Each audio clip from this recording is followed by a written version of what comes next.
to Boyd Evans. Dossier: The Electric Youths. Michael Vey.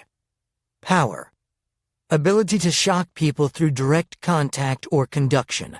Can also absorb power from other electric children as well as through conduction from other sources.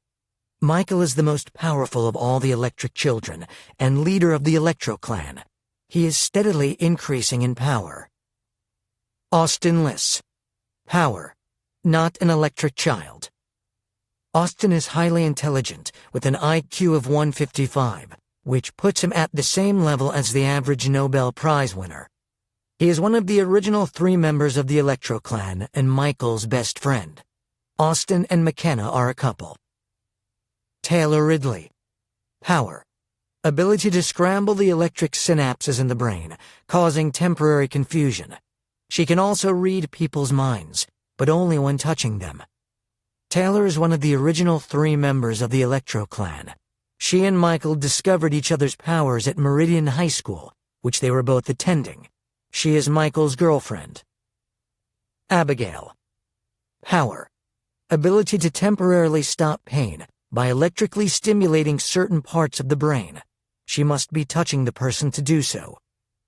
Along with Ian and McKenna, Abigail was held captive by the Elgin for many years because she refused to follow Hatch.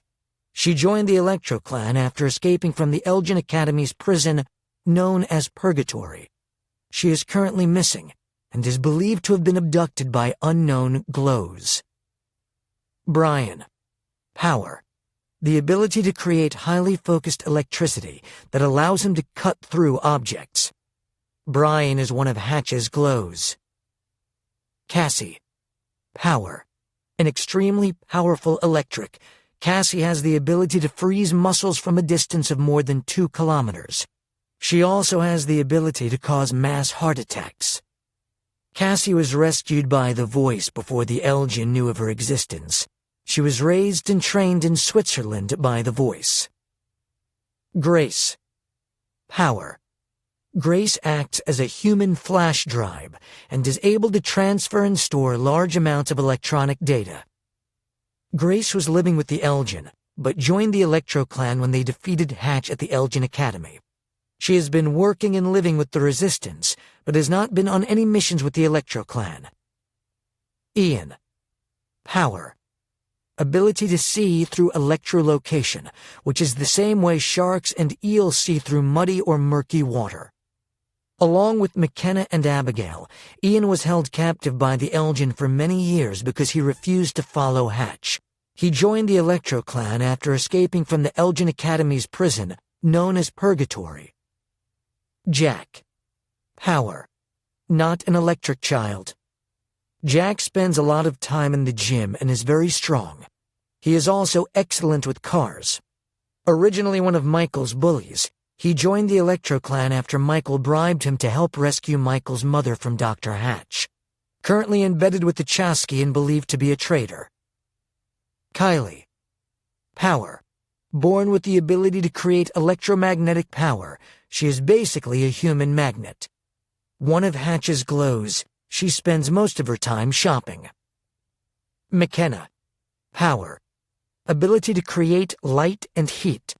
She can heat herself to more than 3,000 kelvins. Along with Ian and Abigail, McKenna was held captive by the Elgin for many years because she refused to follow Hatch.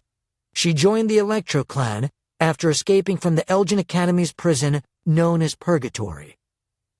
Nichelle. Power: Nichelle acts as an electrical ground and can both detect and drain the powers of the other electric children. Nichelle was Hatch's power over the rest of the electric children until he abandoned her during the battle at the Elgin Academy. Although everyone was nervous about it, the Electro Clan recruited her to join them on their mission to save Jade Dragon, and she has become a loyal Electro Clan member. Quentin. Power: ability to create isolated electromagnetic pulses, which lets him take out all electrical devices within 20 yards.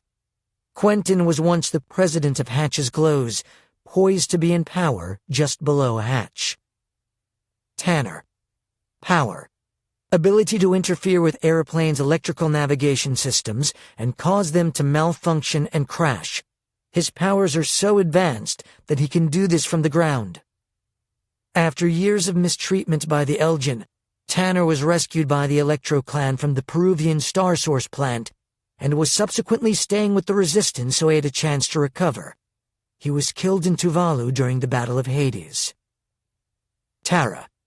Power. Tara's abilities are similar to her twin sister Taylor's in that she can disrupt normal electronic brain functions. Through years of practicing and refining her powers, Tara has learned to focus on specific parts of the brain in order to create emotions such as fear or joy. Tara is Taylor's twin. They were adopted by different families after they were born, and was raised by Hatch and the Elgin until she left them to join her sister. Tessa. Power. Tessa's abilities are the opposite of Nichelle's. She is able to enhance the powers of the other electric children. Tessa escaped from the Elgin at the Star Source plant in Peru and lived in the Amazon jungle for 6 months with an indigenous tribe called the Amakara. She joined the Electro Clan after the tribe rescued Michael from the Elgin and brought them together. Torsten. Power.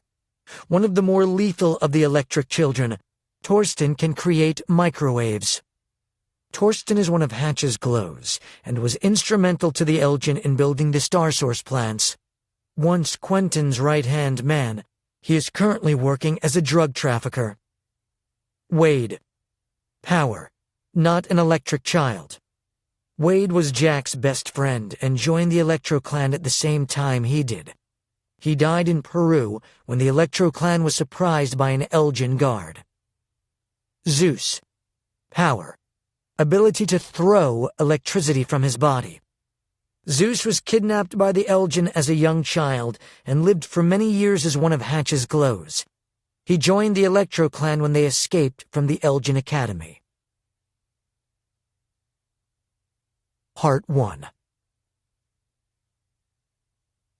Chapter 1. Pink Dolphins and Alpaca Spit. My name is Michael Vey, and I'm back in Peru. I hate Peru. I've got good reasons to hate the place. The first time I was here, my mother was being held captive in an electrified cage. The Elgin tried to feed me to rats, and one of my friends was killed. And, as thanks for saving their country from Elgin tyranny, the Peruvian government put us on their most wanted terrorist list. So, yeah, not my favorite place. I'm sure there are a lot of great things about Peru, especially when they think you're a tourist instead of a terrorist. I know, because Austin once went off on one of his diatribes and told me more about the country than I ever wanted to know. For instance, Peru is home to most of the world's alpacas. If you don't know what an alpaca is, it's basically a miniature llama that isn't secretly plotting to kill you. Alpacas couldn't kill you if they wanted to. They're smaller, softer, and gentler than llamas, and their primary defense is spitting. Sure, it's green and smells, but if that was my only defense, I'd avoid street fights. There are interesting things in Peru besides alpacas. A lot of big things start or started here, like the world's largest river, the Amazon. Potatoes come from Peru, ergo your French fries and potato chips. So did the Incan civilization. The country boasts other curiosities. The tallest sand dunes in the world are in Peru. There's a mountain that's colored like a rainbow. One of the deepest canyons in the world is here. It's twice as deep as the Grand Canyon. And Austin's personal favorite, the Nazca lines, giant geoglyph drawings of animals that can only be seen from the air, which begs the question, cue the eerie UFO music, who were they drawn for? Peru also has the world's most expensive coffee. It's called coati dung coffee. It's exactly what its name says it is. Coffee made from beans that have been eaten by a jungle beast called the coati, basically a raccoon with a bigger nose, then pooped out. The local Peruvians collect the beans, wash the poop off them, dry them in the sun, and then sell the coffee for around $65 a cup. That's almost $1,000 a pound. I swear I'm not making this up. In addition to the coffee-eating coati, Peru's got a whole slate of weird animals the rest of the world doesn't have, like pink dolphins, glass frogs, wood-eating catfish, hairless dogs, and penguins, which probably got stuck on an iceberg 1,000 years ago, floated to Peru from Antarctica, and liked the neighborhood, so took up residence. I'm probably not making that up either. But, like I said, I'm not here as a tourist, and I didn't come for the dung coffee. I came to rescue Tara and Jack from the Chasqui, a break-off band from the Elgin with another megalomaniacal leader. At least, that was our intention. Now Jack claims he's one of them. What am I supposed to do with that? Could he have been brainwashed, like in the Manchurian Candidate? I don't know. But Jack's the most loyal person I know. I'd trust him with my life. At least I would have. Now I don't know. He's just not one I would ever think could be a traitor. So, here's the dilemma we're wrestling with. Is it worth risking all our lives to save Jack from himself? And is that even possible? I know that the last time I wrote, I said that I was bored and wished something exciting would happen. But boring suddenly doesn't seem so bad. Now I just wish people would stop trying to kill us. If I'm going to die, I'd rather do it in the comfort of my own home, not travel all the way to some piranha and bug-infested jungle to be unalived. Like I said, I hate Peru. Chapter 2. A Bad Deal. You were right, I said to Taylor, sliding the satellite phone back into my pocket. I was with the rest of Alpha Team and the Electro Clan near the entrance of Jacinta's zoo, about to head back to Alpha Team's compound, when the phone had rung. Taylor looked at me blankly. What was I right about? That dream you had last night. You mean about Jack? I nodded. Johnson turned back from the front seat. Who was that, Michael? It was Jack. Austin leaned forward from the back seat. Why would the Chasqui let Jack talk to you? Because Jack is a Chasqui now. He's joined them. This just keeps getting better, Johnson said. That's impossible, McKenna said. Jack would never do that. Nothing in the realm of human choice is impossible, Austin said. As Einstein is said to have said, the difference between genius and idiocy is that genius has its limits. In Jack's case, statistically speaking, it's unlikely he joined the Chasqui, but not impossible. Yeah, got it, Taylor said, annoyed at Austin's diatribe. Where is he, Michael? It sounded like he was in a helicopter. I looked at Johnson. He says they want to do a swap. Taylor for Tara. What? Taylor said. Johnson shook his head. That's never going to happen. That's what I told them. Them? Jack was with the Chasqui leader, Amash. He said they're waiting for us. That is not good, Jacinta said. It might be good, Austin said. How could that possibly be good? Taylor asked. Because it means they think our focus is on saving Tara. It is, Taylor said. No. Our first mission is stopping the Chasqui from killing 100,000 people by burning down Arequipa. He looked at Johnson. Sun Tzu said that the whole secret of war lies in confusing the enemy so that he cannot fathom our real intent. While they're guarding Tara, we destroy their bats. When they respond to our attack on their bats, we free Tara. So you're a tactician now, too? Johnson asked. War is just math, Austin said. I'm a mathematician. War is math, Johnson said. It's also art. War isn't art, Taylor said. It's horror. I never said it was beautiful, Johnson said. Taylor breathed out heavily. So, what do we do about Jack? Part 2. Chapter 3. The Sovereign's response. Jack handed the phone back to Sovereign Amash, who had been staring at him intently during the call. "I take it Mr. Vey wasn't eager to make the trade?" "No, sir," Jack said. "Michael's not going to do anything to endanger Taylor. He's in love. He'd protect her with his life." "Young love," Amash said, a dark grin crossing his face. "So full of hope." He turned to Jack. "When you attacked the Stasos plant, how did you come in?" "On the river." "How did you get into the plant?" "Back then the Elgin raised bulls to feed to the rats in the Star Source plant. We got one of the bulls to charge the fence and damage it, knowing it would set off an alarm and the guards would come out to investigate. When they did, we jumped them, put on their uniforms, and took their truck back to the plant." Amash smiled. "You electrics are clever, aren't you?" "We do our best." "You can be sure your friends are planning to rescue their friend. Unfortunately for them, they won't get the chance." "What do you mean?" "We own the jungle, Jack. The jungle and everything in it. We know everything that happens." Jack nodded slowly. "What will we do with them after we catch them?" "I suppose that's up to your friends. First thing, we lock them up for a while, let them come to terms with the hopelessness of their situation. Then we start the process of re-educating them. We teach them the truth. Our truth. They'll join us, they always do.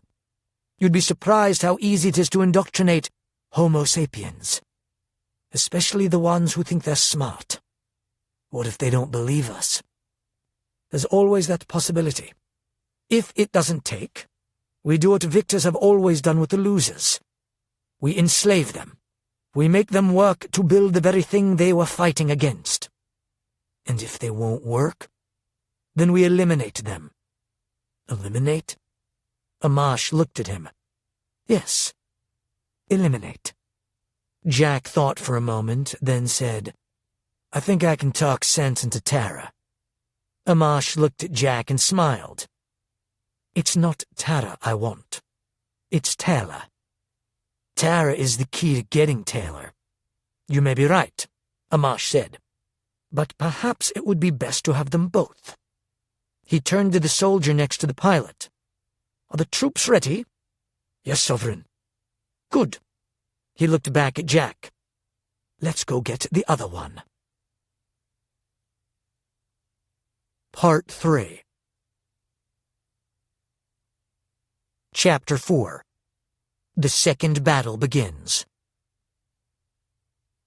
The ambient thrum of the jungle was suddenly interrupted by the chopping blades of the approaching helicopters. I looked over at Johnson. "Do you hear that?" He nodded. "Is it him?" Jacinta asked. "Is it Jack?" We looked up to see 3 helicopters as they came into view above us. They were moving slowly, as if looking for a place to land, or watching us. "Ian," I shouted to the other van. "Can you see who's in those?" "I'll try," he said. "Tell me they're tourists," Taylor said softly. "We're never that lucky," I said. "Chosky," Ian said, walking to us. "Uniforms look like the Chosky dudes we just took down." "I wish we had Tanner to bring them down," Taylor said. "I could be wrong, but—" Ian looked at me. "One of the soldiers looked a lot like Jack." "You're not wrong," I said. "He's joined them." Ian looked at me with a confused expression. "What?" "I'll explain later." Ian turned back around, then shouted, "Ground soldiers, they're coming! 4 trucks about 400 meters out!" Johnson climbed out of the front seat of the second van and ran to the back, shouting out orders. "Alpha team, battle formations, now!" He grabbed a rifle and a box of ammo from the back of the van, then shouted, "We've got to hold the perimeter. Bentrude, secure the gate." Cybor and Bentrude sprang from their seats with their rifles. Bentrude ran alone to secure the gate. "Everyone out of the vans!" I shouted. "Hurry!" As Nichelle, Tessa, Quentin, and Zeus scrambled out of their vehicles, Ian shouted, "Incoming!" Just as Ben Trude reached the gate, a grenade struck a concrete pilaster about 10 meters from him, blowing a hole in the concrete and knocking down the fence. Through the smoke, we could see Ben Trude lying on the ground, the fence on top of him. The air was filled with the sound of gunfire. "Ben Trude's down!" Johnson shouted. "I got him," Cyborg shouted, running to him even with bullets flying all around him. He knelt down next to him and put his ear against his chest. "How bad is it?" I asked Ian. "He's got heavy shrapnel," Ian said. "He's bleeding internally, but his heart's still beating." Johnson turned to Jacinta. "He's bleeding. Can you help him?" Jacinta had been a volunteer nurse at a jungle clinic before becoming a veterinarian. "I'll try. My medical bag is in the house." She ran to the house. Johnson shouted, "Cyborg, get him inside!" With bullets still whistling around him, Cyborg began dragging Ben Trude away from the gate. "The trucks are still coming," Ian shouted. "They have grenade launchers." "Quentin, Zeus," I shouted. "You've got to stop those trucks." "More grenades coming," Ian shouted. Zeus shot so much electricity from his hands, it looked like lightning. The grenades blew up outside the fence. "That was powerful," I said. "I helped," Tessa said. "Hit the trucks," I shouted to Zeus. "There's too much smoke. I can't see them." "About 200 meters out," Ian shouted. "Far right side of the road." Zeus shot again, the sound of his electricity crackling like ice on a hot grill. "Hit!" Ian shouted. "You stopped the lead truck. It's smoking. They're piling out of the other trucks. They're armed." "How many men?" Johnson shouted. 30 or more." One of the helicopters moved directly above us, the sound pounding down on us with a dull throb. "They're directing the attack from above. Can you bring down that helicopter?" Johnson asked Quentin. "It's too far. That's Tanner's work." "Who's Tanner?" "Tell you later," he said, turning to Zeus. "Can you get it?" "I'll try." "No," I said. "Jack's in there." "We'll take our chances," Johnson said. "We're not killing one of our friends. If he's with them, he's not your friend," Johnson snapped back. "We're not doing it," I said to Zeus. I knew I was openly challenging Johnson's authority, but I didn't care. Johnson hesitated a moment, then said angrily, "Friend or not, we've got to get it out of here." He raised his rifle and started firing off rounds at the helicopter. It immediately veered off to the side, disappearing behind the forest's canopy. Another grenade hit the first van, the one the Electro Clan had been in, blowing it up. A black plume of smoke rose from its wreckage. Nichelle and Tessa ran from it and hid behind the perimeter wall. "Hiding behind that wall won't help with the grenades," Johnson shouted. "They blow shrapnel backward." "We need Cassie," I said.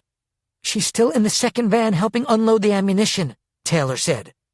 As if in response to Taylor's words, a grenade hit the front of the second van.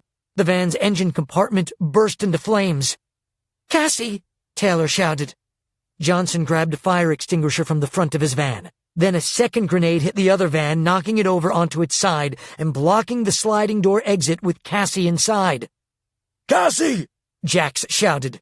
He ran to the van's back doors and tried to open them, but couldn't. "They're locked. Where are the keys?" "They're in the ignition," Cyborg shouted back. The front of the van was now fully engulfed in flames, which were spreading back. Jax ran to the middle of the van and, using the butt of his rifle, broke out the window. He was about to climb up when McKenna ran up next to him. "Help me up," she shouted. "It's going to blow. Just do it." He lifted McKenna up onto the burning vehicle, and she let herself down through the side window. Just seconds after she was inside, the flames reached the gas tank and there was a massive explosion. Flames blew out all the windows. "No!" Taylor screamed. "McKenna!" Austin shouted, running to the burning vehicle. Johnson shoved the fire extinguisher into the van's window. The extinguisher's clouds of phosphate blew out of the van's openings. In spite of the bullets flying around us, we were all fixated on the smoking wreck, wondering if we just lost two of our friends. Then, Cassie's head, slumped forward and white with the extinguisher's powder, rose up through the window. "Someone help me!" McKenna shouted from inside the van. She was pushing Cassie up through the window. Jax shouted, "Michael, cover us!" I ran to the other side of the van and pulsed, making the bullets bounce off me while Jax climbed on top of the smoking vehicle.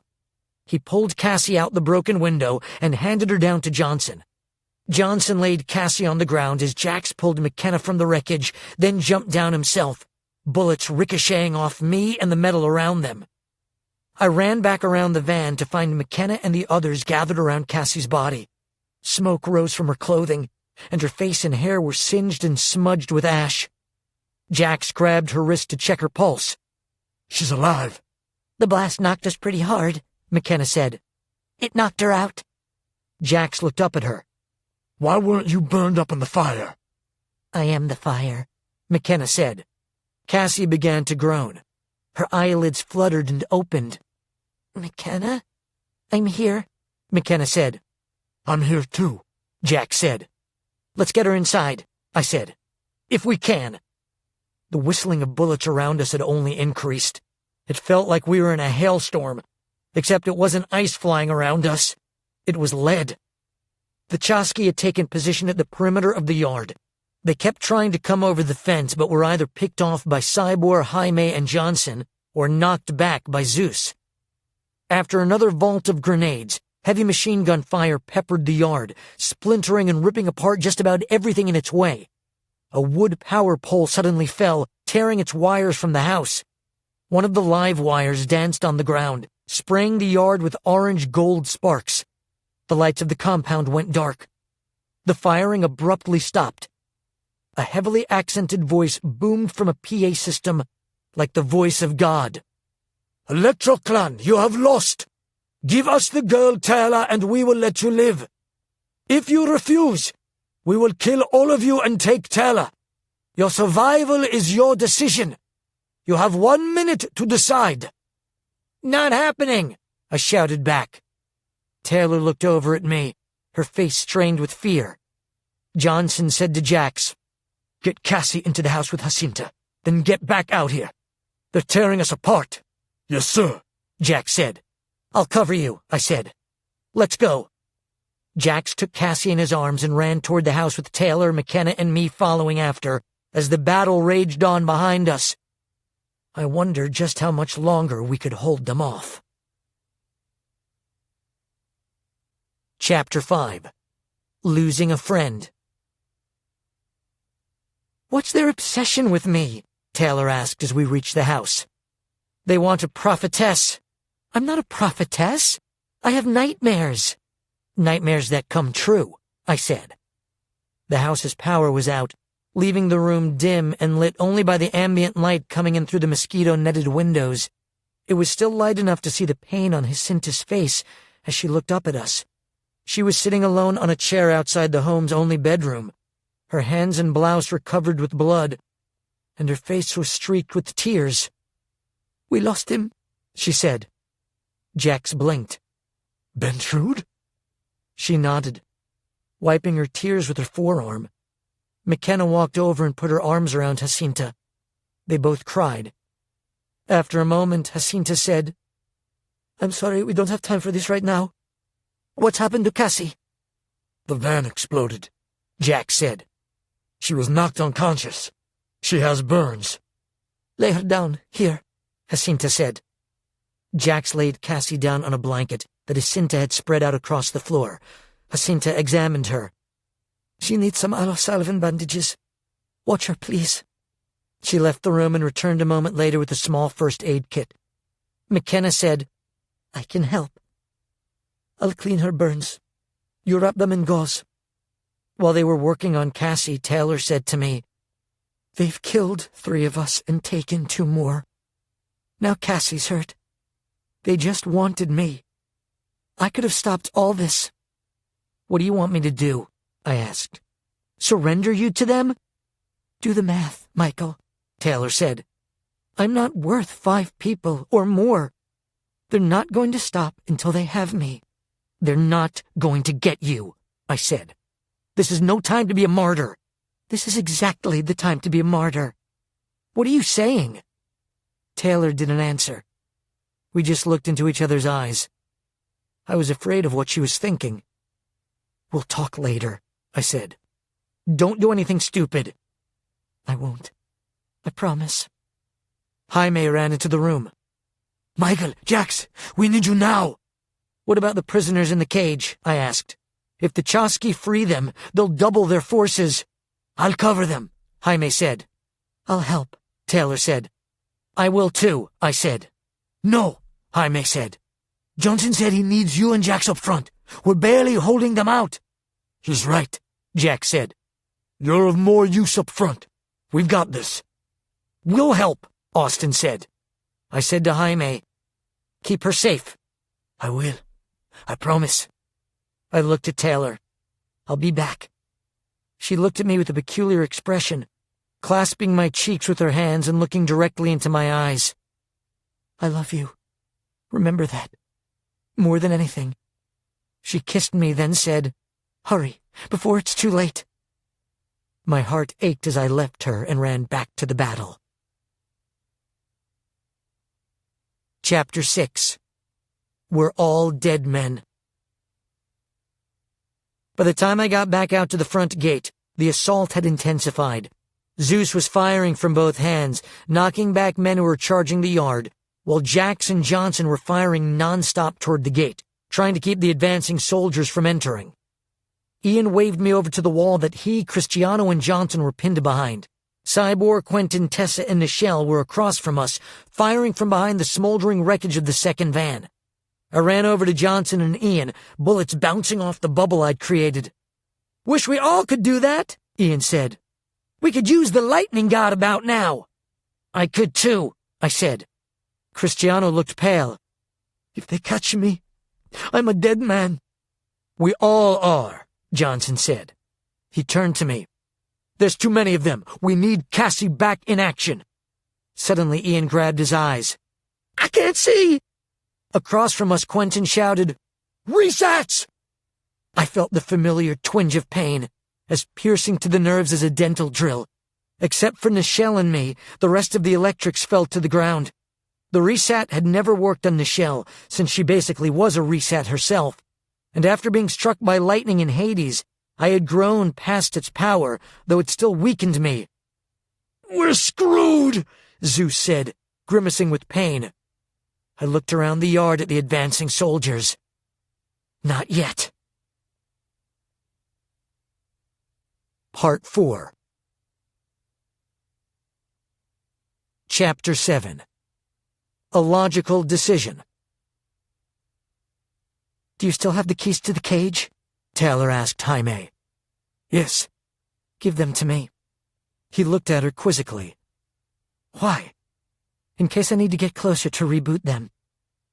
Jaime wasn't sure about her reasoning, but gave them to her anyway. Then he, McKenna, Austin, and Taylor crawled along the low concrete wall that ran opposite the path that fronted the Puma and Jaguar cages where the Chosky prisoners were being held. Do you feel that?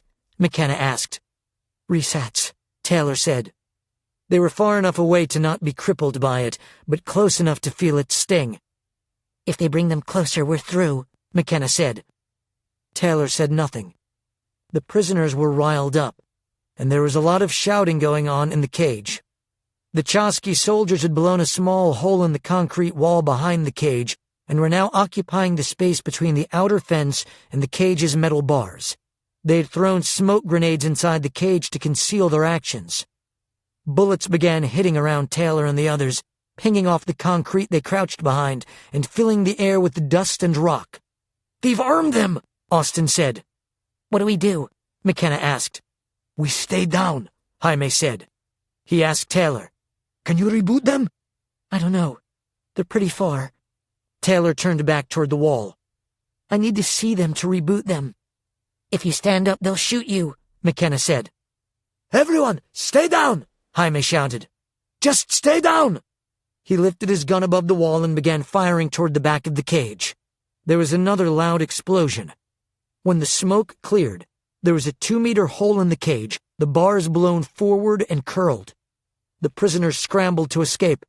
Jaime lifted his rifle again to shoot, but the concrete wall his group was hiding behind was immediately riddled with intense machine gun fire, showering them with pieces and dust of concrete. Jaime ducked back down, his arm covering his eyes. Blood ran down his temple to his jaw. Were you shot? McKenna asked. I was just hit by concrete, he said. I can't see. They've just doubled their forces, Austin said. We can't let them get around us, Jaime said, his hands over his eyes. Or they'll flank us. How do we stop them? McKenna asked. There's way too many of them. There's more of them up front, Austin said. Taylor could see the fear on McKenna's and Austin's faces, while Jaime was trying to clear the concrete dust and blood from his face. There was no way they could repel an attack of that magnitude. A few feet behind her was a branch. She grabbed it, pulled off the bandana she had around her neck, and waved it above the wall. To her relief, no one shot at it. Austin looked over at her. What are you doing? I'm giving them what they want. Taylor took a deep breath, then shouted, Don't shoot! Alto! Alto! She slowly stood up, her hands lifted above her head. Get down, Jaime said. They'll shoot you. I'm Taylor, she shouted. I'm Taylor. I'm the one you came for. If you shoot me, your boss will punish you. Get down, Jaime shouted again. They don't speak English. Taylor looked down. Then you'd better talk to them, Jaime. Tell them I'm the prophetess before one of them shoots me. Jaime looked at her with fear. Now, she shouted, or we'll all die. Jaime shouted out in Spanish. Stop shooting. This is the prophetess, the one the sovereign is looking for. Stop shooting. The firing stopped. I'm coming to you, Taylor shouted, climbing over the low wall. No, Jaime said. Stop, McKenna said. It's too late for that, she said. Taylor took the cage keys out of her pocket as she walked toward the cage, unlocked the lock, and then stepped inside. She tossed the keys to the ground. Then, with her hands up, she walked to the back of the cage with at least a dozen rifles pointing at her. Come and get me. Part 5. Chapter 8. Someone's Missing. Around the front of the zoo, the battle intensified as the rest of the Electro clan writhed on the ground, doubled over and groaning with pain. The resat broadcaster the Chasqui had brought was more powerful than anything I'd experienced, and even my power was weakened. Johnson and his Alpha team looked confused. They had never seen the effect of the resat before. To them, it was like a high-pitched whistle that a dog can hear but no one else. Alpha team did their best to keep the Chasqui soldiers from advancing through the gate, but it was like trying to plug a dozen holes in a boat with 10 fingers. We were sinking. Surrender wasn't an option.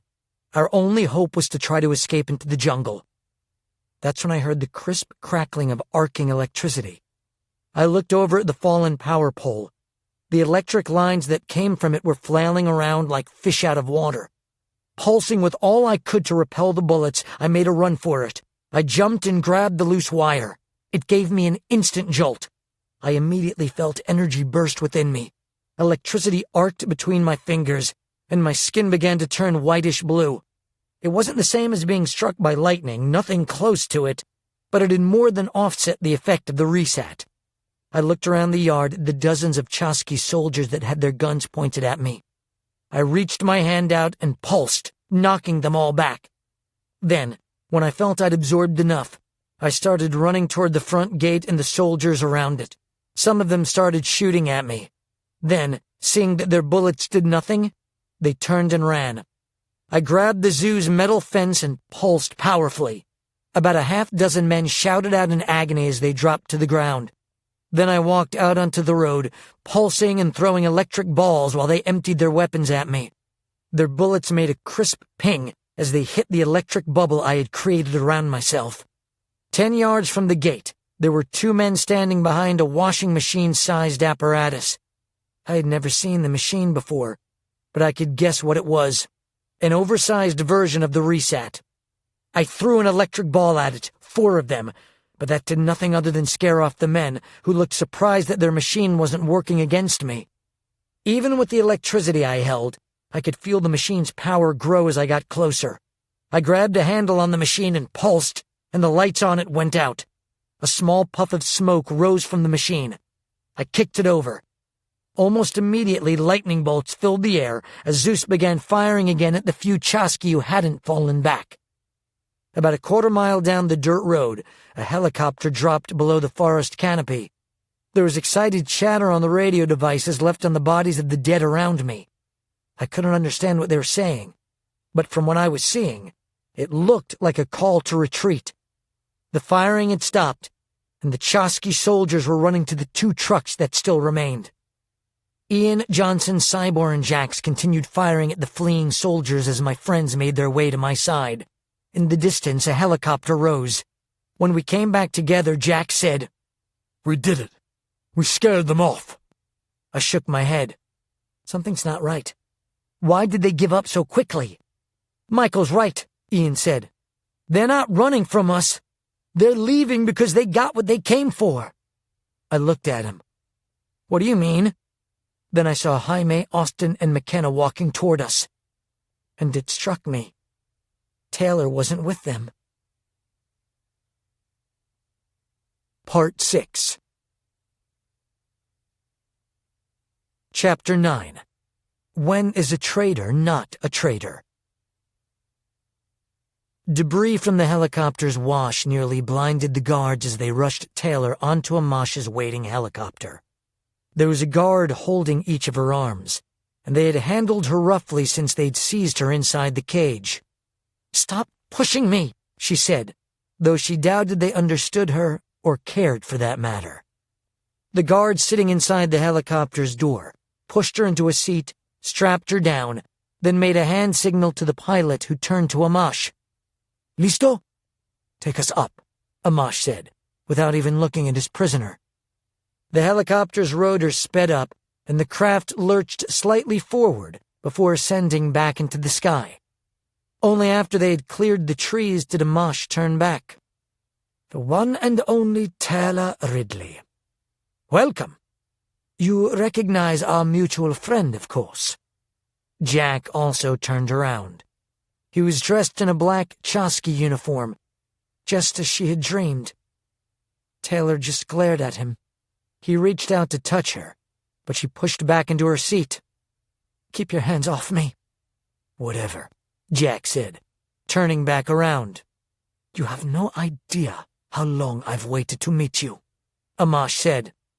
"You have no idea how much I don't care," Taylor replied. Amash grinned. "Insolent. I like that."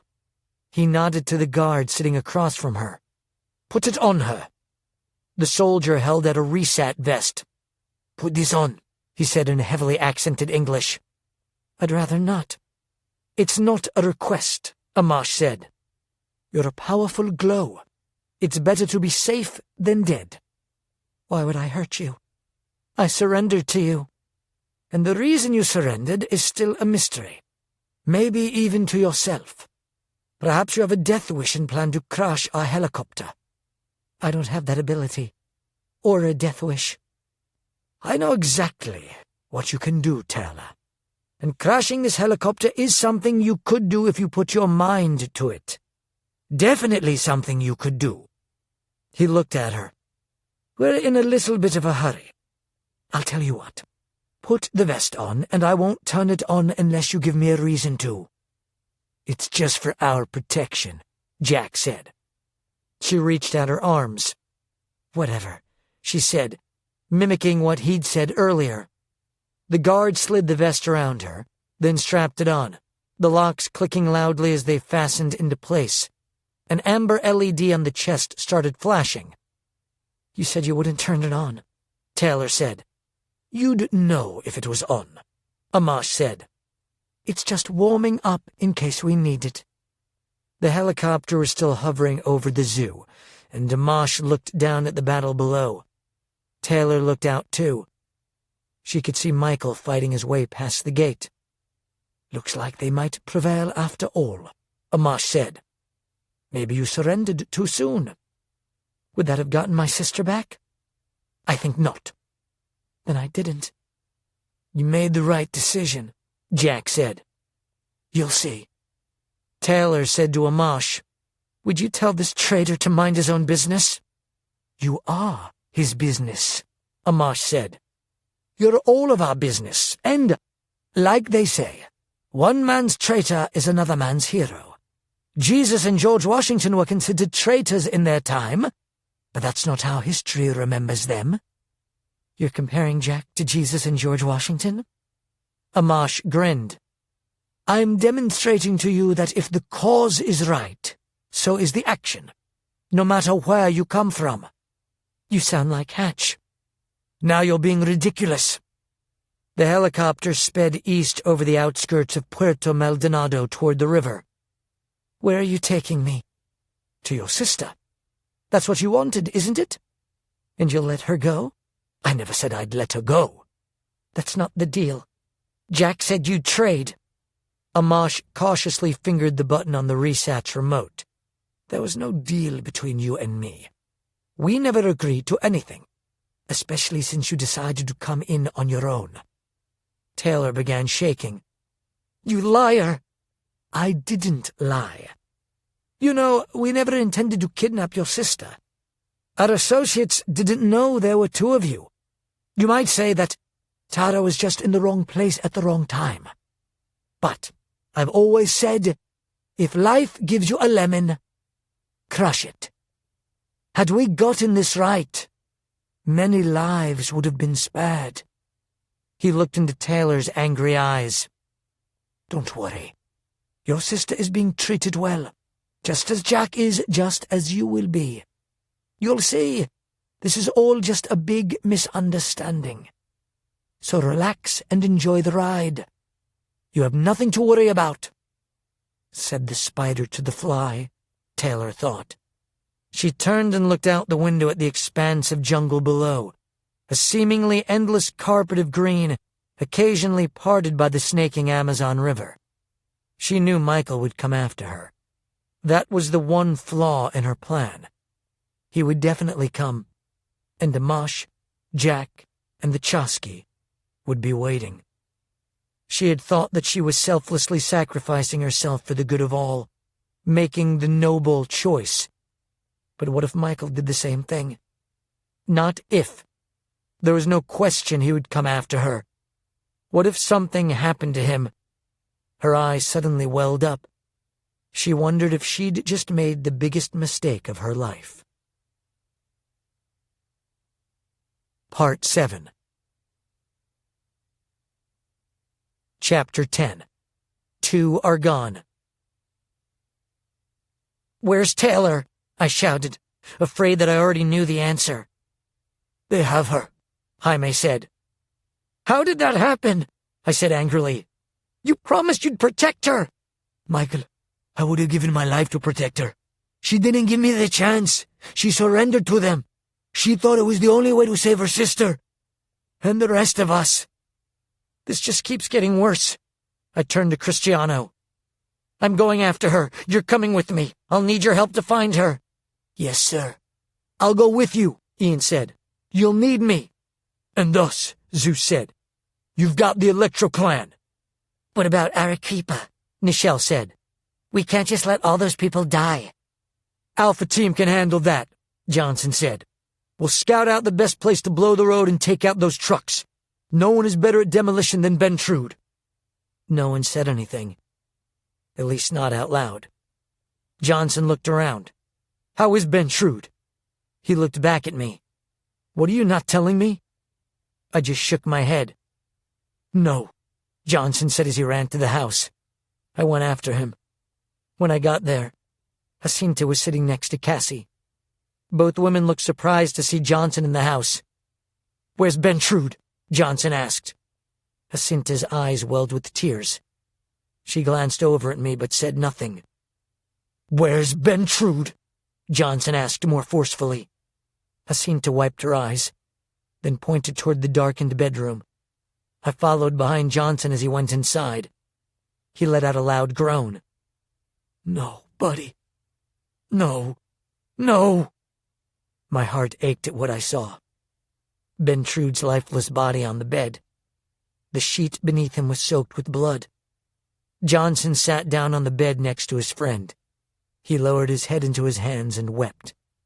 I stood there watching him, not sure if I should leave him alone in his grief. His body was shaking and his cheeks were wet with tears streaming down them. After several minutes, I walked over next to him and put my hand on his shoulder. "I'm so sorry." He wiped his eyes with his sleeve. "I'm a failure." "Not true," I said. He looked up angrily. "Let's call this what it is, Michael. I let them down. I led them down here to save Jack, and I failed, losing 3 of my men on the way. And now Taylor's gone too. My command has been a disaster since I got here." He looked up at me. "I failed them. I failed all of you. I'm not fit for command." I looked at him, then Bentrude, then sat down on the bed next to Johnson. "We're still here, aren't we?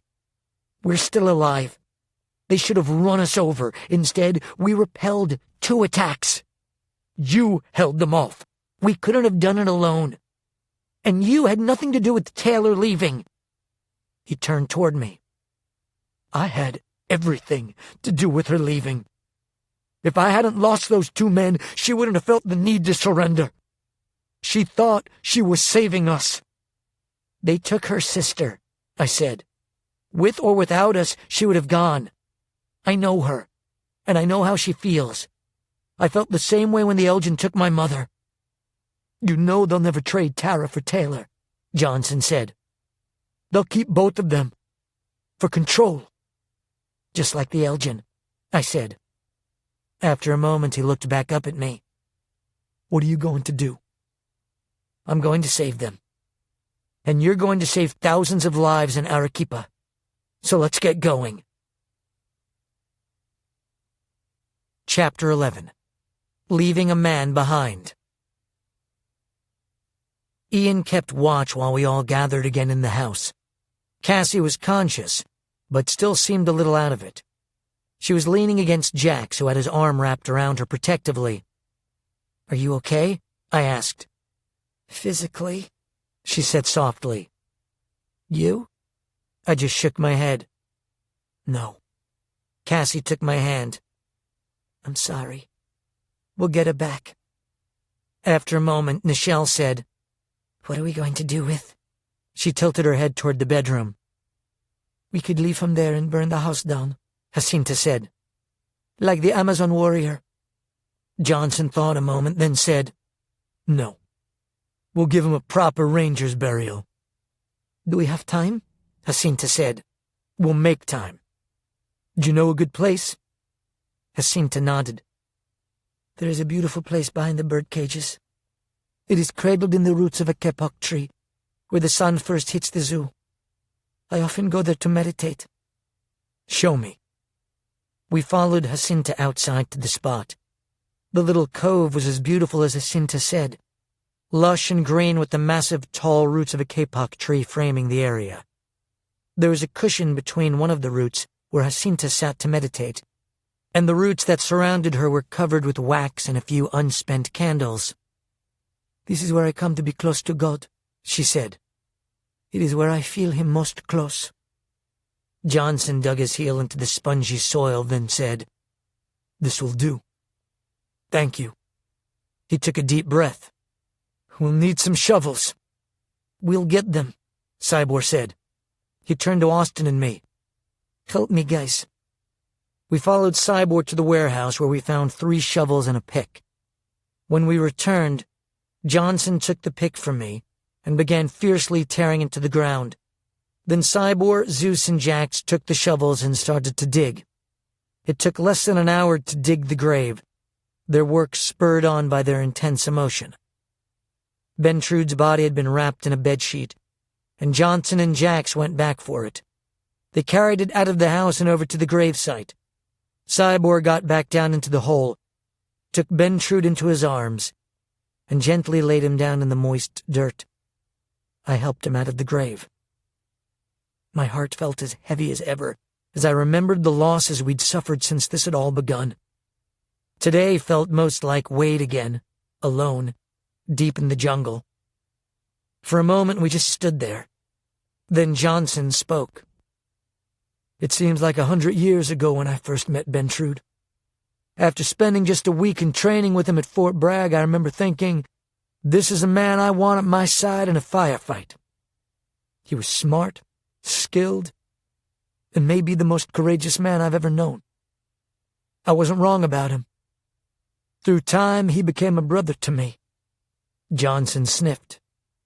"It's been said courage is a contradiction in terms. It means a strong desire to live taking the form of a readiness to die." Johnson wiped his eyes. "Ventrude knew how to live. He was the first to jump off a cliff to see if the water was deep enough or let you shoot a beer can off his shoulder. You would never know that Ventrude felt fear. But he did. Just like the rest of us. I knew this from the few times he confided in me.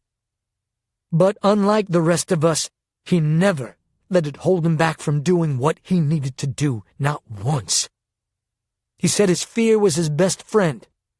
It made him smarter and sharper. What he left off is that it also made him brave, because you can't be brave without fear. The cowards who did this are going to pay for what they've done to my friend." He exhaled loudly, then looked around at us. "Would anyone else like to say anything?" "There's just too much to say," Jack said softly. He was holding hands with Cassie, and she squeezed his tighter. "Just way too much." Cybor nodded slowly. "Bent was always the first in action and the last to leave. I think I felt like he was my guardian angel." He wiped his eyes. "I'm going to miss him." I picked a bird of paradise flower from a nearby bush and threw it into the grave. "God bless you, man." Johnson looked around the group one more time, then said, "All right, let's do this." Johnson, Jackson, Cybor took up their shovels and began filling in the hole. After they were done, Jacinta and Johnson placed a concrete statue of a kneeling woman on top of the grave. Johnson stared at the statue for a moment, then said, "Let's go before we have to dig any more." "Where are we going?" Cassie asked. "Michael has Taylor to save, and we have a city." Part 8. Chapter 12. A Surprising Revelation. Taylor stared out the helicopter's side window as the dense Amazon forest gave way to the sprawling compound that had once been the Elgin's first StarSource plant. The Elgin had cleared hundreds of acres of forest for grazing, but the jungle now, with the cattle mostly gone, had already started to reclaim the land. There were still some cattle below, but now the beef was used more for feeding soldiers than rats. Taylor was exhausted, but too frightened to sleep or even close her eyes. Several times she caught Jack looking back at her, but she wouldn't meet his gaze. Seeing him in the Chasqui suit was a bad dream come true. The helicopter hovered for a few minutes over the former StarSource plant, while the soldiers and crew below frantically prepared for their sovereign's return. Taylor thought it was oddly interesting, seeing the compound from above, almost like an architectural model. From the ground, she hadn't realized that the entire compound had been built as concentric circles, one ring of fences inside another, leading to the main building, where the rat bowl and laboratories were. There was also an airstrip on the north side of the complex, something she hadn't seen before. She wondered if it had been added for the Chasqui's drug business. The Re-Ed building was still there, on the opposite side of the large open courtyard, next to the main building. The bowl was still intact, but it had never been fully repaired, evidenced by the cracks in the concrete on one side. She tried to find the Weekend Express pipes, but if they were still there, they were concealed beneath the forest's canopy. As if reading her mind, Amash said, "I trust you recall the Weekend Express?" Taylor looked at him. "You knew about it?" "Of course I knew about it. I sanctioned it. It was a way to reward the faithful and root out the unfaithful." "It's where guards deserted the Elgin," Taylor said. "It's where they tried to desert. We always hunted them down. We kept it because it helped us root out the unfaithful." It might surprise you that Hatch never knew about the pipes. There's actually a lot Hatch didn't know about. But the tunnels have been sealed off. We welded the outside shut. A few men tried to escape, but we just locked them inside. It was like burying them alive. Horrible way to go. You can see on the metal lid where they tried to claw their way back in. Now the thing smells of death and decaying bodies. It's a deterrent. Death usually is an effective deterrent, Taylor said. Not as effective as you would think, but still useful. Are there still rats? Taylor asked. Yes, of course. Not nearly as many as before. We don't need them as we did. But we keep enough to generate our own power. It's either that or solar out here. Rats are more dependable than the sun. Rain or shine, they produce the juice. He smiled, as if he was pleased with himself. To the east of the compound, on a loading dock in the murky brown river, there was a row of large trucks loading cargo containers onto a barge. There were at least 50 men, many of them wearing white lab coats surrounding the containers. Taylor had almost said something snarky about the bats, but had wisely stopped herself. Amash still hadn't said anything about the bats, which likely meant he was keeping it secret, which also meant that he didn't know they knew about the bats or the Chosky's plan to burn Arequipa to the ground. One slip of her tongue might have changed the Chosky's plans entirely. "What are you shipping?" Taylor asked innocently. Amash looked at her with a peculiar gaze, then said, "The usual contraband. Fentanyl and cocaine." "Mostly." He suddenly smiled. "Fentanyl is the future. In the drug world, it started as an additive. Dealers used to cut it in with heroin, since it was more potent and cheaper than heroin. But it wasn't long before the junkies preferred the additive to the drug. It's cheap and easy to produce, and it's 50 to 100 times more potent than morphine. Of course, that makes it dangerous. Just 2 milligrams can be fatal. To put that into perspective, a grain of salt is about 65 milligrams. So a speck of fentanyl the size of 1/30th of a grain of salt is enough to overdose on. Almost twice as many Americans died of fentanyl overdose last year than died in the Vietnam War. That must make you very proud to be an American. That must make you very proud to be a mass murderer." Amash snapped back. "We haven't murdered anyone. Handing someone a knife isn't the same as stabbing them with it. If they choose to use it, that's on them." He looked down below. "That 140-foot container can hold enough fentanyl to kill every man, woman, and child in the world. Of course, that's not our objective. You can't make money off dead people. A dead slave is of no use at all." He suddenly grinned. "I suppose that's not entirely true." Taylor wasn't sure who was worse, Hatch or Amash. When the other 2 helicopters had caught up, the lead copter began to descend slowly until it set down on the helipad near the compound center. For Taylor, being on the ground was like stepping back into a nightmare. As the helicopter rotors slowed, a group of soldiers, each with one hand on their hat, the other on their weapon, ran up to the front of the helicopter and stood at attention. When Amash stepped out, the soldiers saluted him. He casually saluted back, then walked forward, leaning in to say something to the first soldier. After he passed, the soldier went to the helicopter's side door and, with the aid of another soldier, helped Taylor out, taking her by the arm. "You come with me," the soldier said. "Do I have a choice?" she asked sardonically. "No," he barked back. "You have no choice." Jack stepped out of the copter behind her, and a row of guards fell in behind them. The entourage followed Amash up to 2 large steel doors that automatically opened at their approach. They walked inside onto a concrete floor that had been painted glossy white. Everything was white.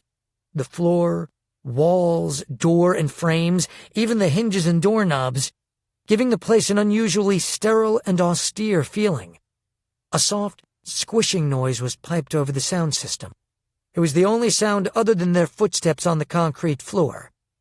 She knew that Jack was walking right behind her, so she never turned back. They passed several white-coated scientists on their way down the brightly lit corridor. "We have more scientists here now than soldiers," Amash said proudly. "We consider that progress. Of course, one scientist can kill more people than 1,000,000 soldiers." "What part of that do you consider progress?" Taylor asked. Amash just smiled and kept walking. After a few more minutes, Taylor asked, "Where are you taking me?" "I've told you. To see your sister." He stopped and turned to look at her. "That's what you wanted, isn't it?" "Yes." "All right, then. Be patient and respectful. You're a guest here." "I'm a prisoner here," she thought. They walked through a second set of doors, past a guard standing at attention. "Déjà vu," Taylor said to herself. She remembered these halls too well. They were the same halls where Hatch had released the rats, and Zeus had almost sacrificed his life to protect the rest of the Electro clan, suffering terrible burns in the process. The thought of that made her nauseous. The trauma she had faced back then, combined with Jack's current betrayal, was too much. She suddenly turned back and shoved Jack against the wall. "How could you betray us? After all we've been through?" "I'm not a traitor. We're going to rescue Tara, then get out of here. It's the only way I could think of." Taylor looked at him with surprise. Jack's lips hadn't moved. He was thinking this. The Chasqui guards pulled Taylor from him as the familiar screech of a resat dropped Taylor to her knees. "Don't touch him," a guard said. "It's okay. You can turn it off," Jack said. "She's just angry and scared." He crouched down next to Taylor, who was still doubled over on the floor. He spoke loudly enough for all to hear. "You've done the right thing by coming here. Once you understand the Chasqui vision for the world, you'll join us. Happily." Jack glanced back at Amash, who was gazing at him intensely. Taylor climbed back to her feet. "I'll never join you." Amash smiled confidently. "We'll see, dear girl. We'll see." The entourage continued on down the corridor.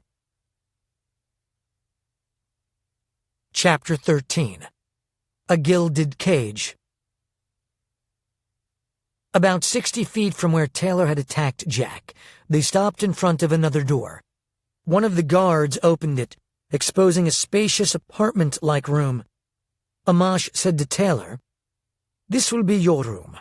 I trust you will find it comfortable." "You said I was going to see my sister." "And you will. She'll be at dinner. I wanted to give both of you a little time to tidy up. This is a celebration. It should be handled appropriately." "A celebration for who?" "For whom?" "For you, of course." "Do I look like I'm celebrating?" "No, but you should be." "You just took me prisoner." "You keep forgetting that you came to us, and you're not a prisoner. If you were a prisoner, you'd be in a battery-charged cage with the resat on full, instead of this comfortable suite with luxurious amenities. But that's beside the point. Babies cry when they're born, but that doesn't make it any less of a time for celebration. Figuratively speaking, you are a baby. The true world is as unknown to you as to a newborn in a crib.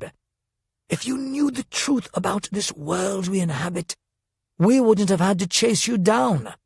You would have come to us willingly. As Jack said correctly, you would have joined us happily." "I wouldn't count on that." "But I do, Taylor. And mark my words, someday you and I will laugh at this very conversation." "That's not going to happen." "Well, as they say, you don't know what you don't know." He looked at Jack. "Isn't that right, Jack?" "Absolutely, Sovereign." "From Jack's mouth to God's ear. And by God, I mean me." He smiled. "Dinner will be ready in 2 hours, so for now you have time to get a little rest. There are fresh clothes in the closet and refreshment in the refrigerator. If there is anything we can do to make your stay more comfortable, by all means, let us know. I have a concierge assigned to you." "Concierge? You mean a guard?" "Your room is equipped with an intercom system. All you need to do is speak." "And you've bugged me." "We are at your service," he said. "Now, get some rest. You must be exhausted after this morning's ordeal." He held up his finger to stop her from speaking. "This morning's battle." Taylor furtively glanced over at Jack. They had brief eye contact before everyone walked out of her room, the door locking behind them. She took a deep breath, then looked around the room. She honestly couldn't say it was bad in there. It was a lot better than the other cells she had been kept in. She shook her head at her thoughts. "I've become a connoisseur of Elgin prison cells," she thought. From the look of things, Amash and the Chasky had a different mindset than Hatch and the Elgin. This room had been humanized.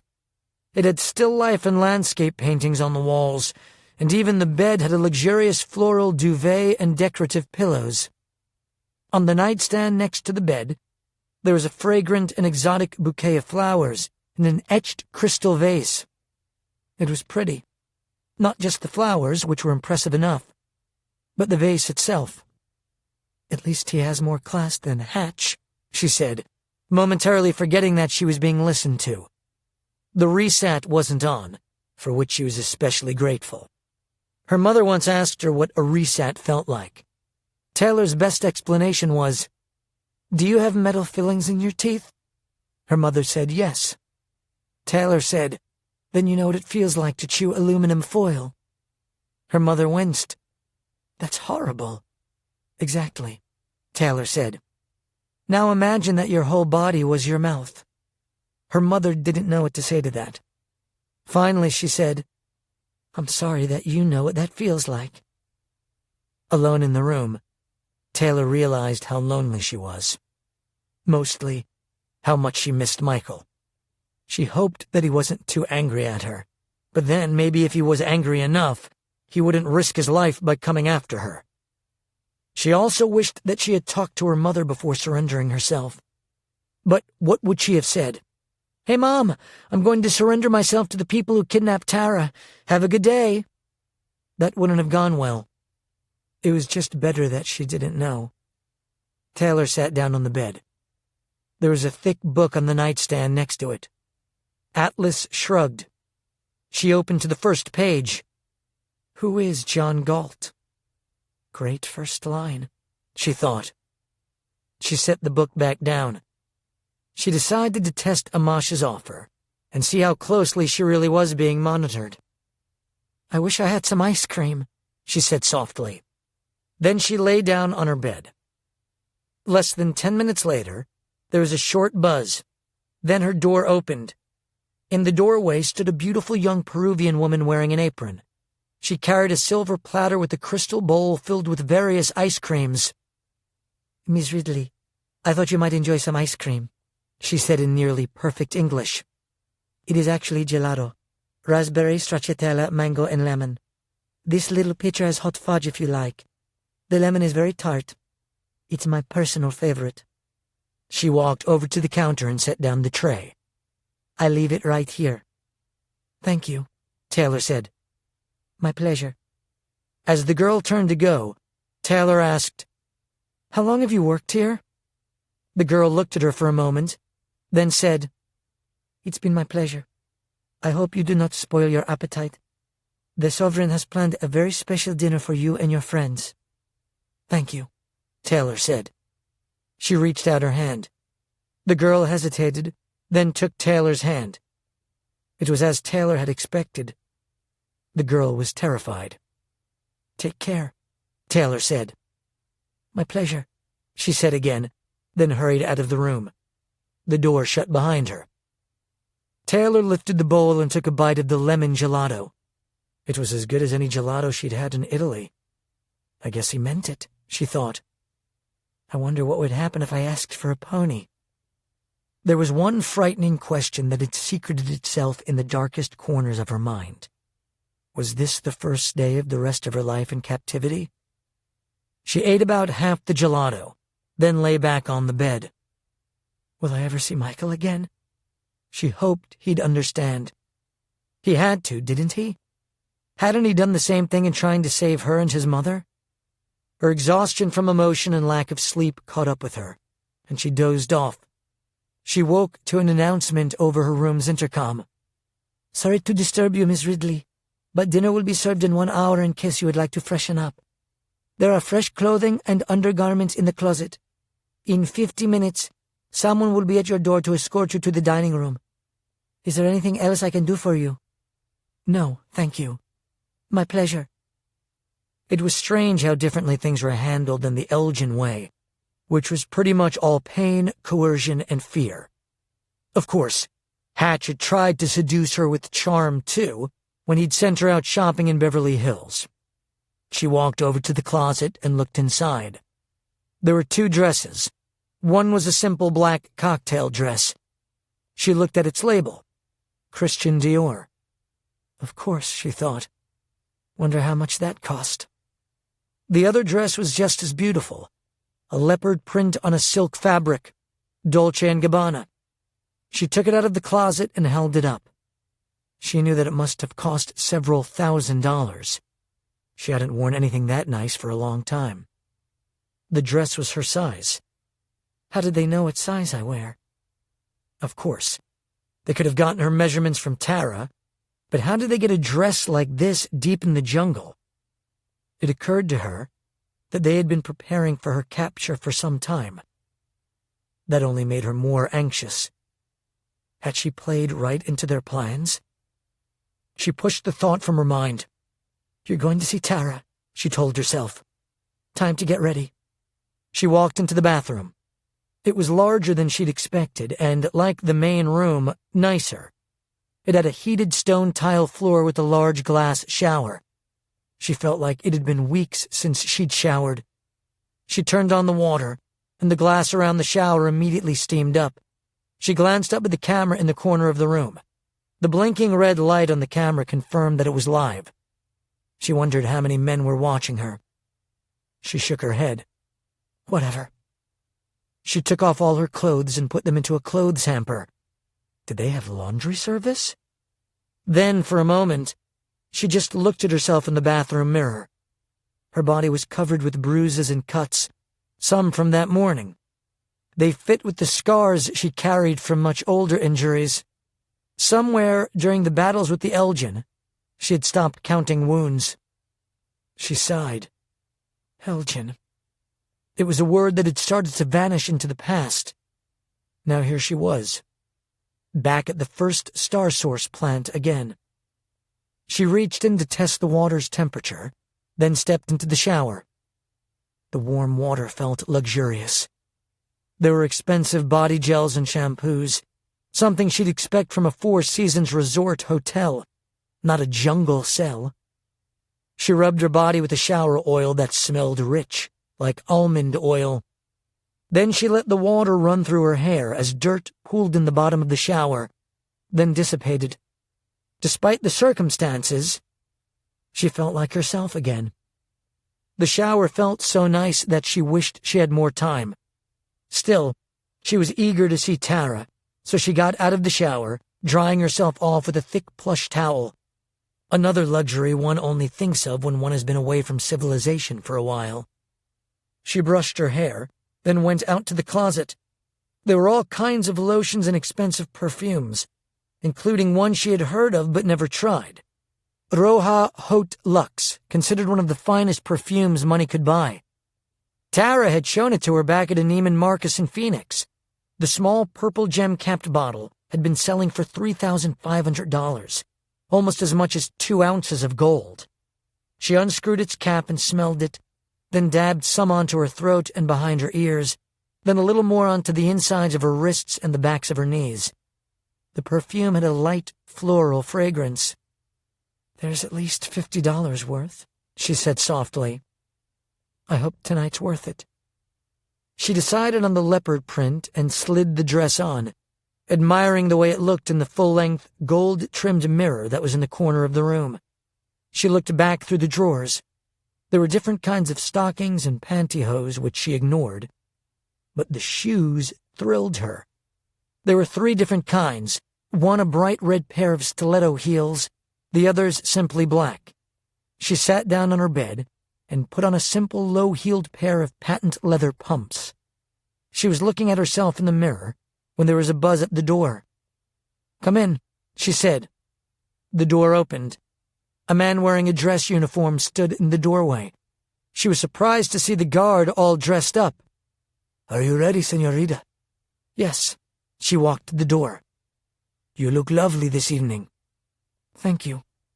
As she walked out into the hallway, she saw there were actually 2 guards, the one in formal attire at her side, the other in the regular Chasqui guard uniform, which was identical to the traditional Elgin uniform, except for a purple belt and the Chasqui patch.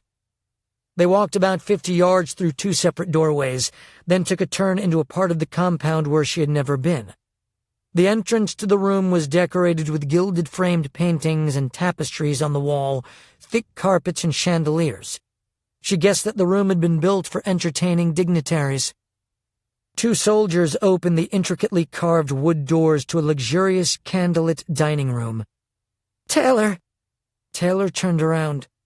Tara was running up behind her, also dressed in a gown. The 2 sisters embraced. "Are you okay?" Taylor asked. "I am now," she said. She leaned back. "How did they capture you?" "They didn't. I surrendered. For you." Tears welled up in Tara's eyes. "You shouldn't have done that." "Of course I should. How have they been treating you?" Amash had warned Tara that he would turn on the Resat and torture both her and Taylor if she said or even implied anything negative at all. "It's been fine. The rooms are a lot nicer than the ones Hatch kept us in." Tara just forced a smile. Since her arrival, she'd been kept in a Resat vest in a bat and guano-filled cave. She wondered why Taylor hadn't seen that when they'd touched. Amash walked up to them, his eyes darting back and forth between them. "Ladies, you look lovely this evening. It's good to see the 2 of you together again." "It's good to be together," Taylor said. "Thank you," Tara said, doing her best to conceal her contempt for him. "You're welcome," Amash said. "I'm sure you're both hungry. We have an amazing celebratory meal planned for this evening. A 17-course meal, in fact." Despite her pain, Tara's mouth watered. She had been fed almost nothing during her confinement. "Come in, please. Let's dine." The twins followed him into the dining room. The room was similar to Hatch's dining room in Tuvalu, with stained wood paneling and brass and crystal chandeliers. The table was long and spread with a cream-colored linen cloth and set with fine blue and white Delft porcelain and polished sterling silverware. Such fineness seemed out of place in the jungle. But even in the remote wilderness, Hatch had always found a way to surround himself with the luxuries of life. Always. Amash walked to the front of the room. In addition to the waiters and guards, Jack and 2 other men were standing behind the table. One was in a military dress uniform, the other wore a white floor-length robe with a white cap. Amash tapped a spoon against a wine glass to get everyone's attention. "Welcome, my friends. I'm pleased that you've joined me this evening, especially our newest guest, Miss Taylor Ridley." He turned to the men next to him. "Be assured, gentlemen, you're not seeing double. These beautiful young ladies are twins." All the men, except for Jack, laughed. "Now, for the seating arrangements." He turned to the women. "I'm sure you have much to catch up on, so I'll let you 2 sit next to each other in those 2 seats," he said, pointing. "Jack, you sit right there across from Taylor." "Yes, sir." Jack sat down, looking into Taylor's eyes as he did. Tara wouldn't look at him, afraid that she might reveal her true feelings. "Introductions are in order. To my right is Maxwell Nielsen. He is the Chief of Guards." "Pizza Max," Taylor whispered to Tara. Tara giggled. Amash's brow furrowed. "Excuse me?" "Nothing," Taylor said. "Sorry." To my left is Dr. Rahman, our head scientist." The doctor bowed slightly. "It is my pleasure," he said with a heavy accent. "Everyone, please sit." After everyone had taken their seats, Amash continued. "Now on to our present business. To begin, our wines today compliments of the former Dr. C.J. Hatch, or a Muto Rothschild 1955, acquired, no doubt, at auction. Someone described its flavor as a celestial blend of mint, leather, and lead pencil, which I recognize is, at the least, a very ironic description. For a white wine, we have a 2009 Domaine de la Romanée Conti Montrachet Grand Cru, a satiny citrus and honey-noted Chardonnay. Dr. Hatch acquired an entire case of this delightful wine at $2,500 a bottle, which might sound a bit excessive, but was a shrewd investment, as they are now valued at 4 times that amount. There were many things about the former leader to dislike, but his expertise in selecting spirits was not one of them." At that, he gave a subtle command, and servers holding bottles of wine made their way around the table. "I'll have the red," Taylor said, holding out her glass. Tara said, "Me too." "Too fruity for me," Jack said. "I'll have the white." "Maybe you should try something yellow," Tara said, biting back her anger. She furtively glanced over at Amash, afraid that he might have heard her, but he appeared distracted, comparing wines with the scientist. As Jack took a sip of wine, he slipped off a shoe, reached his foot across the table, and touched Taylor on her calf. Taylor continued to act like she was in conversation with Tara as Jack thought to her. "This is the plan. When I spill my wine, reboot everyone in the room, then have Tara make herself look like Amash and make Amash look like her. Scratch your nose if you understand." Taylor casually reached up and scratched her nose. Then she added into her conversation, "Tara, be ready." "Good luck," Jack thought, then slipped his shoe back on. A couple of minutes later, a man wearing a chef's smock and hat walked into the room and whispered into Amash's ear. Amash nodded, then said, "Gracias." Then, as the chef walked back to the kitchen, Amash again tapped his spoon against his glass. "The chef's assistant has just informed me that dinner is ready. But before we eat, let me offer a little explanation about our meal today. Our chef has joined us from the famous restaurant Central in Miraflores, Lima. I'm not boasting when I say it is considered the best restaurant in South America, and one of the best Michelin restaurants in the world. Or maybe I am boasting, but I'm not exaggerating. Either way, you are in for a real treat. I'm not exaggerating either when I say this is a 17-course meal. Yes, it might sound a bit excessive, but today is a special day after all. The reuniting of sisters in a cause we love more than we can say. We'll begin our culinary adventure with scallops and pepino melon with charapita pepper. This will be followed by sea bass and clams on quinoa leaf, squash and shrimp, and then duck and squid. I guarantee you have never had the pleasure of such a culinary adventure before. I know you have a bit of a sweet tooth, Taylor. So, for you, we have 4 kinds of dessert, including a cacao mousse, a sort of clay and cocoa leaves and shaved ice jelly, and the most interesting of the dolce offerings, huamp gel, which are small translucent balls of algae. So, before we begin, let us raise our glasses to our newest compatriot, Taylor Ridley. He raised his glass. Everyone in the room raised their glasses. Amash looked into Taylor's eyes. To Taylor. To Taylor, the group echoed, clinking each other's glasses. "Did they do this for you too?" Taylor asked Tara. Tara just bit down and forced a pained smile. As everyone sipped their wine, the servers streamed into the room. So it begins. Buon appetito, Amash said, setting down his glass. The meals were served on platters as unique as the entrees themselves, wood and stone bowls and plates woven from palm leaves. By the 7th course, Amash was in a jovial mood and invited the 4 guards to imbibe in a glass of wine. As soon as they started drinking, Jack reached for a plate, purposely knocking over his wine glass. Everyone looked over at him. "What a waste," Jack said. "That's like $200 of wine." Taylor took her cue and rebooted everyone in the room except Tara and Jack. While everyone was in a state of confusion, Taylor turned to Tara and said, "Stand up and make yourself look like Amash and make him look like you." Taylor rebooted the room again as Tara did as Taylor had said. She stood up, holding at her chest like the sovereign. Taylor saw them change images. "Now tell the guards to handcuff her and cover her mouth," Taylor said. "Guards, handcuff her," Tara shouted. "Cover her mouth." The guards, still disoriented from Taylor's rebooting, looked back and forth at each other, not sure how their sovereign had so quickly changed places. One of the guards asked Tara, "Should we turn on the reset, sir?" "No. Just handcuff her, then we'll take her back to her cell."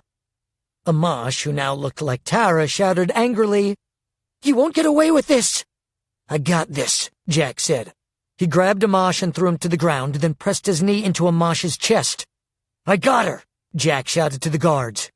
"Bring me some cuffs! Hurry!" "Help him!" Tara shouted. The chief guard grabbed Amash as 2 of the other guards scrambled over to help. "Give me your gun," Jack said to the chief. He was about to hand it over when Amash shouted, "Coventry!" The room froze. Suddenly, Taylor and Tara both screamed out, then dropped to the ground as intense broadcasted waves of reset filled the room. Amash regained his form as Tara fell over unconscious. The startled guards standing above him moved their guns from Amash to Jack. "Get him off me!" Amash shouted. The guards pulled Jack off Amash, then pinned him to the ground. Amash rolled to his side, then stood. He looked down at Jack and said, "Beat him and cuff him." All 4 of the guards fell onto Jack with their batons until he was unconscious, and their batons were dripping with Jack's blood. Amash walked over to Taylor. "This is how you repay me for my kindness? And you thought you could get away with that?" He turned to Tara. "And if you think you suffered before, you're going to learn a whole new meaning of the word." Tara was still unconscious, but her body was heaving from the intensity of the reset. Taylor began vomiting, then fell to her side, her body convulsing wildly. "You're going to kill us!" she screamed. "It's too much!" Amash grinned. "You might be right," he said as he watched the 2 women in their torturous flails. "But it's fun to watch." It was almost a minute later when he said calmly, "Turn the reset to 5. Tara's and Taylor's bodies immediately stopped jerking. Taylor passed out. "Cuff them," Amash said to Maxwell. "Leave the reset as is." "Yes, sir. Where would you like them held?" "Drag them to the corner for now. I'd like to finish my meal." "Yes, sir." When Taylor finally came to, she was drenched in sweat and lying on her stomach, her hands cuffed behind her back. There was a guard standing directly above her, a boot on either side of her head. Painfully, she turned her head toward Tara, who was about 10 feet away and in the same predicament. She forced out 2 words. "What happened?" "Silence!" Amash shouted. "You failed. Now don't disturb my meal." Amash and Dr. Rahman went back to eating, as if nothing had happened. Maxwell was no longer at the table. He was furious that they had tricked and shamed him on his watch, which he was taking out on Jack with his truncheon.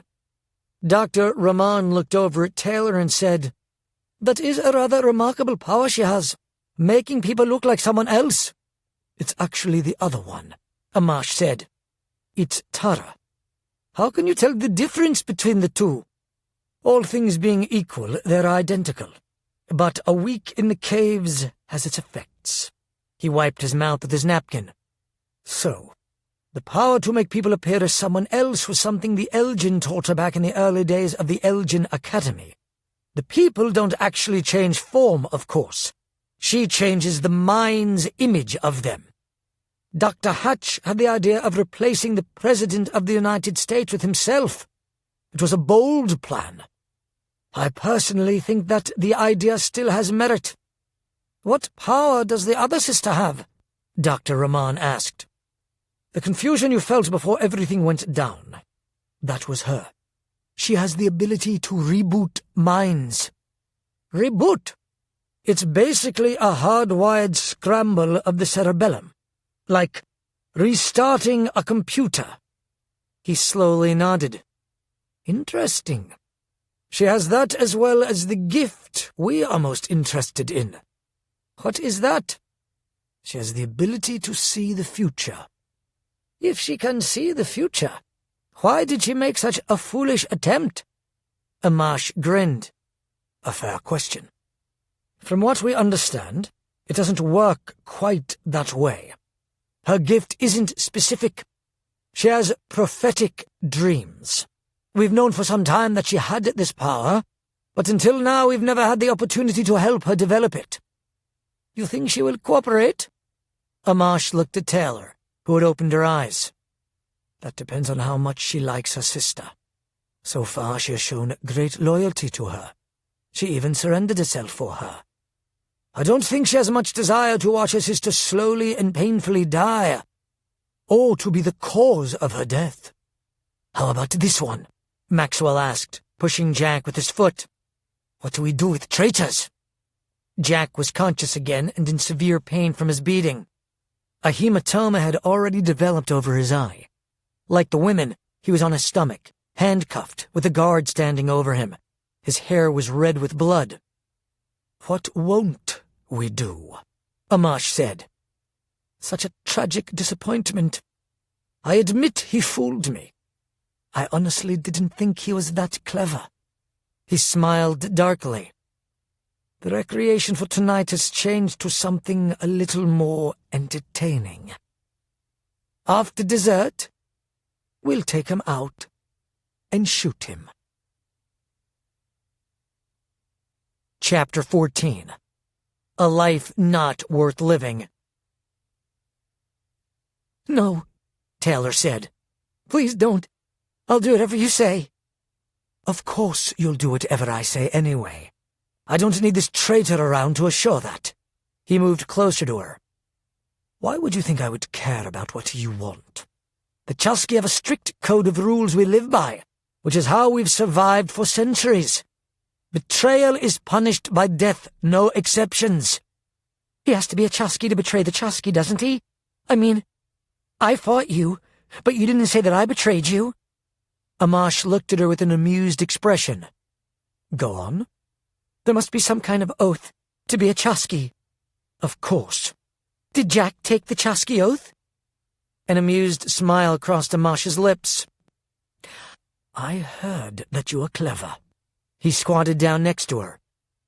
So, Miss Ridley, what do you think we should do with your friend? Because, truthfully, as a prisoner of ours, he may desire death over the existence that you're choosing for him. Or am I correct in assuming that you want to keep him around until your friends liberate him? Because if so, I assure you, that's not going to happen. You see, we've choreographed this entire mission of yours. We are well aware of your Alpha team. At least what's left of them. We could have taken them out at any time. Our plan was that they would deliver you to us. And just as we planned, they have. So, you see, we've been miles ahead of you the whole time. As you fight for your friend's future, you should bear in mind that Jack's existence won't be pleasant, and ultimately, he'll be begging for death. Taylor looked at him, fighting the tears that wanted to fall. Still, Amash read the pain in her eyes.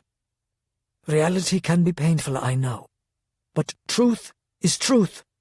I just thought you should know that everything has gone according to our plan.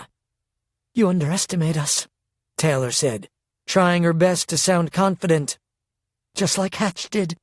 Look what happened to him. A wry grin crossed Amash's lips. That's the spirit, my girl. I would expect nothing less from you.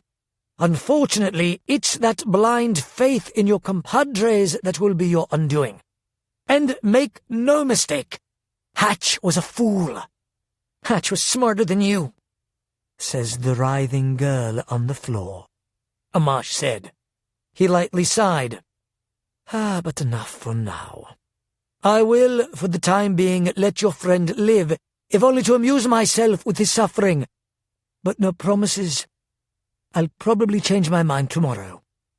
When the drug lord Pablo Escobar was betrayed, he'd chain the offender to a tree on his mile-long driveway, so those driving in would see his victims in various stages of suffering and death. It sent an indelible message to those who did business with him. Lead or silver was always the choice. You could profit off your association, or suffer. Of course, he'll try to escape, we expect that. But we have a simple solution for that. For you, we have reset vests that fire on full if you leave the premises. Obviously, that won't work on him, but we wouldn't want him to feel left out. He turned to look at Jack. For you, dear boy, we'll wire you with an explosive vest. You'll appreciate it. It's lined with C4. If you leave the facility, it blows up. If you try to take it off, it blows up. His voice lowered. If you displease me in any way, it blows up. Actually, I should say, blows in. Just in case you decide to play the martyr and try to take out a few guards with you. It doesn't work that way. All the shrapnel blows inward, shredding you and leaving your surroundings untouched. Amash turned back. You see, Taylor, we really have thought of everything. To defeat your enemy, you must be your enemy. At least get into his mind. He took a deep breath as he looked at Jack. It may sound cruel, but the vest's a blessing, really. When Jack finally decides that he can't take it anymore, and he will, he can just do himself in. He turned back to Taylor. What do you think of your idea now? I think you talk too much. Amash laughed, then turned to the guards. Take her away. Put the girls in reset vests set at 5 and put them in separate bat cells. What's a bat cell? Taylor asked. Ask your sister. She knows all about your new accommodations. He glanced down once more at Jack. What a pitiful wretch you turned out to be. He turned and walked out of the room. Part 9. Chapter 15. Next Steps. I was about to walk out of the house when Austin and McKenna approached me. I don't know what to say, Michael, McKenna said. I feel like I let you down. I'm so sorry. It's not your fault, I said.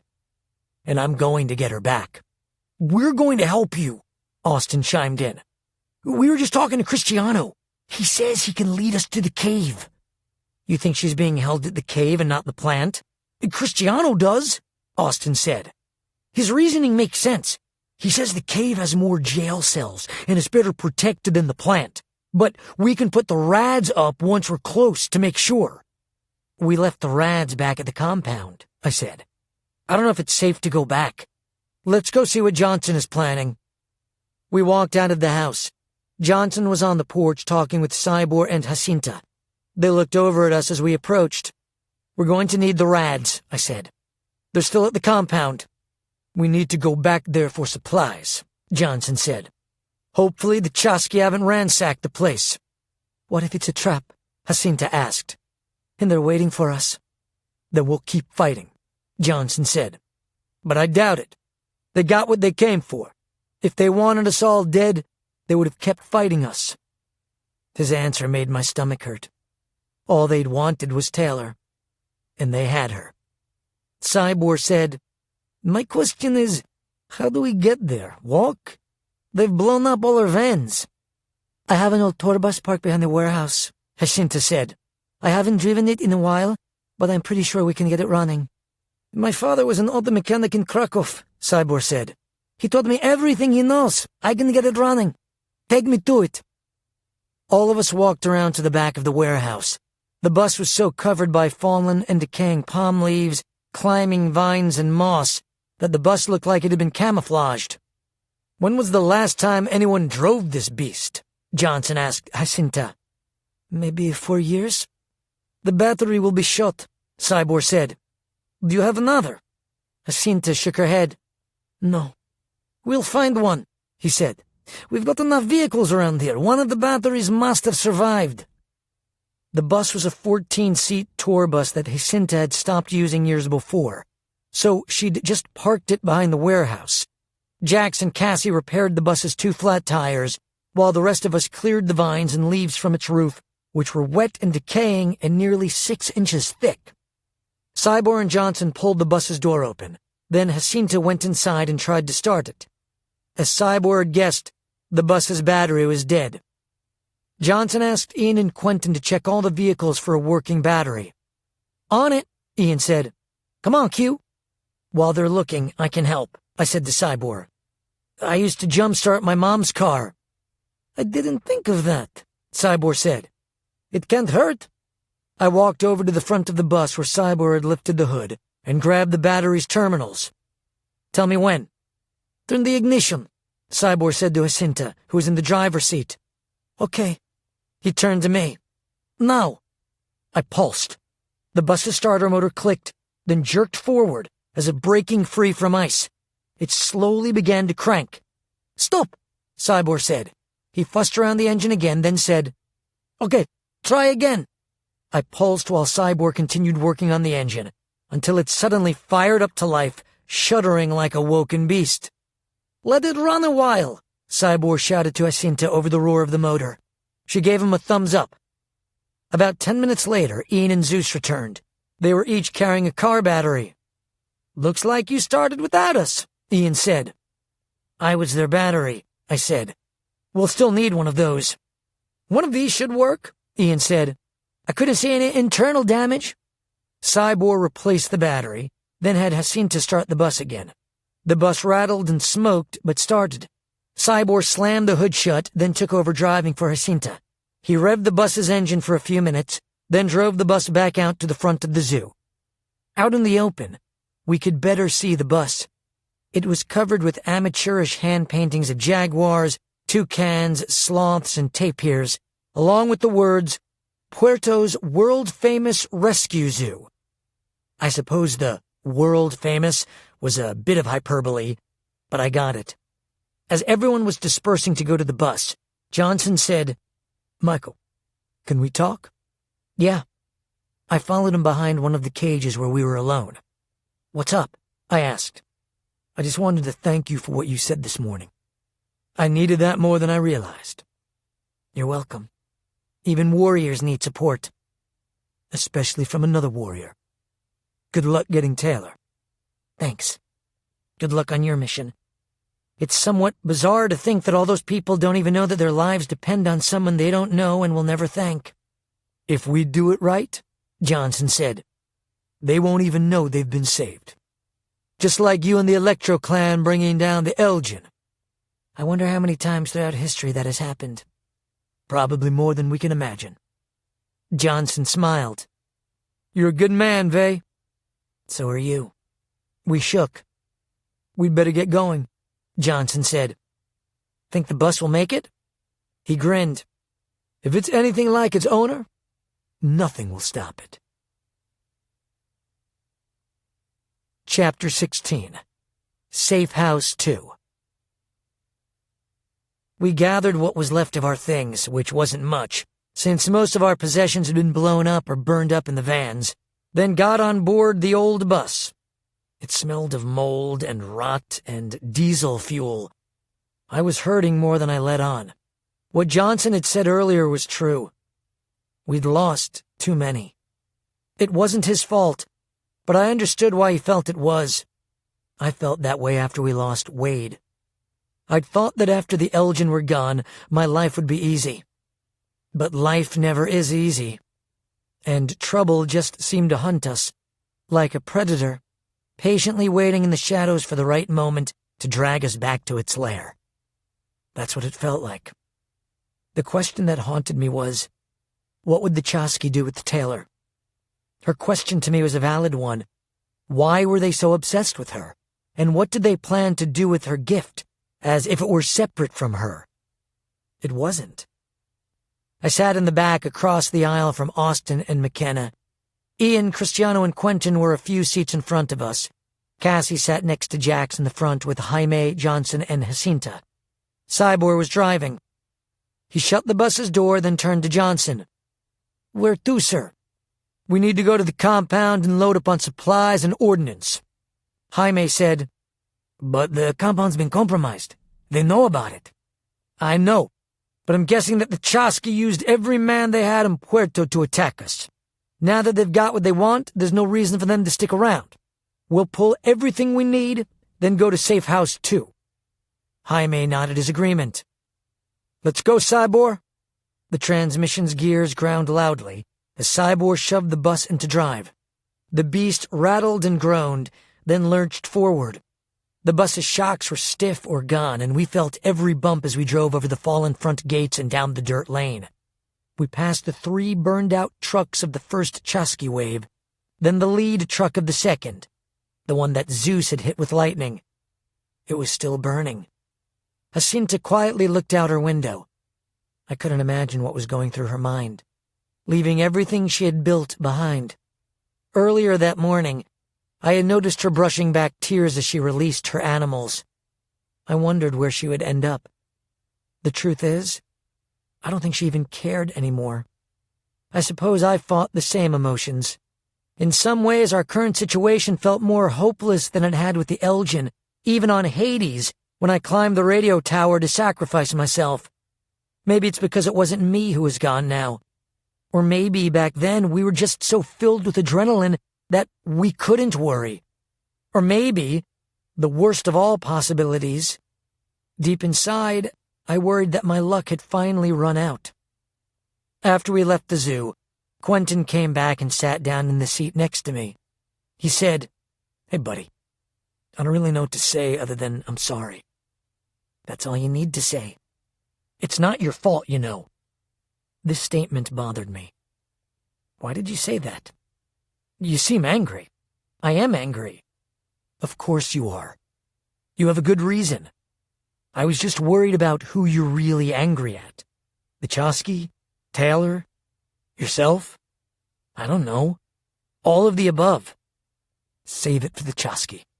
What Taylor did was brave and noble. At least let her have that.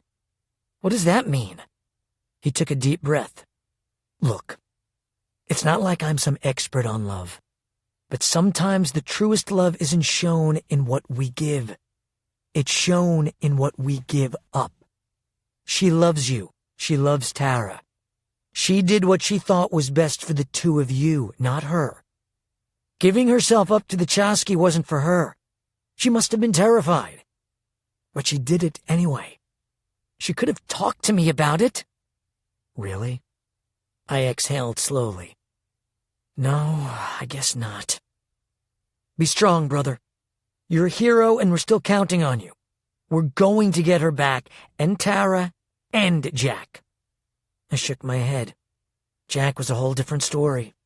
After all we'd been through, how could he betray us like that? I don't know if Jack will come back even if he has the chance. I think there's more to Jack's story than we know. You know him. What does Jack value most of all? Courage. Even more than courage. Loyalty. Exactly. It's his defining virtue, don't forget that. He slapped me on the knee. Remember, I'm with you until the end, brother. He went back to his seat. It took about a half hour for us to reach the compound. Not much was said on the way. We were anxious as we approached, but Ian kept a lookout for anything suspicious, and there was nothing. Like Johnson thought, the Chasqui had gotten what they wanted and disappeared back into the forest, vanishing like a raindrop in the Amazon River. Johnson said, "We're going to grab some munitions and MREs, then head off to Safe House 2. Keep things fast and stay alert. Ian, if you'll keep an eye on things." "Both of them, Chief." Once the outside gate had closed behind us, Johnson got out and opened the warehouse door, and Cyborg drove inside. "Michael, could your guys give us a hand?" "Whatever you need." We went to their storage and brought out several boxes marked C4 explosives. "Don't drop those," Johnson said. I almost laughed. I figured as much. We then moved everything inside, filling the bus aisle with the supplies. Johnson and Jax dropped a box of paper into a metal drum outside the overhead door, then set the box on fire. We momentarily stopped what we were doing to watch. "What's that?" Cassie asked Jax. "It's called the Destructor Kit," Jax said, stepping back from the drum. "It's designed for the destruction of confidential materials. You'll want to step back." The fire quickly grew hotter until the black smoke turned white. Then flames began shooting upward more than 20 feet. The barrel itself turned bright red. "To be exact, it's an E-12 Destructor Kit from the Army Chemical Corps," Austin said. "It consists of 100 pounds of nitrate, 1 package of igniter compound, 2 fire starters, and a wire screen and connectors to a basic steel drum." "He really does know everything," Jax said. "It was unnecessary, though." "Why do you say that?" "You could have just asked McKenna to burn everything. She's hotter than nitrate. Nitrate burns at 1700 degrees Celsius. That's a little over 1900 kelvins. McKenna can do 3000 kelvins." "Your girlfriend burned hotter than nitrate?" Cybor asked. "Yes." Cybor smiled. "You have a hot girlfriend. Tell me something I don't know." "I don't know if that's possible, but I'll give you some advice." "What's that?" "Don't ever get her mad at you." We were in and out of the compound in less than 30 minutes. The barrels were still burning when we left, but everything inside them was already destroyed. There was another van in the garage, but we decided to abandon it and stay together on the bus. According to Jaime, there were more vehicles at the next safe house. Safe House 2 was about 16 miles away from the compound. Like everyone else, I was exhausted, but I couldn't sleep on the bus. There was just too much weighing on my mind. "How soon can we start upriver?" I asked Jaime. "You're the boss, so whenever you say." "To me, it would make more sense to go in the morning." "Why?" "Tourists don't go into the Amazon at night." "I'm not a tourist." "No, but we want the Chasqui to think you are. At night you look suspicious to the Chasqui who patrol the river." He looked at me. "Besides, you need sleep." "I don't need sleep." "Everyone needs sleep. You are upset and filled with adrenaline right now, but your body will eventually calm down. How many hours of sleep did you get last night?" 2, maybe? "Exactly. You have a long hike through the jungle. Then, who knows what you'll face? You will need rest. Sometimes emotion writes checks the body cannot cash." "You're right," I said. "I'll try." A large fence surrounded the property, and we were stopped at the outer gate by an armed sentry in a guard booth. He didn't speak English, so Jaime got out of the bus and spoke to him. Then he got back into the bus, the gate rose, and we drove up to the hacienda. Unlike the Alpha Team's compound, Safe House 2 was an actual house, and a beautiful one at that.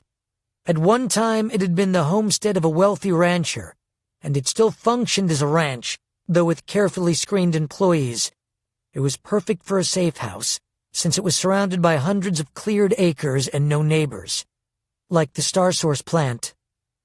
"This is nice," Tessa said. "How long have you owned this?" "About 6 years ago, the man who owned it moved to Lima to work for the president," Johnson said. "We're safe here, at least for a while. I suggest we get some rest, then make our plans." He turned to me. "Michael, I know you're eager to go after Taylor, but a few hours won't make much of a difference for them, and it will for you. We study sleep deprivation in special forces, and a 30-minute nap significantly improves performance." "They call it the combat nap," Austin said. "It improves performance by 34% and alertness by 100%. "Thank you for that," Johnson said. I think he was still getting used to Austin's addendums. "I recommend that we go inside, eat lunch, then rest for an hour. Then we'll meet and go over our plans." I nodded. "That works." We left our things on the bus and went inside. Jaime had called ahead, and the hacienda staff had already prepared lunch for us. Ceviche, roast beef sandwiches, rocoto relleno, stuffed spicy peppers, and a garden salad. We had various juices, including a drink called chicha morada, made from purple corn, cinnamon, cloves, apple chunks, and pineapple peels. I was hungrier than I'd realized, and I ate until I was full. Then I found one of the empty rooms and lay down to rest for a few minutes. When I woke, it was dark outside. I looked around the room. I was alone. I got up and walked out. I could smell meat on the grill.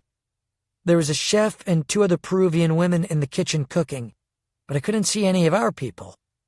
I walked to the back of the house to a glass sliding door. Jax, Cassie, Johnson, and Jacinta were outside on the back patio talking.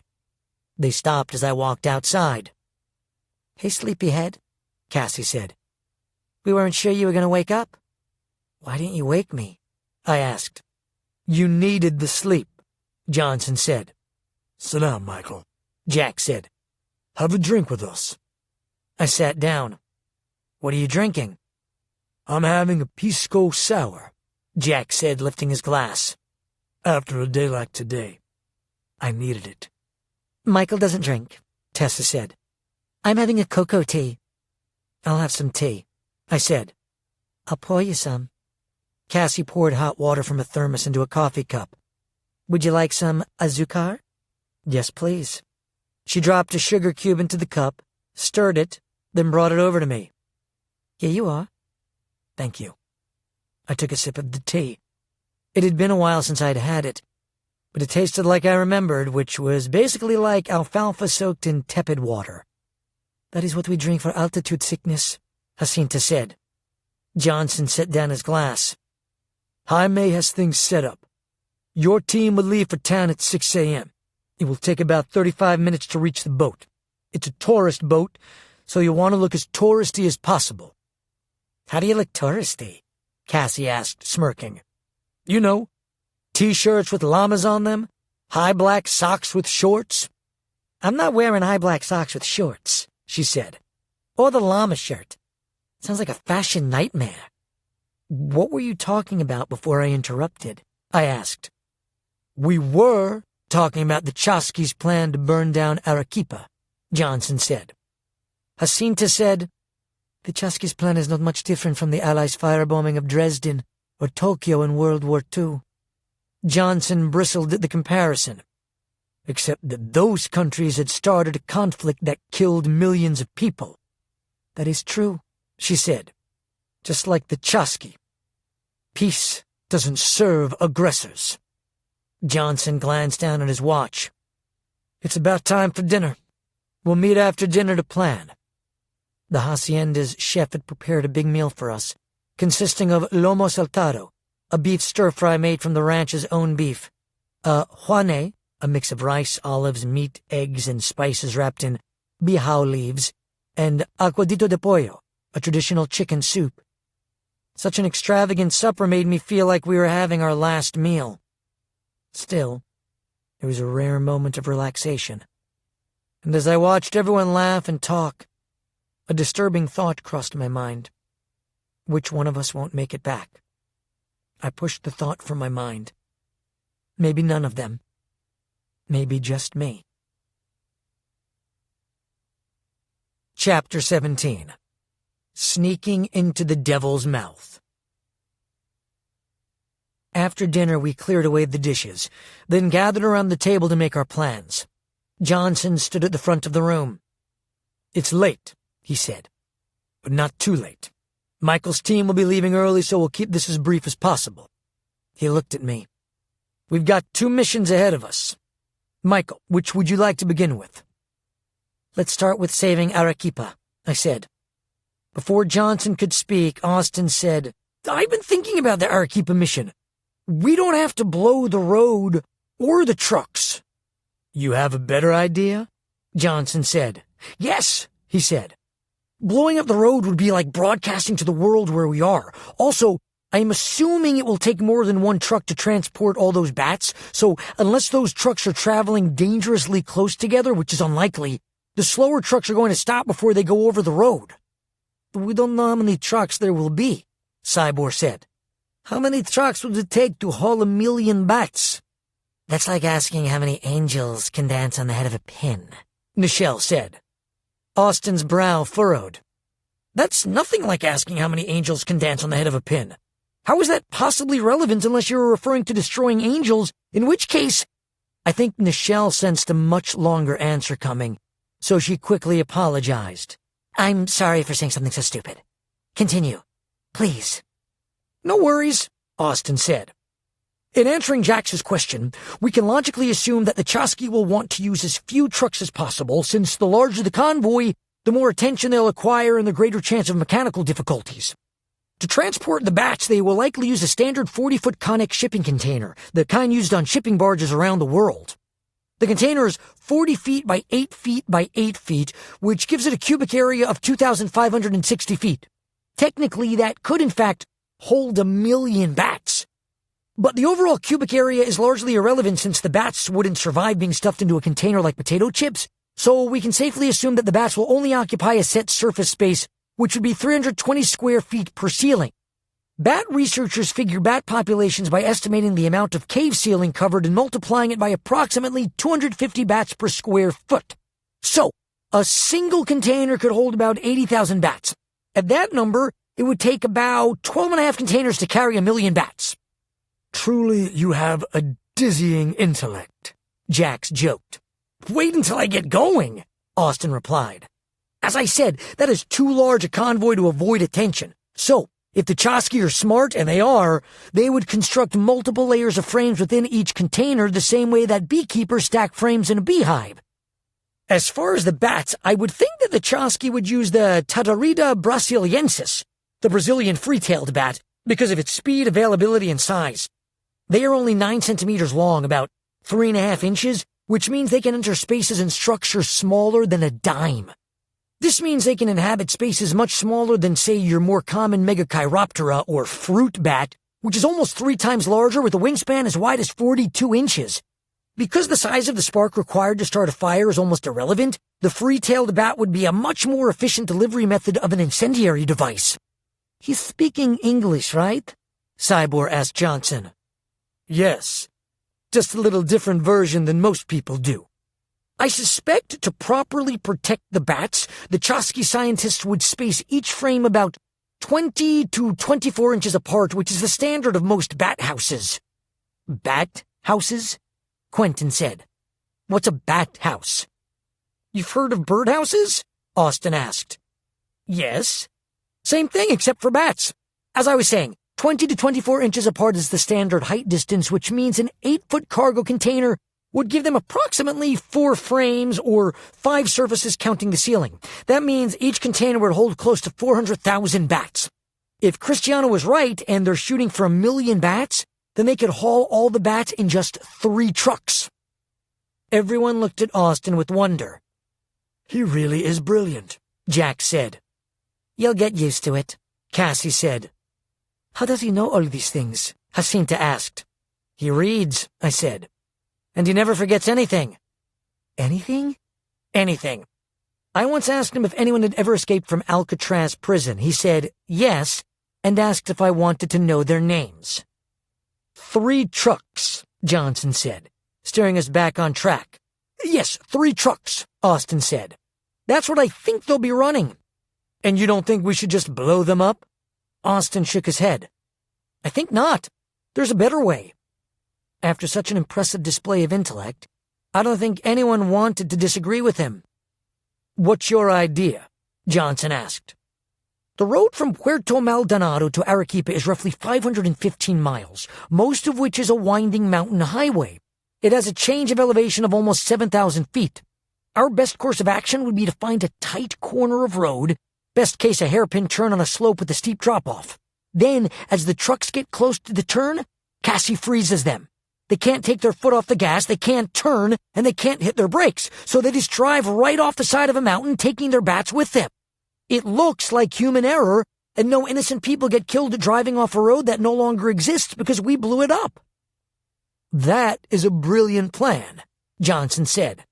So, we'll take Cassie with us, Jax said. I could see he was all for that. Cassie, too, as she was smiling. And Tessa for the added distance, Austin said. I'd take Quentin, too, as backup. If something goes wrong, he can at least shut down the trucks. Then you could still blow them as a last resort. We could hit them with rocket launchers, Cybor said. Johnson thought for a moment, then said, We'll still need advance warning to know when they're coming. I can go downriver with Michael, Jaime said. Maybe to Jacinta's friend's lodge. When I see the containers go by, I'll radio you. Then I'll head back to Puerto and keep an eye on the port and the progress of the Chasqui's loading of the cargo containers. I'll just keep a few miles ahead of them the whole way. That's a solid plan, Johnson said. That's what we'll do. He turned to me. Now let's talk about your mission. Where do you think they'll take her? The Star Source plant or the cave? Cristiano thinks the cave, I said. Cristiano said, Not many people know where the cave is, and it is easier to defend than the Star Source plant. I was afraid of that, Johnson said, shaking his head. I hate cave and tunnel warfare. I had my fill of it in Afghanistan. We definitely have the easier of the two missions. Nothing's easy about any of this, I said. And you have 100,000 lives to save. Johnson exhaled slowly. The closer you get to the Chasqui, the more eyes there will be on the river. How will you get to the cave without being seen? I have a friend in Puerto with a tourist boat, Jaime said. He takes groups up the river every day, so the Chasqui won't suspect him unless you get too close to their interests. You will have to hike the last 3 or 4 miles in through the jungle. The Chasqui have sentinels all along the river, and they have installed many more cameras as well, Cristiano said. The closer we get, the more surveillance they have. More than the Elgin? Yes, he said, much more. But I know a safe path through the jungle that leads to the caves. It is used by a native tribe. The Chasqui don't know about it. The Amakara? Austin asked. Yes. You know of them? Austin nodded. We've had dealings with them. The Chasqui's cave was once a sacred place for them. It was where they buried their chiefs for many centuries. They tried to reclaim the caves, but many of them were killed by the Chasqui. The Amakara hated the Elgin, but they considered the Chasqui living demons. I know the Amakara, I said. They helped me escape the Elgin. That's where I met Tessa. She was practically part of their tribe. Tessa smiled. The Amakara are my friends. I even know a little bit of their language, and you're right. They hated the Elgin. We should take Tessa with us, Cristiano said, in case we run into them. No, I said. Alpha Team will need her more than we will. I turned to Cristiano. Earlier you said caves. Is there more than one cave? It is really a network of caves. Before the Chasqui came, there were 2 different caves which they tunneled through and connected, making a larger cave. There are more than 2 miles of explored tunnels, but it is even bigger than that. Some of the tunnels go deeper into the earth and have never been explored. What's in the caves? McKenna asked. They've turned the caves into a fortress. Amash started building it after the Electro clan destroyed the Star Source plant, and he started selling drugs. He wanted a safe place he could hide in case the Peruvian government or American DEA ever came after them. Or Hatch and the Elgin. General Hatch never knew about the caves. The caves are well hidden and easy to defend.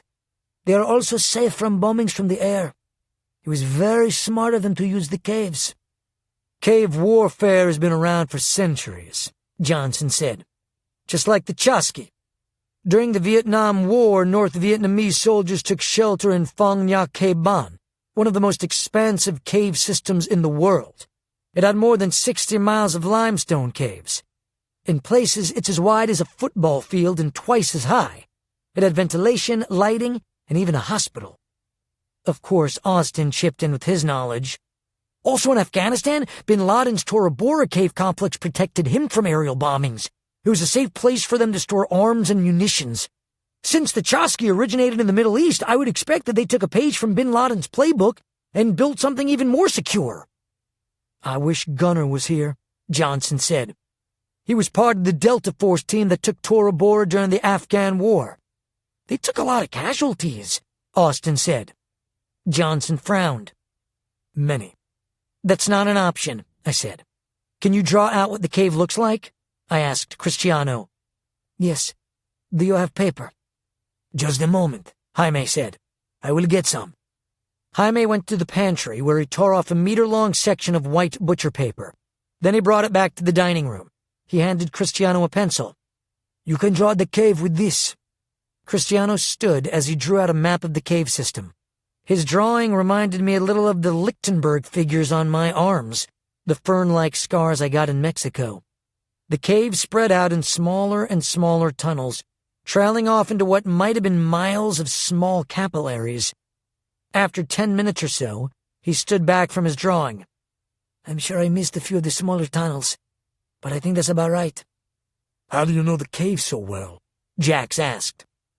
One of my assignments was to give tours of the caves to the new guards, so I got to know them very well. In my free time, I explored a lot.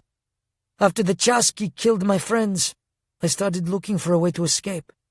I found a way out no one knew about.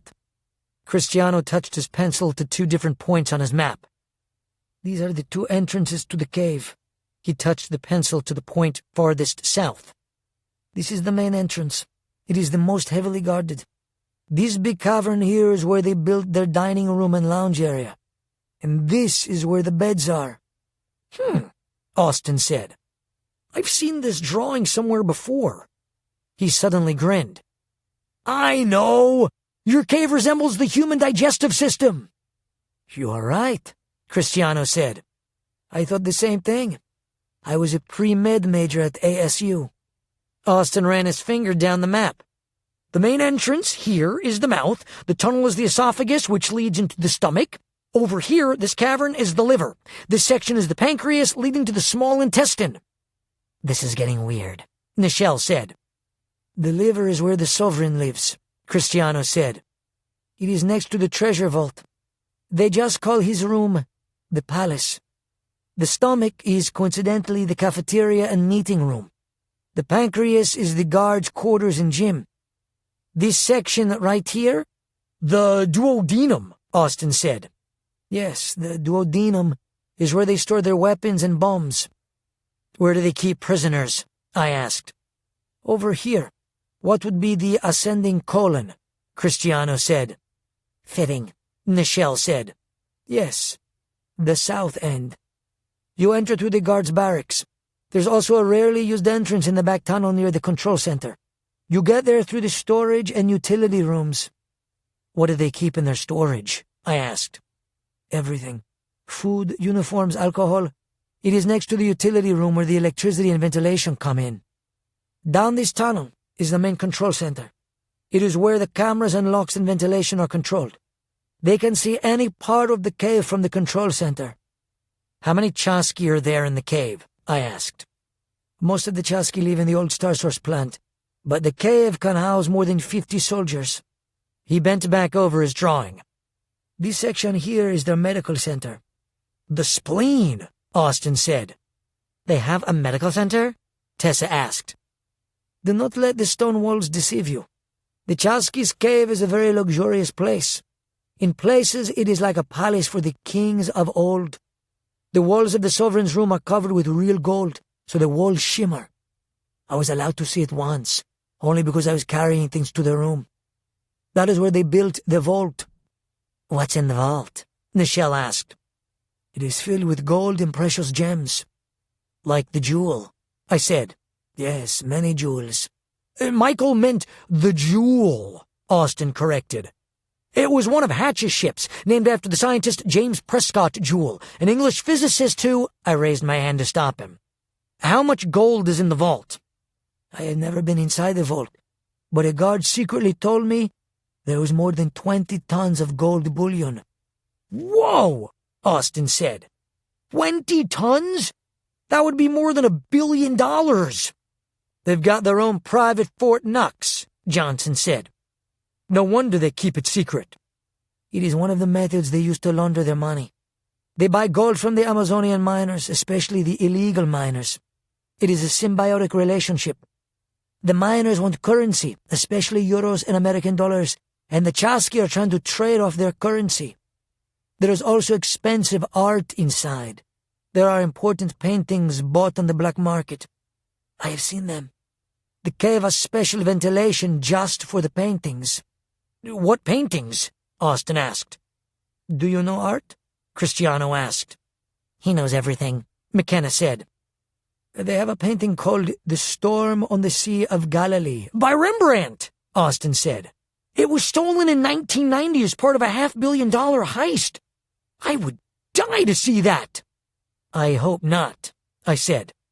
What makes it special, Austin said, besides being a Rembrandt, is that there are 14 people in the boat, and since Jesus and his disciples only add up to 13, it is believed that Rembrandt painted himself in the boat as a self-portrait.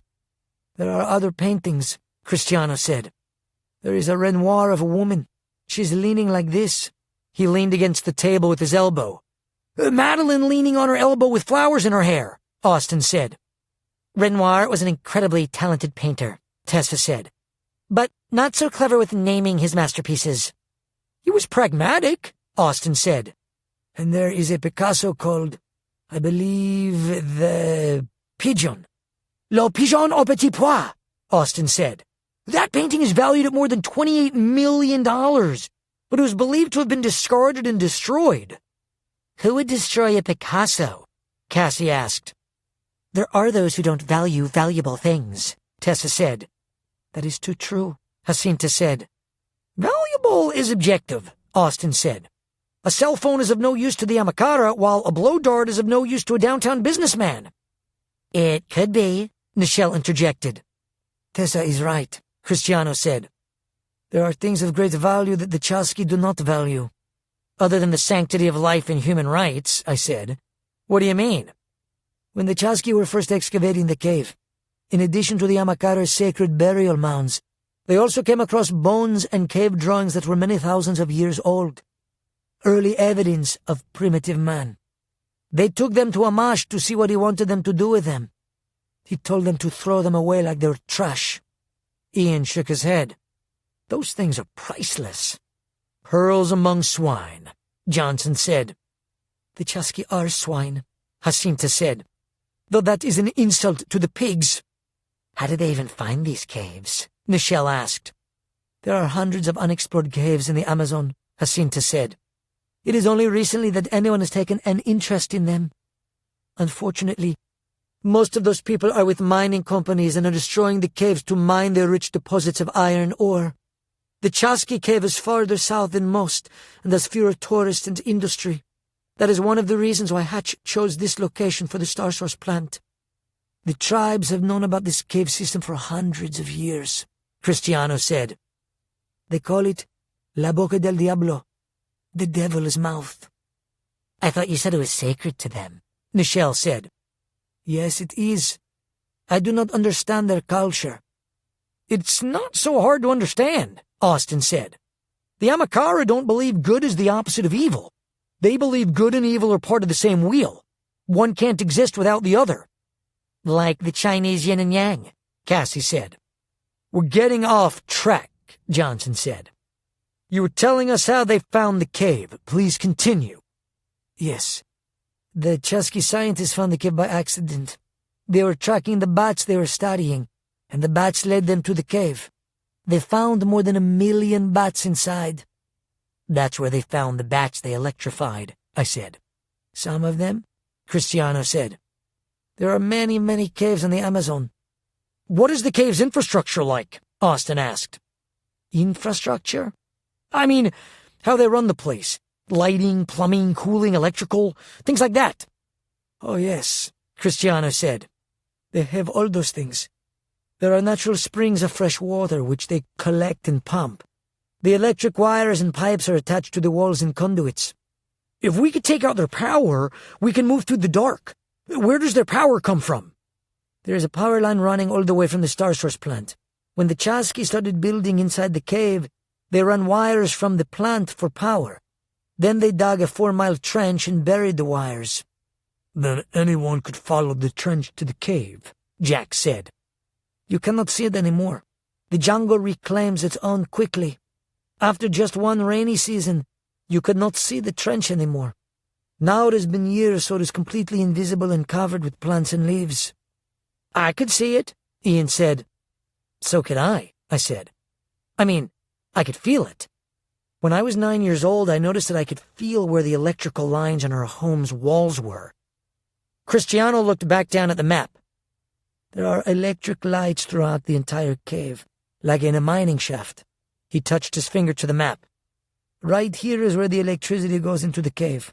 From here it goes into a large battery room, so if the power is shut off, they still have more than a month of electricity. That's smart, Austin said. Auxiliary power. So there will be light, I said. I turned to Cristiano. How do we get into the cave? Trying to get in by any of the entrances would be too dangerous, Cristiano said. They are well guarded with many cameras and guards. You cannot get within 100 meters without being seen. If we got in through the main gate, there are 2 other gates behind it that automatically close. They would shut up like a turtle in its shell, then alert the guards at the plant to come to their aid. They can hide in there for a very long time. So what do we do? McKenna asked. There is another way, Cristiano said. Like I said, there are many, many smaller tunnels in the cave. Too many for them to care about. This small tunnel right here is partially filled with water. At its end is a deep cave pool. The pool has an underground opening. You can swim underneath and come up into another cavern where water comes in through a hole from the outside. If we widen the hole, we could get in and swim to the tunnel. That counts me out, Zeus said. Sorry, Nichelle said. The Chosky don't know about this tunnel? I asked. They know about the tunnel, but it is one of many, and they do not use it. Like I said, it is mostly filled with water. I think I'm the only one who has been to its end. If the tunnel is filled with water, how do we get through it? McKenna asked. There is space. It has an air bell, Austin said. What's an air bell? Tessa asked. It's an airspace in a flooded tunnel between the water and the ceiling, Austin said. Yes, that is what it is, Cristiano said. You have to crawl through it. It is flooded with water with only 1 foot between the water and the ceiling. That is why no one besides me has gone down it. How did you find it? Johnson asked. Like I said, I was curious and wanted to see where the tunnel went. I followed it down to the pool. It was my private pool since no one else ever went there. I was diving in the pool when I found a hole in the cave wall about 6 feet below the surface. I swam through it and came up in a cavern with air and a small beam of light. I could hear water falling. Near the top there was an opening where the water was coming in from the outside. How big is the opening? I asked. Maybe this big, he said, holding his hands about 18 inches apart. Not big enough for us to climb through, but the rock is soft, so it would not be hard to break through it. Are there any other ways in besides that? Zeus asked. Cristiano shook his head. I do not think so. There is a ventilation shaft. It might be wide enough to crawl through. Where is that? I think it is up around this area, but it has a very thick metal cage around it and cameras. It also has motion detection devices all around it. We cannot get within 100 meters of it without them knowing we were there. We had a sloth come near it once, and they shot it within a few minutes. They shot a sloth? McKenna asked. They shot it and ate it. McKenna looked horrified. That is so cruel. Sloths are kind animals. They don't hurt anyone. You can eat sloth? Nichelle asked. Cristiano nodded. It is not good. Then you've eaten it, Nichelle said. Yes, once is enough. I hate you, McKenna said. Did you know that a sloth can hold its breath underwater longer than a dolphin can? Austin said. I don't want to talk about sloths anymore, McKenna said. Nichelle shook her head. Enough about the sloths. Why don't we just put poison gas through the vents? That would take care of them. With Taylor and Tara in there? Austin asked. Sorry, Nichelle said. Forgot about that. Bad idea. I think entering through the water tunnel is our best option, Austin said. Except for Zeus. I think you're right, I said. I turned to Zeus. You might have to sit this one out, amigo. Not happening. If I have to wait outside in the jungle, I'll do it. You don't know when you'll need an extra lightning bolt.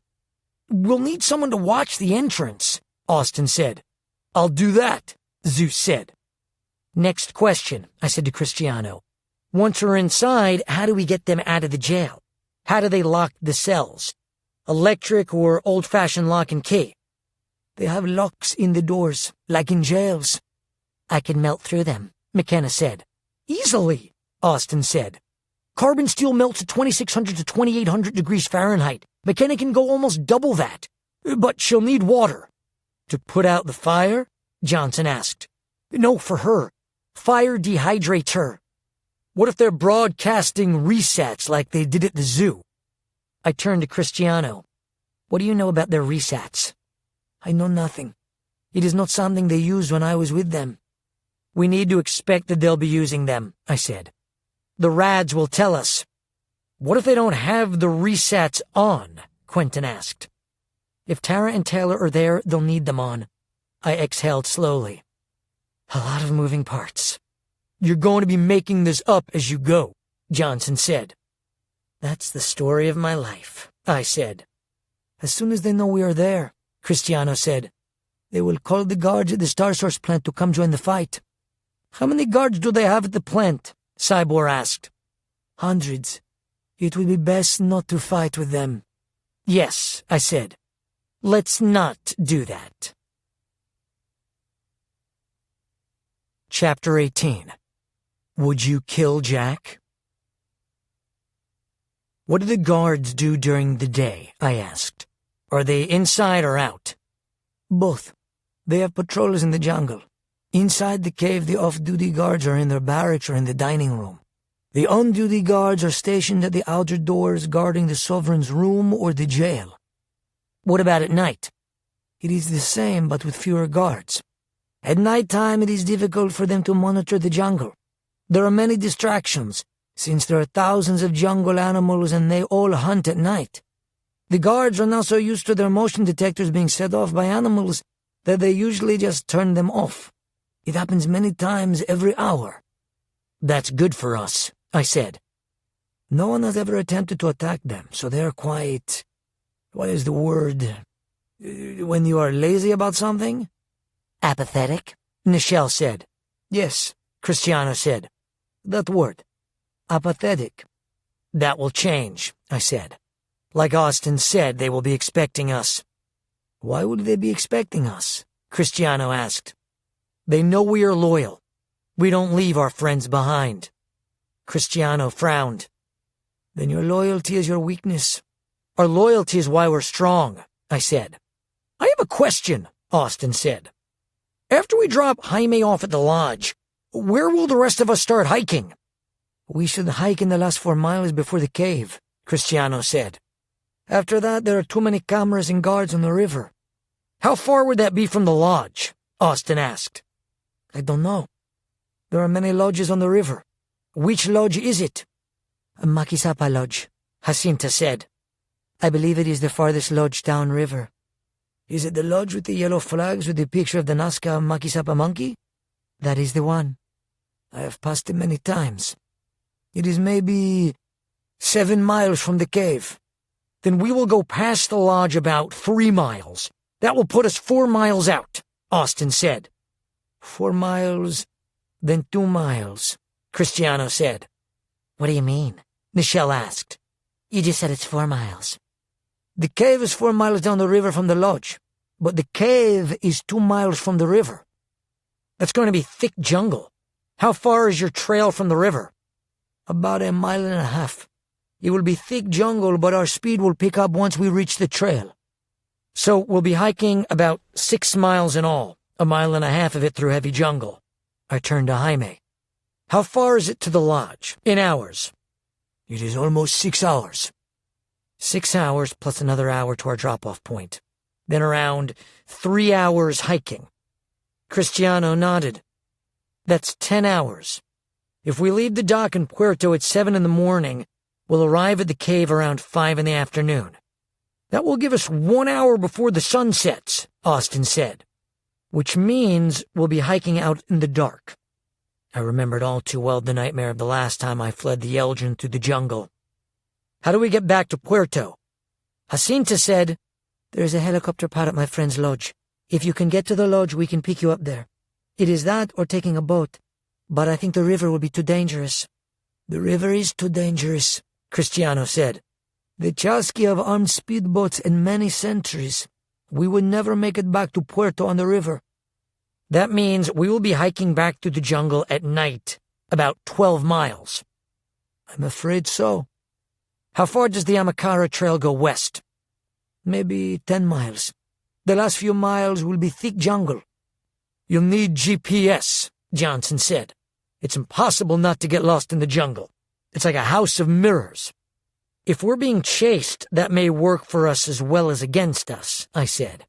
I turned to Jacinta. What is your friend's name? Lars. Lars Forsberg. He's not Peruvian? No, he's Swedish. But he's been in the jungle for more than 20 years, so he might as well be Peruvian. We can trust him? I asked. I would trust him with my life. Would you trust him with our lives? Zeus asked. Jacinta looked like she might be offended. Do you think I would send you if I didn't? He didn't mean anything by that, Johnson said. So, Michael, your team will radio us when you're clear. We'll arrange for the helicopter. What if you're not done with your mission? I asked. If we don't answer, you might have to hide out at the lodge for a little while, Johnson said. Remember, Jaime will be there. We'll be in contact with him so he'll know what's going on. He looked around. Anything else? Cristiano raised his hand. I ask one thing. If we are captured, you will kill me immediately. No one is killing you, I said. Why would you say that? Sovereign Amosh will most definitely kill me. There is nothing the Sovereign hates more than traitors. He will kill me. But only after he makes an example of me. He will make me suffer so terribly that his men will never think of betraying him. He looked around at all of us. I will go with you, and I will risk my life for you. But I will not let the Sovereign humiliate and torture me and kill me like he did my friends. We were all quiet for a moment. Then Johnson said, We have cyanide capsules. I'll give you one. If it comes to that, you can do it yourself. Cristiano nodded.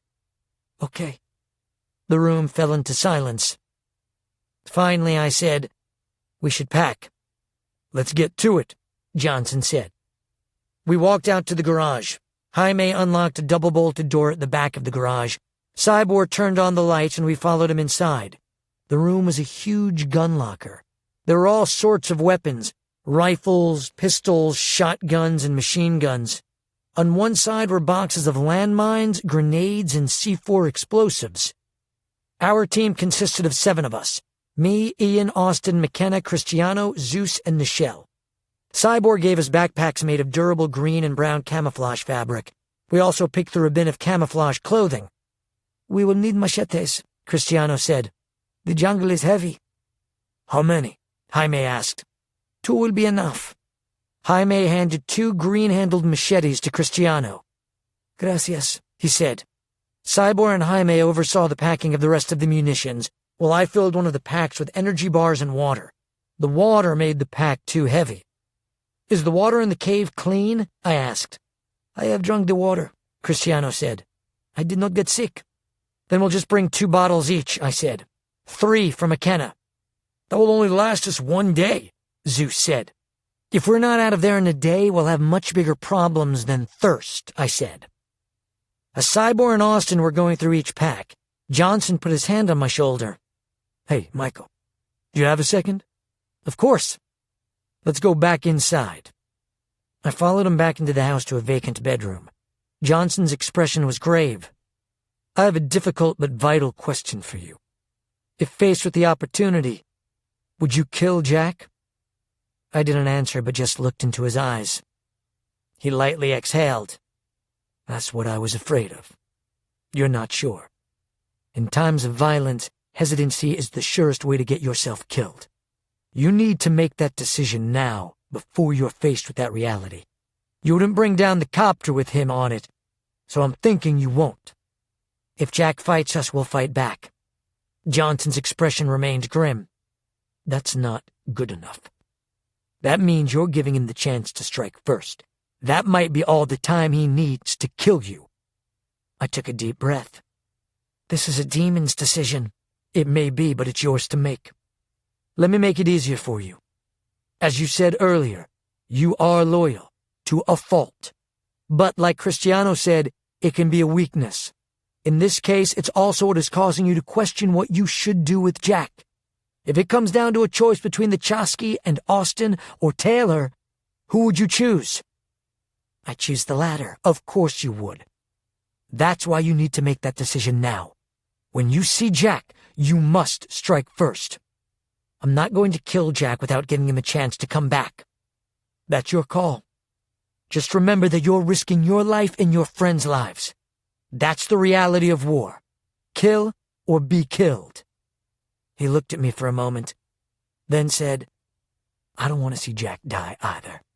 I came down here to save him, but he's made a choice, so now you have to as well. He breathed out heavily. It's not fair, but it's what it is. Just think about it. I will. I know you'll do the right thing. He slapped me on the arm. Let's finish packing. We walked back out to the garage. We had filled the packs about as full as we could when Johnson said, Michael, don't forget this. He handed me a GPS tracker. You're going to need this. The jungle is as dangerous as the Chusky. I'll give it to Austin, I said. He can be our navigator. And don't forget this. He brought out the black case my father had sent with us.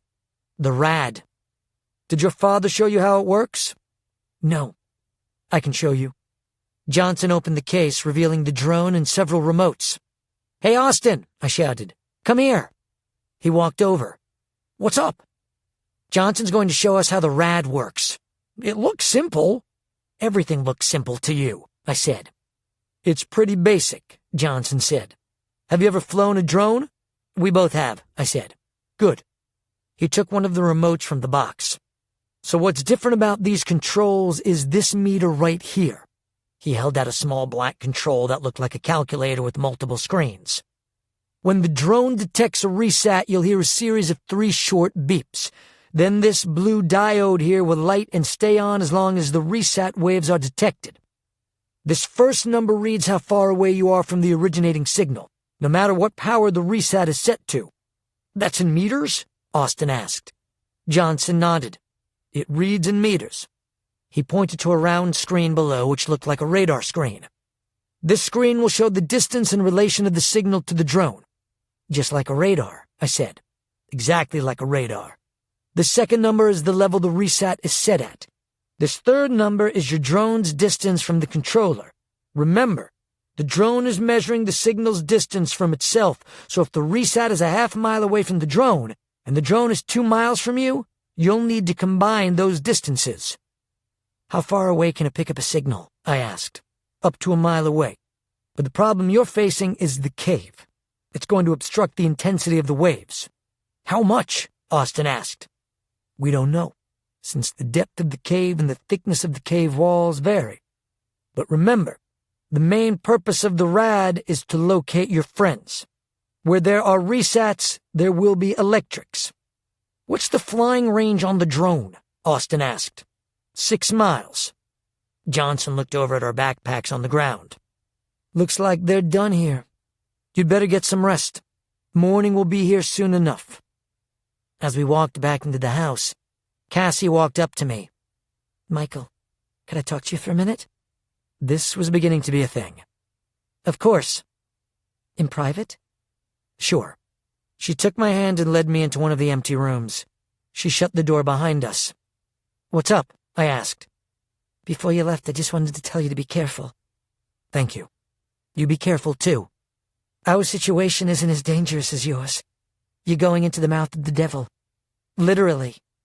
She just looked into my eyes for a moment. Then she leaned in and kissed me. Cassie, I know, I'm sorry. I just figured it would be better to ask forgiveness than permission. I've just always wanted to do that. I want you to save Taylor, but... But what? She hesitated for a moment, then said, If something happens to one of us, I don't want to regret not ever doing that. I'm coming back. With Taylor. I hope so, she said. What about Jax? Jax is a good man, but I'm still just getting to know him. You and me, we have history, you know? I nodded. I know. Good luck, Michael. She started to turn to leave, then stopped. And thank you for not getting mad at me for doing that. And please don't tell Taylor. She already doesn't trust me. You know she can read minds. Oh, I didn't think about that. She suddenly grinned. Then don't think about it. She winked at me, then walked back to her room. Chapter 19. Splitting Up. Everyone got up the next morning before the sun. Again, I didn't sleep well. Considering what was ahead, I guess that's not surprising. It wasn't the first time I wondered if it would be the last day of my life. I know that sounds dramatic, but death is pretty dramatic. And then there was the nightmare I had. It was about as pleasant as one of Taylor's. I dreamed of Taylor and Tara in cages, while Jack was hitting the bars with a sparking cattle prod and laughing. I got so fired up that my electricity burned the sheet I was on. I pulled on my pants, then woke up Austin, who I swear can sleep through anything. He was talking in his sleep about something I couldn't understand, which wasn't a whole lot different from when he was awake. The ranch staff had made picarones for breakfast, a kind of Peruvian donut, and sliced mangoes with sweet cream. My stomach was unsettled, but I ate anyway. It was the last normal meal we would have for a while. I drank some Coke to settle my stomach, then got my backpack and carried it outside with everyone else. Everyone met us as we gathered at the van. Cassie was holding Jax's hand. She smiled at me, but it was a sad smile. "Do we have everyone?" I asked. "Jaime, Ian, Austin, McKenna, Cristiano, Zeus, Nichelle. All here." "Not everyone," Quentin said. He walked up and hugged me. "I wish I were going with you." "Me too. But you're where you need to be." "I know. I just hate splitting up the team." "It won't be for long." He nodded. "Be safe, brother." "You too," I said. "Save Arequipa." "You just bring everyone back." As Quentin walked away, Tessa came up to me. "Last night, I couldn't stop thinking about the first time we met in the jungle." I smiled. "That was a ride." "If you see any Amakara, tell them Hong Fa says ni hao." "I'll be sure to do that." Her eyes welled up. She wiped a tear from her cheek, then said, "I told myself I wasn't going to do that." "You've gotten sentimental on me?" She grinned. "No, it's just allergies." I grinned. "Right. I know. I just hate goodbyes. And I just have this feeling—" "What?" "It's nothing," she said. "I'll tell you when we're all back." We hugged. While I was still holding her, she said into my ear, "Be safe, Michael. I don't want a world without you in it." "I don't want a world without you in it too," I said. As we parted, she wiped her eyes again, then stepped back. "Ciao." "Hasta luego," I said. "I'll see you soon." "Let's go, amigo," Cybor said. "We're burning daylight." "I'm coming." I glanced over at Cassie one more time. She was looking at me. She touched 2 fingers to her lips. I mouthed a goodbye, then got into the van. "Let's do this," I said. I was lost in thought as Cybor drove us through the still quiet country streets into Puerto. As we neared the town, Jaime gave Cybor directions to his friend's place of business. "There is a big sign that says, 'Amazing Amazon River Tours.'" "What's your friend's name?" I asked Jaime. "Kale," he said. "Like the leafy vegetable." "How much does he know about us?" "He knows that we are enemies of the Elgin. I've known Kale for many years. He's been running the river since he was a small boy. His father had one of his boats sunk by the Elgin when he went too far upriver to fish, so his hatred of them runs deep." "That's kind of a pattern with these guys." "They're not very good neighbors." "How much does he know about the Chasqui?" "To him there is little difference between the Elgin and the Chasqui. But he knows that the Chasqui are drug smugglers. He keeps his distance." "What did you tell him about our mission?" "He knows that he has taken me to the lodge. He has been ferrying foreigners there all week, so he has no reason to suspect anything. I told him I was bringing my American friends with me and asked him to take you a few kilometers downriver past the lodge. I told him you are from a university, and you are studying the plants and animals. As long as we do not get too close to the Star Source plant, he is fine. He will not go near the plant." "Can you blame him?" "No, not at all." Chapter 20. Back down the river. Puerto was awakening when we arrived, the morning twilight growing in brightness before the sun's near appearance. At Jaime's direction, Cyborg pulled the van up next to a white stucco wall about 30 feet from a boat dock. We climbed out of the van, then went to the back to grab our packs. Once we had everything, I walked up to Cyborg at the driver's window. "We're ready," I said. "All right," Cyborg said. "I'll be off. Vaya con Dios." "You too," I replied. "Quede con Dios," Jaime said behind me. Cyborg saluted, then pulled off into the now heavy traffic. I wondered if I would ever see him again. "This way," Jaime said. We carried our packs to a thatch-roofed wooden shack with a hand-painted sign that read, "Amazing Amazon River Tours." Behind the shack, the powerful river moved slowly. The water was a light, muddy brown like weak cocoa. Tied to a wood slat dock was a long, narrow wooden boat. It looked like it had seen many years of use. It had a faded vinyl canopy top that ran 2/3 of the boat's length. A short, squat man, barely 5 feet tall, climbed out of the back of the boat and walked up the dock toward us, his arms extended. He had a large grin on his face. "Jaime, mi amigo!" "Amigo!" The men embraced. "Ha sido demasiado tiempo, mi amigo. ¿Otra emocionante aventura?" "Espero que no." "Simplemente no vayas demasiado río arriba. ¿Cuánto tiempo estarás?" "No lo sabemos con seguridad. Hablaremos por radio cuando podamos. ¿Recibiste comida para el almuerzo?" "Sí, la tengo en la caja. Y la hielera tiene bebidas." "Gracias." "Podemos irnos de inmediato. Haz que tus amigos pongan tus cosas en la parte trasera del bote." "¿En este barco aquí?" "Sí." Jaime turned back to us. "This is the boat we will be going in. Put all your things inside. We will leave shortly." We carried our packs down the plank walkway to the dock, except for Zeus, who stayed on the road, looking down at all the water. After we'd put our things in, I walked back up to the road. "Does it still make you nervous being around the water?" I asked. "Always," he said. "Do you remember as a kid playing that the floor was lava?" I smiled. "Yes." "Same thing, except to me it's real." "I'll carry your pack," I said. Zeus and I got a gallon bottle filled with mango and passion fruit juice and some plastic cups from a street vendor and brought them down to the boat. We got in, then poured cups of the juice for everyone. The boat's benches ran along the sides of the boat, so we laid our packs in the middle. Cal loaded another bright red jerry can of gasoline on board, then started the motor. The smell of exhaust mixed with the gasoline fumes and the fresh smells of the jungle. Cal untied the rope holding us to the dock, then revved the outboard motor, pulling us out into the northeastern flow of the river.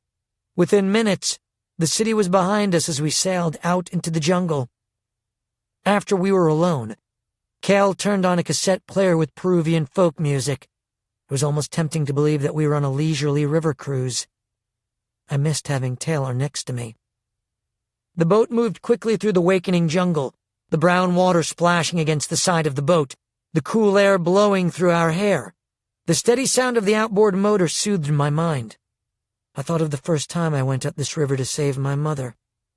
I had hardened since then. I suppose we all had. Part 10. Chapter 21. Planning to kill bats. After dropping Michael and the others off in Puerto Maldonado, Cyborg returned to the hacienda to meet with Alpha Team and plan their attack on the Chosky's cargo of electrified bats. When he arrived, Johnson, Jacinta, Tessa, Quentin, Cassie, and Jax were sitting outside the kitchen drinking coffee. There was a large highway map of southern Peru spread out across the table. "The mighty chauffeur returns," Johnson said as Cyborg walked in. "Thank you for that new title. Where are we?" "Just waiting for you to get back to go over our plan. Gather in, everyone." Everyone congregated around the table. "This is where we are," Johnson said, drawing an X on the map. "From Puerto to Arequipa is roughly 830 kilometers. That's about 500 miles for us Americans. Once they have loaded up from the river, they will travel along Highway 30C for 178 kilometers until the highway forks in Puente Inambari. We could attack there, except the road before the fork is more traveled, which puts us at a greater risk of being seen and puts the civilian population at greater risk of collateral damage. There are two other reasons I think we should attack after the fork. The farther we are from Puerto, the less we need to worry about a counterattack from the Chasqui. The second factor is more human. The Chasqui truck drivers, like most travelers, will be much more alert at first, but after a few hours they'll start getting more relaxed and less aware. That's why I think we should attack after the fork. Any comments? I concur, Jack said. We don't want to fight the Chasqui again with only half our forces. It was overwhelming last time. That's for sure, Quentin said. We've got Cassie, but Tessa's and my powers aren't exactly lethal. Okay, Johnson said. We're in agreement. So, once the Chasqui reach Puente Inambari, they have two options. A. They continue on 30C, which would add an hour and 40 minutes to their drive. Or B. They take the shorter route onto Highway 34B. I believe that's the road they'll take. If we gamble on 34B, our best chance to take them out with the mountainous terrain and the least traffic, he said, touching his pen to the map, is anywhere along here. It's approximately 100 kilometers from the fork to the end of the Andes mountain range. Once they're out of the Andes, we'll lose the steep grade Austin's plan requires, and we'll have to resort to grenade launchers or explosives to stop them. What if they do take the longer route? Cassie asked. Then what? If they take 30C, our next opportunity to strike will be here, he said, pointing farther south on the map at the San Antonio de Chuca district. This will be as a last resort only. It will be a direct, out-in-the-open head-on attack with massive explosives.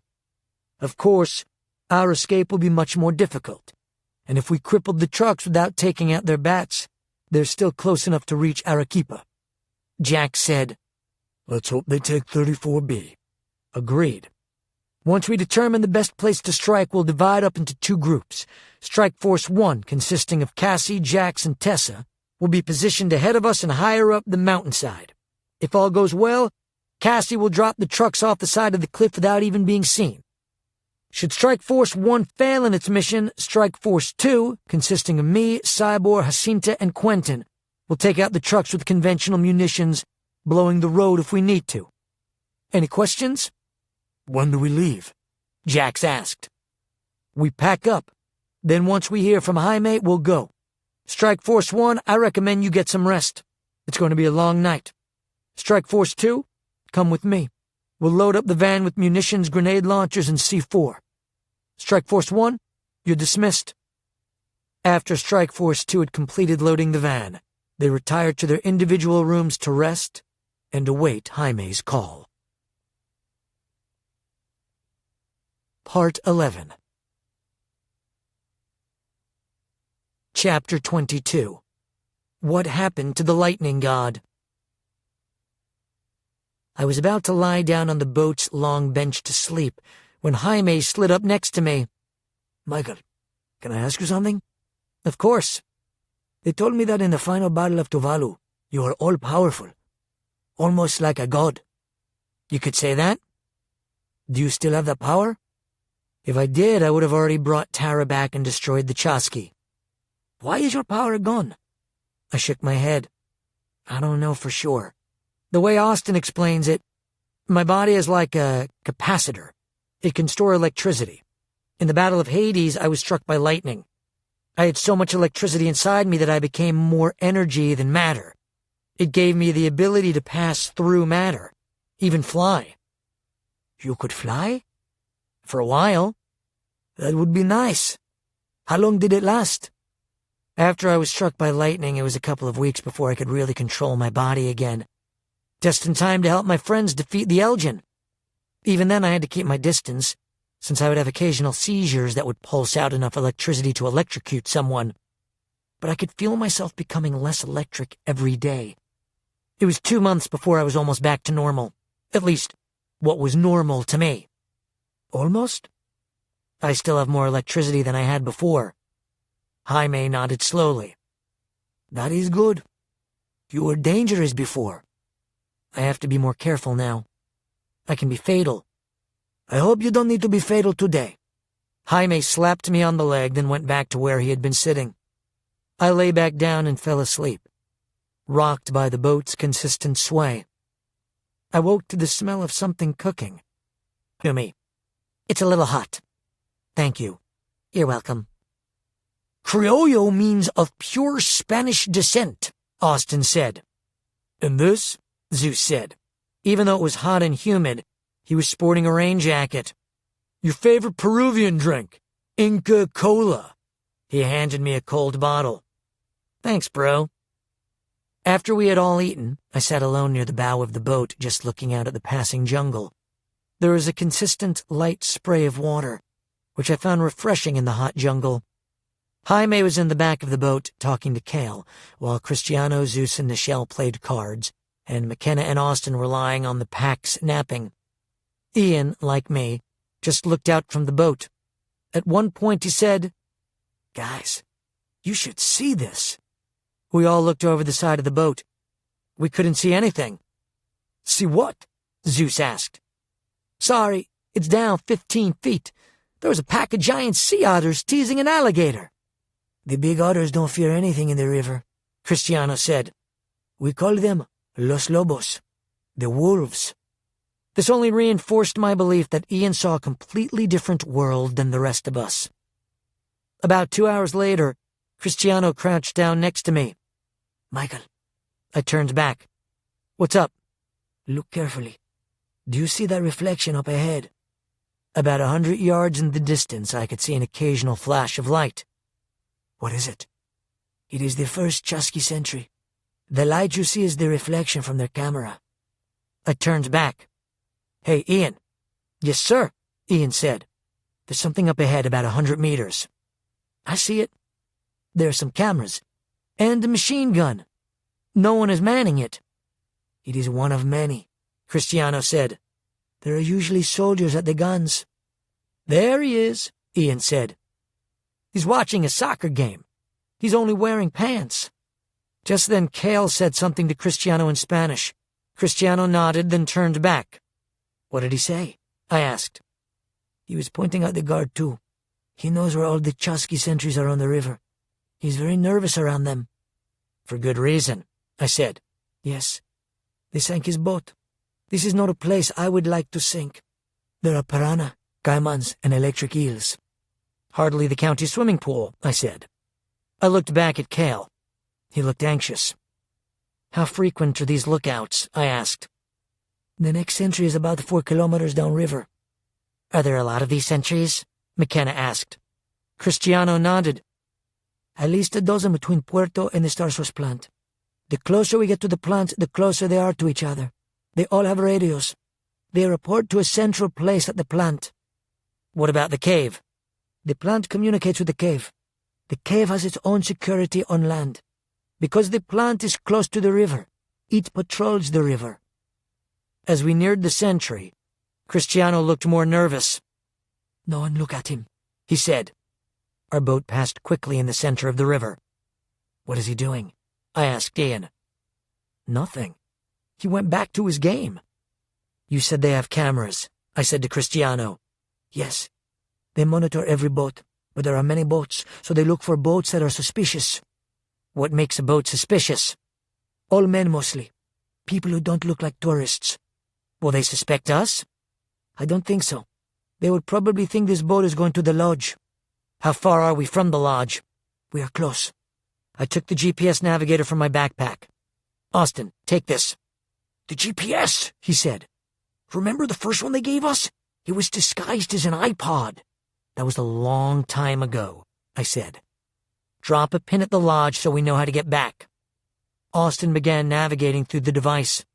"No problem." About 20 minutes later, Kale pointed to the south riverbank and said, "There it is." We looked out. In the distance was a pontoon dock with 2 other boats, both bearing the Makisapa logo. On the front corners of the dock were tall poles, each with a yellow flag imprinted with the lodge's namesake, the Makisapa monkey, the design copied from the Nazca lines. A large banner read, "Bienvenidos, amigos of the Amazon rainforest." "I need to call in," Jaime said, taking out the satellite phone. Johnson, it's Jaime. We are just arriving at the lodge. Nothing. We saw no cargo containers yet. I will report as soon as I do. Thank you. Be careful. He hung up the phone and slid it back into his pack. They're ready to scout out the area for their mission, all according to plan. Of mice and men, Austin said. Of mice and men. Part 12. Chapter 23. Making Nests. It was about 3 hours after Alpha Team had finished making their plans when Jaime called Johnson to let him know that they had reached the lodge. Alpha Team immediately got into their vehicles and set out to find the ideal location to take out the Chasqui convoy. They found it about 3 hours south of Puerto. "This is the place," Johnson said, pulling the heavily fortified van off to the side of the road. "More than 20 miles to the nearest town, a 180-degree turn with a 200-foot drop-off on one side, and a long enough stretch for 3 trucks to be together. It's like it was custom-made for us." Strike Force 1's Hummer pulled up behind the van. Everyone got out of the vehicles. "What do you think?" Jax asked, walking up to Johnson. "I think it's perfect. Let's grab some radios and scope it out. Strike Force 1, you want to be stationed where you can guarantee full paralysis up to the end of the kill zone. How far can your power reach, Cassie?" "With Tessa's help, I could easily reach both sides of the kill zone." "Perfect. So as soon as Truck 3 is in the queue, you freeze them all." She saluted and barked out, "Freeze the kill zone. Roger that, sir." Jax nudged her. Cassie grinned. "Too much?" Johnson continued. "Jax, you set up a nest high enough that you have a visual on the whole road. We'll set up a nest around the corner. If any of them make it around the bend, Strike Force 2 takes them out no matter what, even if it means bringing the whole mountain down on them. Jacinta will be waiting in Puente Inambari near the bridge. That's the fork between the 2 highways. If we guessed wrong and the Chasqui choose 30C instead of our road, we'll know immediately and we'll reroute. If they follow our route, Jacinta will tail them at a distance and keep us updated on their movement. If for some reason the last truck stops before the kill zone, she will shoot the trailer from behind with a rocket-propelled grenade." "What vehicle will she be taking?" Jax asked. "She'll take our van," Johnson said. He looked up at the sun. "We've got maybe 5 hours of sunlight. We'll need to stake out our positions. Once the containers hit Puerto Maldonado, they could be here as soon as 4 hours.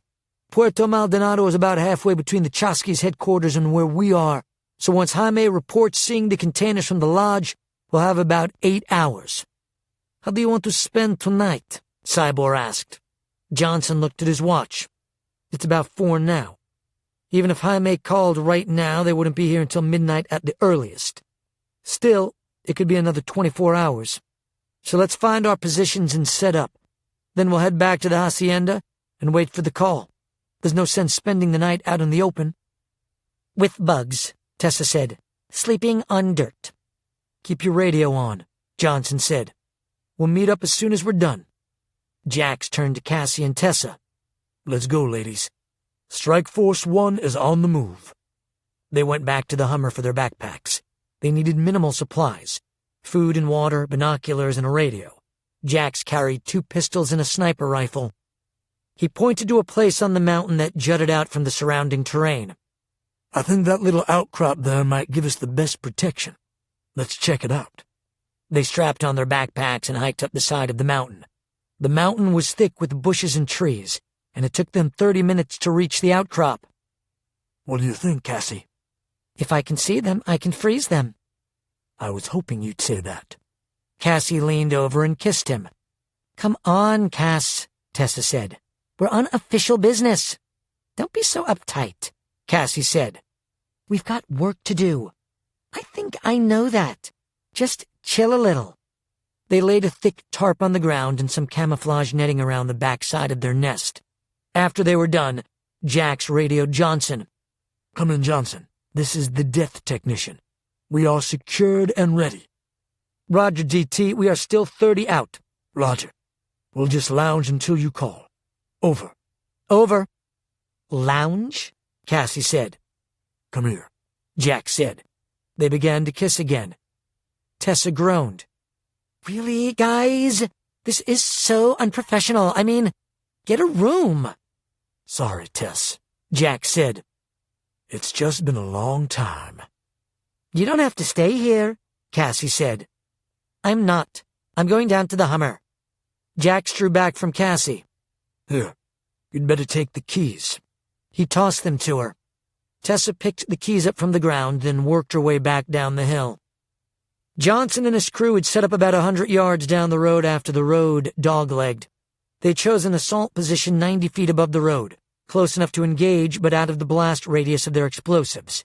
They had carried out all their weapons, C4 and detonation switches from the van. Then Jacinta and Johnson had run wire from their position under the foliage to the road, where they installed 3 different charges, one designed to take out the trucks, one set to create an avalanche, and a third that would take out the road completely, stopping all possible advancement. Quentin and Cyborg prepared the nest they would operate from, as well as laying out the weapons. Quentin was laying down the artillery when he asked, "Hey, Cyborg, what's this thing? Its official name."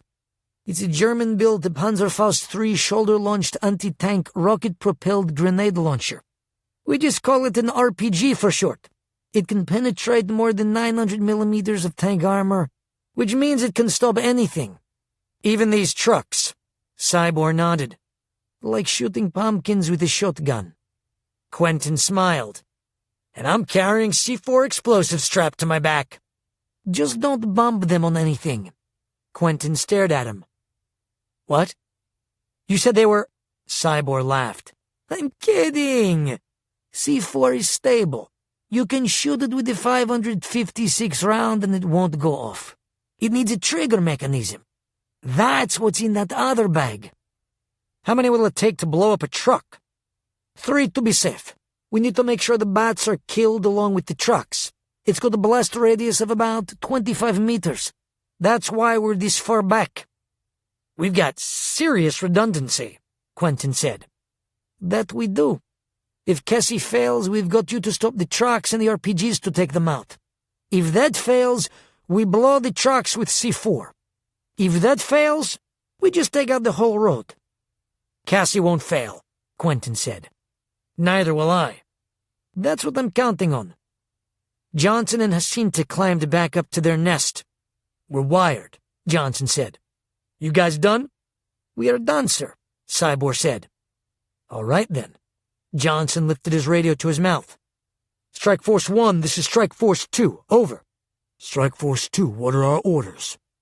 "Let's go home and get some dinner." "Still no word from Jaime?" "Not yet." "We'll meet you back at the hacienda. Over." Part 13. Chapter 24. Something's on the Trail. We had made better time than we had planned, and were nearly a half hour ahead of schedule as the boat pulled up to the Makisapa Lodge's dock. The edge of the lodge's property was lined with palms and broad-leafed banana trees. Past them we could see about a dozen thatch-roofed dwellings, all close together encircling the main lodge. Between us and the buildings was a cleared yard with manicured grass. There was Peruvian folk music playing over a PA system, and there were guests happily milling about. On one side of the yard, 4 people were playing badminton. Cale slowed the boat as he pulled up to the dock. "Jaime, amarraro, por favor." "Muy bien," Jaime said, grabbing a yellow vinyl rope. Cale shut off the boat's motor as Jaime lashed the boat to one of the dock's wrought iron cleats. A tall, bearded European man wearing a Peruvian fedora and carrying a drink with a small paper umbrella sticking out walked onto the dock toward us. "Bienvenidos, amigos," he said enthusiastically. "Hola," Jaime said. "Gracias." "You are Jacinta's friend, no?" "Yes, I am Jaime." They shook hands. "I am Lars." He looked back at us. "You are all joining us?" "No," Jaime said. "Just me." He smiled broadly. "You're all welcome to stay. We have rooms for everyone." "Thank you," Jaime said. "But they have other plans." "Well, we are happy to have you. Let's get your things." He turned and whistled. "Jose, come and help Mr. Jaime with his bags." A young Peruvian boy wearing a Chicago Bulls baseball cap and basketball shorts ran up to the boat. "I only have a pack," Jaime said. "Jose, take Mr. Jaime's pack to his room in the main lodge." Jaime handed his pack to the frowning young man, who slung it over his shoulders, then walked back toward the lodge. "Gracias," Jaime said to the boy, then turned back to Lars. Let me say goodbye to my friends and I will be right with you." Jaime walked back to the boat and crouched down next to me. "Good luck, Michael. I will be praying for your success. If you need me, you know how to reach me." "We'll see you in a few days," I said. "Vaya con Dios." He turned to Cale. "Time to go. Cristiano will know the place." "Bueno." Cale started the boat's motor as Jaime untied the rope from the cleat, then threw it into the boat. Cale backed us away from the dock, then pointed the boat back downriver. "I love badminton," McKenna said. "Maybe we should stop there on the way back for a few days." Nichelle looked at her. "You're kidding, right?" McKenna said, "Not kidding. Just wishing." Cristiano, Ian, and I sat near the front of the boat. "We're about an hour from our drop-off," I said. Cristiano nodded. "Yes. We'll hike to the Amakara Trail, then we'll send up the drone." "What if they're not there?" Ian asked.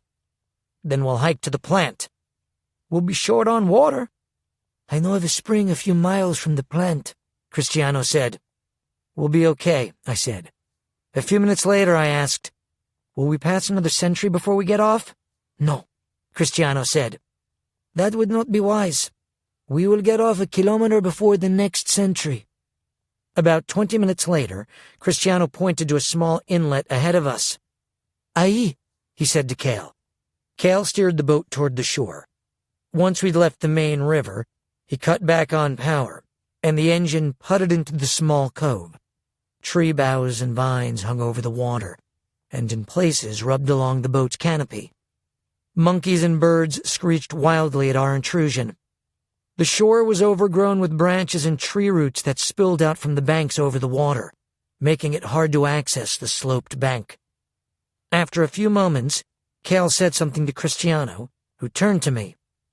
"The driver wants to know if we can wade into shore." "Zeus can't go into water," I said. "We need to get off on dry land." "Sorry, I forgot." Cristiano turned and told Cale, who just nodded, his eyes set on the shoreline. We putted along through the cove until we found a place where we could drive the boat into the shore. Cale said something, then Cristiano said to us, "Hold on, everyone." Cale revved the engine and the bow of the boat ground ashore. After grabbing the docking rope, Cristiano and I jumped off the boat's bow onto the marshy bank. Above us, a flock of brightly colored macaws took flight. Cale gunned the outboard a bit more while we pulled the boat up onto the bank. "Much appreciated," Zeus said, stepping off the bow onto dry ground. We took all the packs and the rad case off the boat and drank our fill of water. Then Cristiano and I helped everyone else off the boat. After we were all off, I waved to Cale. "Gracias." "Gracias, señor." Cristiano and I pushed the boat back out into the river. Cale fired up his outboard motor and spun the boat around.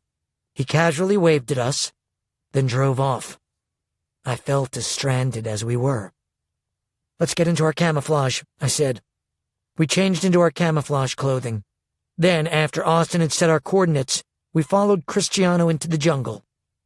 Our path through the jungle quickly turned dark, a roof of thick branches always above our heads, leaving us in enough shadow that the faint glow of our skin could be seen. Zeus and Cristiano carried the machetes and cleared the thicker foliage, while Austin tracked our location. I carried both my pack and the rad case. It took us nearly an hour before we reached the Amakara Trail, which I would have missed without Cristiano. "This is it," he said. "This is what?" Zeus said. "The Amakara Trail." "Not much of a trail," Nichelle said. "It is narrow. The Amakara move in a single file, so the trail remains hidden from most eyes. But as you can see, it is cleared of all heavy branches and bushes, and there are stones in marshy places." "Let's go," I said. We moved much faster on the trail. We had gone about a mile when we came to a place where there was a small clearing in the canopy. "We'll rest for a minute," I said. "Let's put up the rad." Everyone sat down on their packs and took out their water. We were all dripping from sweat and the jungle's dense humidity. Austin and I set up the drone, while Cristiano looked on. "I'm curious to see if it works," Austin said.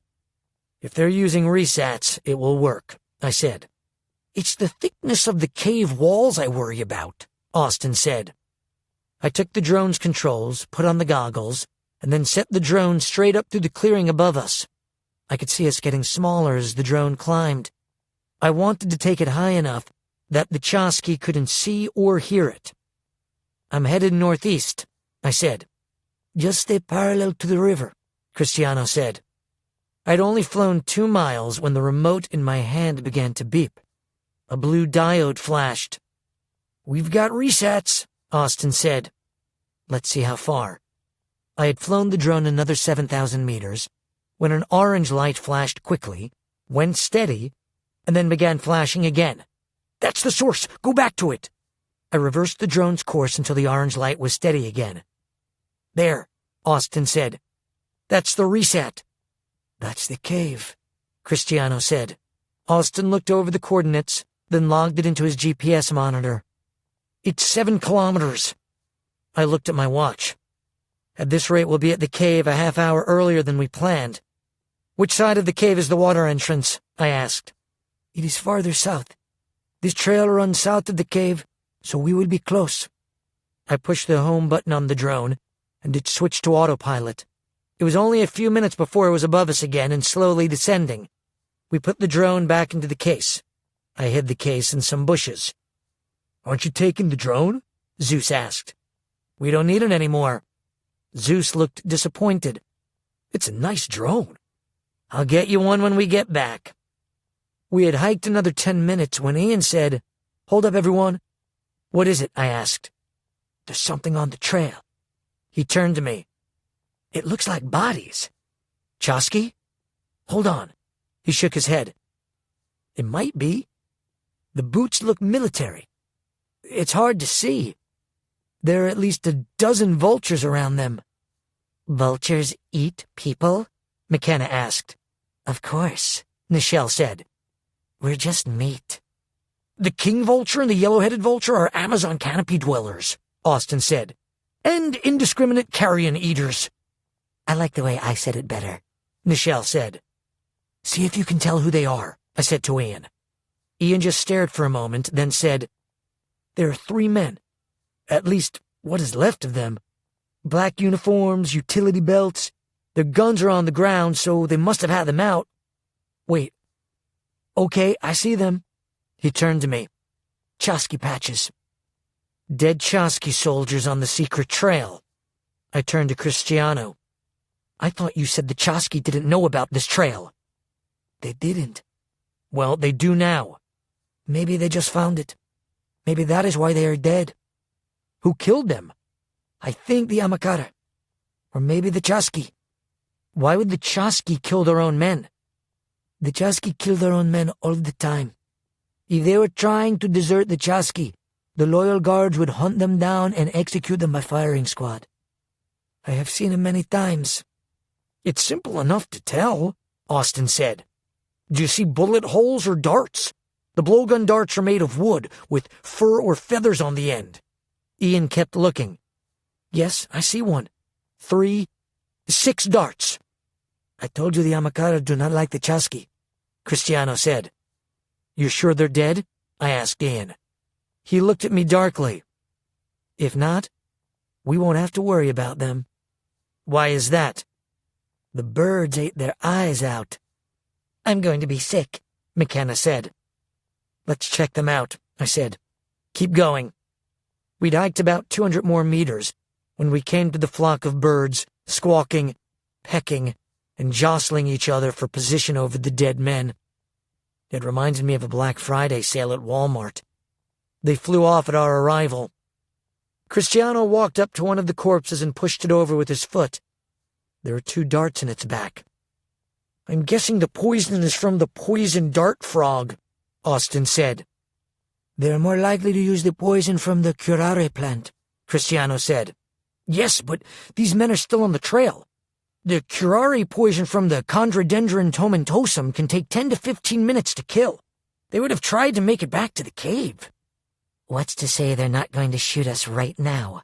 Nichelle said, looking around. I don't see anyone around, Ian said. But look at these foot tracks.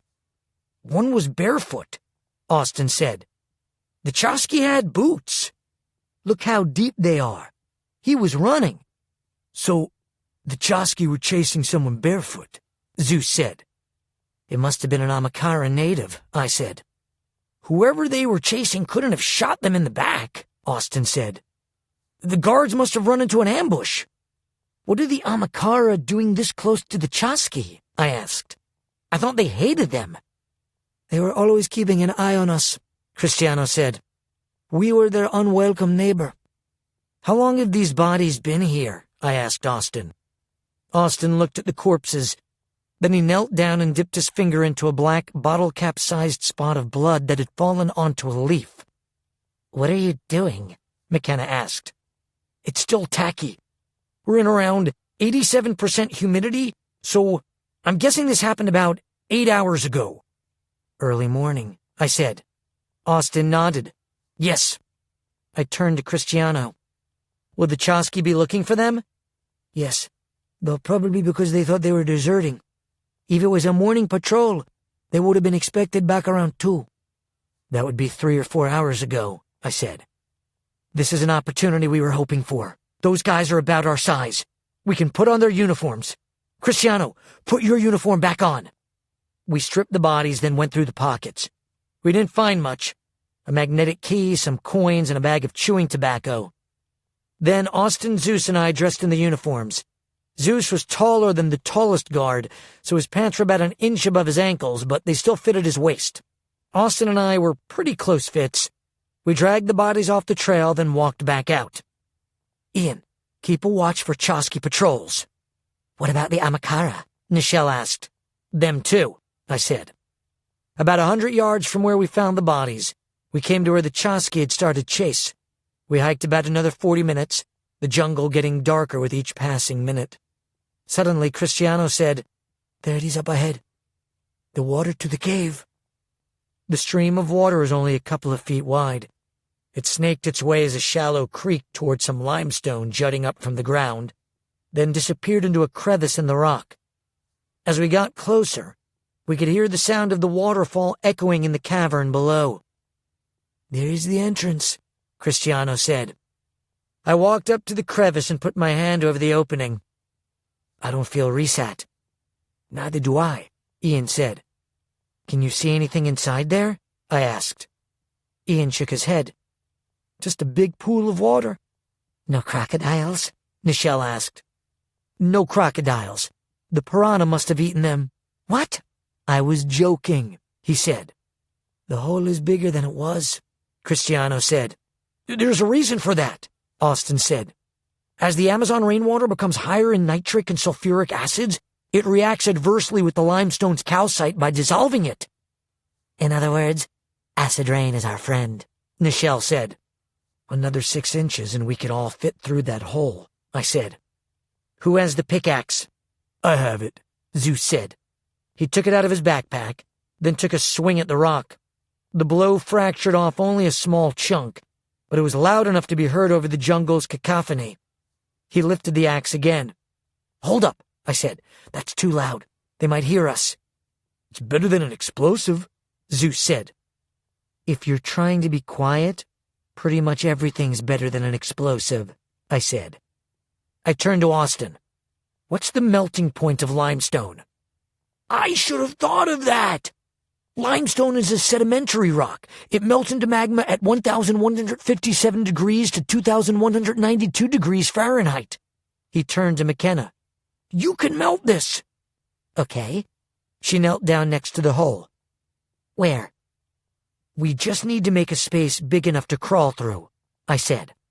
Maybe take out these 2 sections on the sides. She put her hands into the water and grabbed the 2 surfaces. The water around her hands began to boil.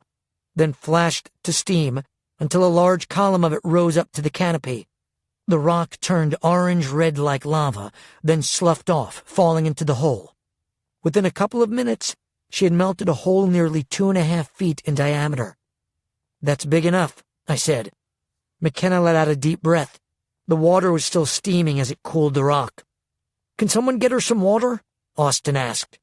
Nichelle took a water bottle from her pack and handed it to McKenna. McKenna downed the entire bottle. When she was done, Austin dipped the empty bottle into the stream, then poured it over McKenna's head. McKenna let out a loud sigh. "Thank you." "We'll let that rock cool down a bit more," I said. "So, if this cave is based on the human digestive system," Nichelle asked, "what part of the anatomy is this hole?" "That would be the rectum," Austin said. "The what?"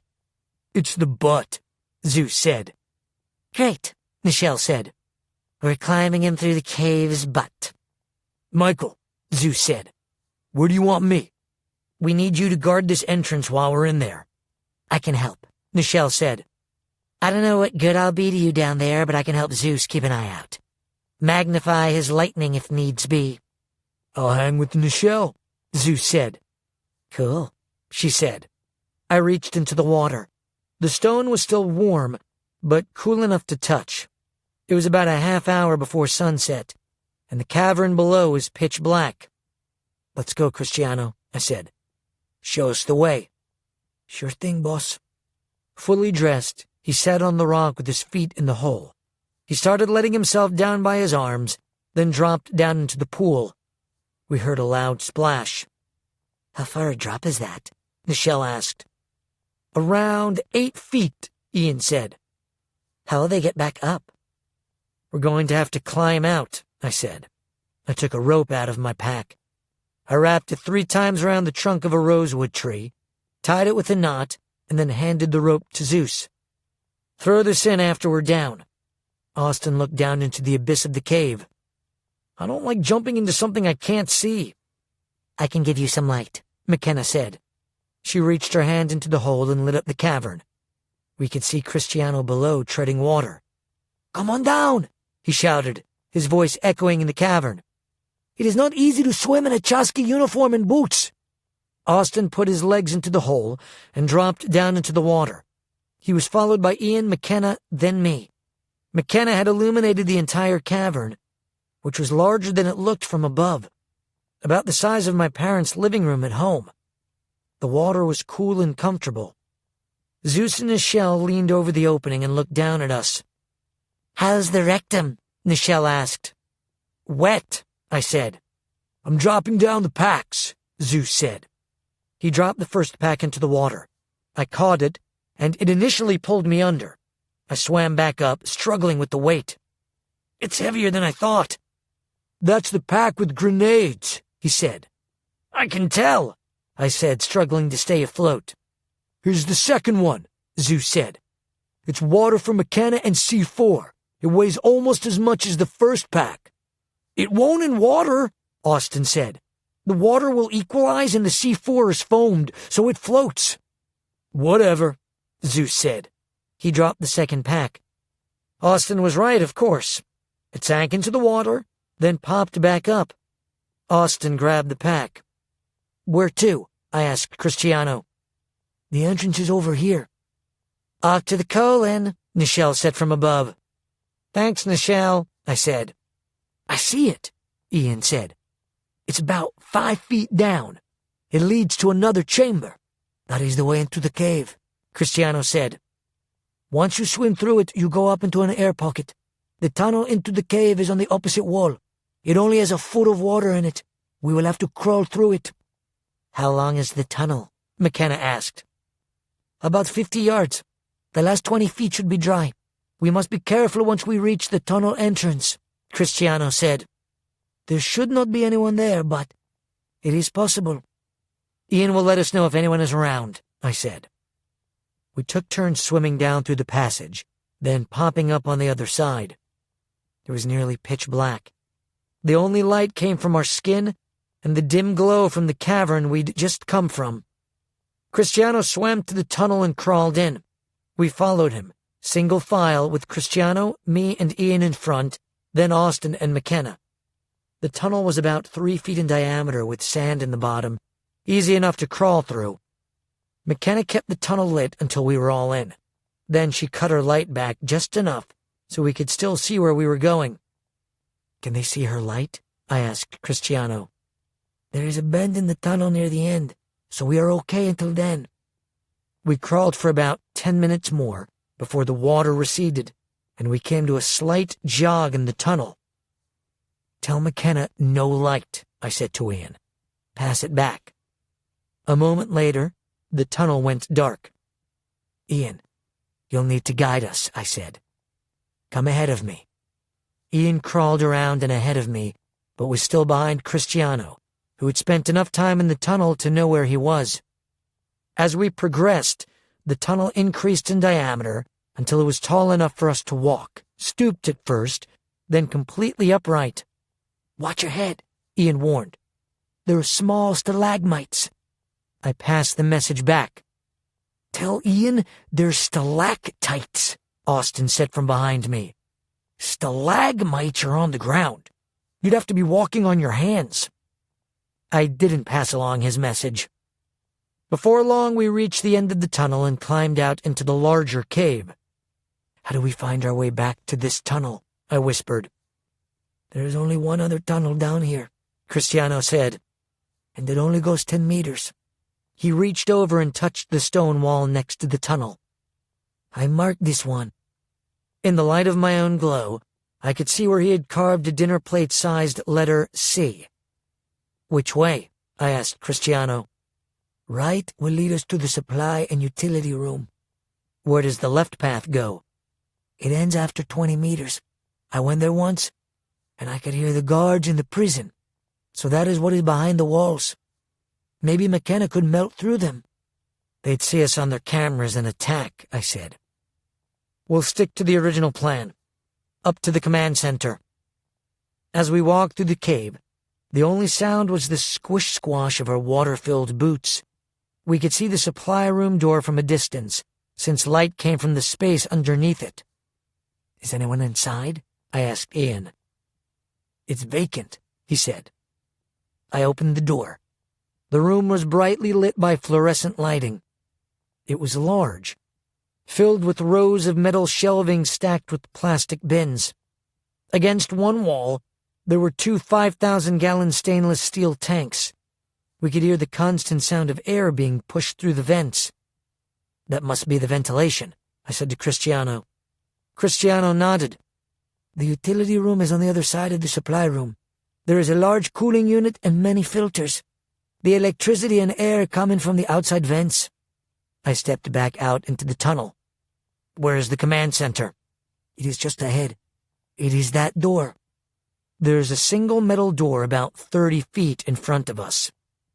"Ian, can you see what's inside?" "Yes." "There are 2 guards. Are they armed?" "No." "That's surprising," I said. "Not so much. There are at least 50 armed guards in the room in front of them, so they probably don't see any threat." We walked another 20 feet to the control room's back metal door. I grabbed the knob and tried to turn it. "It's locked," I whispered. "Here," Austin said, taking from his pocket one of the magnetic keys we'd taken from the guards on the trail. "Try the key." I held the key up to the door. The light turned red. "It's not for this." "I can melt the lock," McKenna said.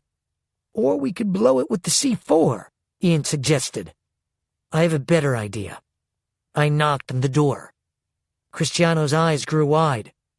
"What are you doing?" Suddenly the doorknob turned. Then the door opened. A large Peruvian guard stood in the entrance. From the look on his face, I doubted that this door was ever used. "Que desea?" I was still holding the other side of the doorknob and I pulsed. He yelped in pain before hitting the floor. His partner was looking at us.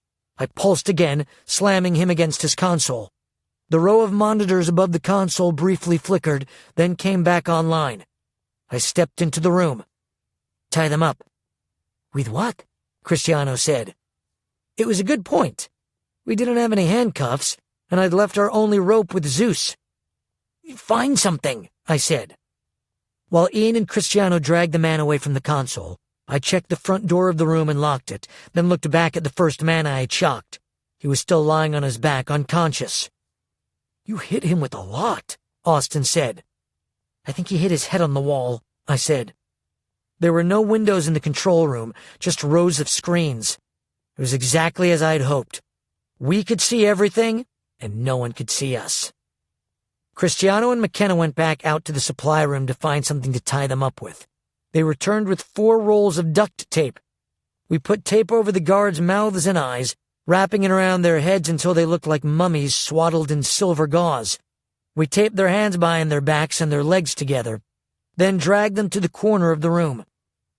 "You just knocked on the door," Ian said with a chuckle, as if he'd just gotten the joke. "It usually works," I said. I squatted down next to the 2 guards, both of whom were now conscious. Then I put my hands on their shoulders. "I want you to feel something." I shocked the 2 men hard enough that their bodies strained at their bonds. "That was a small jolt. If you make a sound, if you try to escape, I will electrocute you. Not if you understand." Only one of them nodded. I put my hand on the other and was about to pulse again when Cristiano said, "I think this one does not speak English." He translated what I had said to the man, and the guard nodded emphatically. "All right," I said. "Put tape over their ears, too. I don't want them hearing anything either."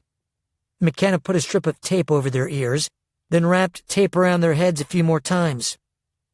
There were 3 large screens above us, with 9 video images on each screen. 2 monitors were of night vision cameras outside the facility. The other showed various rooms around the cave, including the barracks, where most of the guards were sitting on their cots in various stages of undress. What I was looking for was Taylor and Tara. I was also looking for Jack, figuring he'd be in Chosky uniform, but taller and whiter than most of them. I didn't see any of them. "Why isn't the prison showing up on the screens?" I asked. "Austin, can you figure out the console?" "Simple enough. Looks like it came from Radio Shack." A moment later, he looked back at me. "This panel controls water pumps and sewage. The biggest panel controls all the lights around the facility. This panel controls electric locks, and this portion controls ventilation. And this panel with the little toggle switches controls the movements of each camera. It looks like there are 54 individual cameras, but we can only see 27 images. But if I push this..." Suddenly all the images on the monitors changed. There, on the central monitor, were Taylor and Tara, though from their positions I couldn't tell who was who. They were being kept in separate cells, and both were wearing reset vests. They were clearly in pain. Seeing it made me want to go after Amash right then. "Are those bats hanging from the ceiling?" McKenna asked. "Looks like it," I said. "Austin, what about the controls for the resets?"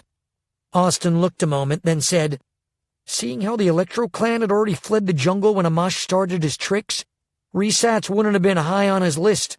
It was probably an add-on to the system." He spun around in his chair, then said, "There they are, on the wall." There was a series of black dials, each numbering from 0 to 10. They were all set to 0 except for 2. One was set to 4, the other 6. I turned them both off, then looked back to the screen. Even though they were both lying down, I could see their bodies relax. There was a ring of white-coated keys hanging below the dials. I guessed they were the keys to the vests. I had learned that even when the vests were turned off, taking them off without the keys could be fatal. As Austin was poring over the monitor, a voice snapped over the speaker. "Control. Adjust the palace room to 69 degrees, 25% humidity." Cristiano stepped up to the speaker, where the voice had come from. "Yes, Sovereign." I looked at him. That was Amash? The Sovereign himself. On the screen, Taylor sat up in her bed. She looked confused and afraid. "Let's go get them," I said. "Can you unlock the doors from here?" "If I knew the room numbers," Austin said. "I can help," Cristiano said. He looked over the buttons. "There are 2 ways to get to the jail. There is a door at the back of the guard's room, and there is one through the supply room. The prison door is locked from the outside. The guards can open the door with a magnetic key." "Not if we weld it shut," I said. "Can they get in here?" He shook his head. "Only the guards for the control room have the key. They trade it off at each shift. That is the protocol." "That's good for us," I said. "McKenna, while I free the girls, I want you to weld the guard room door shut. Ian, stay with her so you can warn her if some guards come." "Yes, sir." "Cristiano, you and Austin keep this room. We'll be right back." Hopefully. McKenna, Ian, and I walked back out the door we'd come in, then less than 10 meters down the opposite side of the supply tunnel to another thick metal door. There was a sign on it that read, "Carousel." As we approached, I could hear the door click unlocked. "Austin found the lock," I said. We stepped into the prison. The lights inside flickered and buzzed, though I think it might have been designed that way for effect. "There's your door," I said to Ian and McKenna, pointing to the door leading to the guards' barracks. While they went to weld the door shut, I walked down to the cells. There were at least 6 cells, and the locks on all the doors clicked simultaneously. "Good job, Austin," I thought, giving a thumbs up to the camera. Taylor was in the second cell, lying on the cot. There were hundreds of bats hanging above her. As I opened the cell door, several of the bats flew toward me. I shocked them out of the air like a bug zapper. Taylor looked up at the sound. "Michael?" Her voice was hoarse. She weakly brushed her matted hair out of her face. "Is it really? Is this a trick?" I put my finger over my lips to quiet her, then said softly, "Let's get you out of here." I threw my arms around her. She was trembling. "I'm so sorry I did this. I thought I could save Tara." "You did." I put the key into her reset vest and unlocked it, threw it to the floor, and then helped her stand up. Her legs were wobbly, and she could barely make it to the cell door. Once we were outside, I said, "Lean against the bars for a minute. I'll get Tara." Tara was in the last cell of the tunnel. She was lying on her cot, staring at the door, her eyes glazed. There were piles of white bat guano all over her clothing and body. She didn't move, even when I opened her cell door and walked in next to her. For a moment, I feared she was dead. "Tara?" She didn't move for almost a minute. Then she slowly blinked and looked at me. Her face was nearly purple, and her eyes were glassy. I guessed that her reset was the one set to 6. "What have they done to you?" She didn't speak. She looked almost catatonic. "Come on, I'll help you." When I put my hands on her to lift her, she let out a short squeal. "Reset!" "It's okay. We've shut it off. Here." I took out the keys. I unlocked her vest and took it off, then threw it into the corner of the room. "Come on. We need to go." "Abigail," she said softly. That's when I knew just how bad a shape she was in. It's like they had broken her. "Abby's not with us." "Abby?" "I'll carry you." I lifted her to her feet, then put her over my shoulder. I couldn't believe how little she weighed. The last time I'd seen her was in Boise. I didn't know if they were starving her or if she'd been unable to eat with the reset set so high, but she'd lost at least 20 pounds. I carried her out to Taylor and put my arm around Taylor so she could lean against me. Then the 3 of us started back to the tunnel. "We've got a problem, Michael," Ian shouted to me. "There are guards coming and McKenna's not done." Despite the approaching guards, McKenna couldn't hold back her emotion when she saw the girls. "Taylor? Tara? You're really here." "McKenna!" I shouted. "Heat the doorknob!" "Sorry." She turned back, her hand turned bright red. There was a shout of pain from the other side of the door. "Ian, come get the girls. I'll help McKenna." He ran over and took Tara from me, then reached out to Taylor. "I can walk," Taylor said, steadying herself against the cave wall. "Just take care of Tara." "Keep welding," I said to McKenna.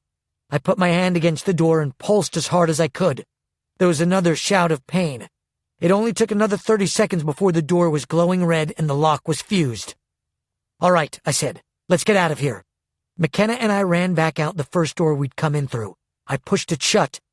"Do you want me to seal this one too?" McKenna asked. "Yes, I'll get you some water." "I'll get some," Austin said, his head sticking out of the control room. "Give it to Tara first," McKenna said. Ian sat Tara down on the ground, then sat down next to her, pulling her hair back from her face. "You're going to be okay," he said. She still didn't respond. Austin came out of the control room with water bottles that must have belonged to the Chosky. He handed one to Ian, then gave the second to McKenna. Ian lifted the back of Tara's head and helped her drink. Austin gave the third bottle to Taylor. She immediately guzzled the whole of it. When it was gone, she said, "Could I have some more?" "All you want." I went into the control room, found more bottles, and brought 3 back. I gave one to Taylor, one to Ian, and then the other to Austin for McKenna, who was still welding the door. Taylor finished the second bottle, then breathed out heavily. "Thank you." "How long has it been since you had something to drink?" I asked. "I don't know. There's no time down here. No night or day. No clocks. Just pain." "No one will ever hurt you again," I said. "It was my fault." She tossed the empty water bottle to the ground. "I shouldn't have surrendered." "We still haven't found Jack," Austin said. "Taylor, where's Jack?" I asked. "Jack," she said softly. She looked at me. "We need to save him." "He's not Chosky?" She shook her head. "He tried to help us escape. Amash ordered him killed." I was both relieved and frightened at the same time. "Where is he?" "I don't know. He didn't come with us. I think he's still at the plant. That's where they took us. That's where our plan failed." "Are you sure he's alive?" A tear rolled down her cheek. "No." I wiped her tear with my thumb. "If he's alive, we'll save him." Cristiano looked scared. "We can't go to the plant. There are hundreds of guards at the plant. We can never get in." "We did it before," Austin said, joining the conversation. "They will be looking for us. It will be a death trap." "Unless they're not there," Austin said. I turned to him. "You've got a plan?" He nodded. "Where's the cave's ventilation system?" he asked Cristiano. "It is at the end of the supply room in the utility room. We passed it on the way here." "What's in the supply room?" "A lot of things. Food, water, uniforms, boots, some of the weapons, but we are not safe there. There are 2 entrances to the utility room. There is one from the guards' barracks, and there is an outside entrance near the ventilation." "All the better," Austin said. "This is my plan. We fill the cave with smoke so they either have to evacuate the cave or die of smoke inhalation. After they're out, we'll lock all the doors. To get back in, they'll have to fight their way in, which means they'll call for reinforcements." "How do you know they'll do that?" Ian asked. "Because it's their only way back in. While they're doing that, we go back out the way we came, hike to the Star Source plant, and rescue Jack. It's the ultimate distraction." "How do we fill the cave with smoke without killing ourselves?" Ian asked. "There aren't any ventilation shafts back here. They are all in the rooms. The airflow will carry the smoke to the front." "And the control room," Cristiano said. "We'll close off the vents with the duct tape." "That might work," Cristiano said. "It will work," Austin said. "How do we get Tara out?" Ian asked. "We'll have to carry her," I said. "But we've got to move now. Those welds aren't going to hold all night." "I'll need everyone's help with the fire," Austin said. "Let's go," I said. We went back down the tunnel to the supply room, the place I'd stopped on our way in. The room was about 70 feet long, with rows of metal shelving, filled with plastic bins. Austin picked up a shovel as he walked by one of the shelves. "The utility room is through that door," Ian said. About 10 yards from us was a metal door near the back with the word Utilidad. "Is there anyone in there?" I asked. "It's clear." We walked inside. The room was loud with the hum of belts and electric motors and moving air. To the left of us, there were several large propane tanks connected to water heaters. They were next to a bright red door. "That must be the barracks door," I said. "Ian, is there anyone trying to get in?" "No. Looks like they're all going to sleep." "Good. McKenna, we need you to weld the barrack door shut while we start the fire. If anyone comes, fry them." "Okay." Directly ahead of us on the ceiling of the cave, we could see the outside entrance, a hinged metal hatch that opened to the room, aligned with metal rungs bolted to the wall to climb down on. The hatch was next to where a large air duct came in from the outside, then dropped to the ground, where it fed through an air conditioning and humidifying unit, then back up through more metal ductwork to the stone ceiling and through a hole cut through the stone wall. I think I got it, Austin said. He inserted the point of the shovel between two of the metal pieces and pried a metal panel off the last filter. We could hear the apparatus sucking air into the vent. This is the place, Austin said. This will feed whatever we give it into the main ductwork. He looked up. Gather anything that will burn. Rubber and plastic are good. Any kind of accelerant will help. The three of us went back out to the supply room. We gathered up anything that had wood or paper. There were several wooden pieces of furniture and a large wooden chest. The plastic bins, I said. They'll burn, right? Like torches, Austin said. Let's get them all. I began tipping all the bins over.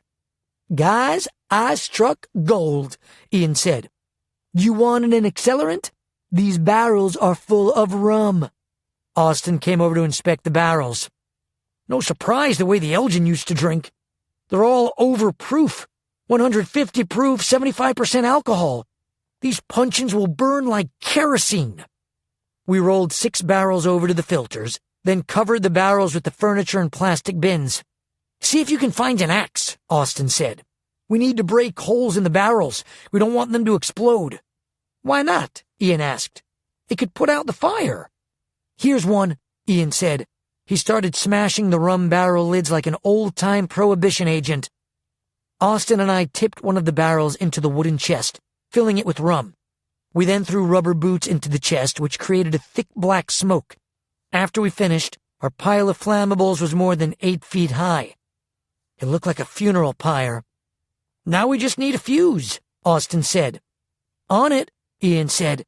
He started tying Chosky uniforms together into a long rope. Those uniforms won't burn well, I said. They will after we soak them in rum. Smart. I began helping him tie the uniforms together.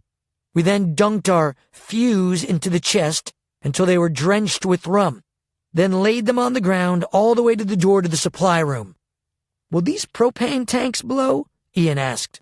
Most likely, Austin said, if the flame gets to them. Let's increase those odds, I said. I laid the pack with all the grenades next to it. There's a man trying to come in through the door, Ian said. Probably a rum run. McKenna, I shouted. We need you to light the fuse. I waved everyone else over. Everyone into the tunnel. This thing is going to blow. Once we were back out in the tunnel, McKenna flamed up her hand and touched it to our makeshift fuse. The pale blue alcohol flame moved quickly down the uniforms toward our pyre. When it hit the barrels, flames blew upward to the top of the cavern, illuminating the entire utility room. We could feel the initial blast of heat from where we stood. We'd better shut the door, Ian said, before we get smoked out. We closed the door, then ran back to the control room. Cristiano had taped up all the room's vents, though the smell of smoke had already permeated the room. Cristiano and Taylor had brought Tara inside, and she was sitting on the ground, her eyes closed.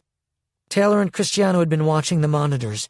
They could see some of the men still trying to get into the prison. Your weld is holding, Taylor said to McKenna. I do my best, she said. One of the screens showed the utility room. Our fire was burning wildly, and the top half of the room was already filled with smoke. One of the barrels had tipped over and spread the fire toward the barrack door and the propane tanks.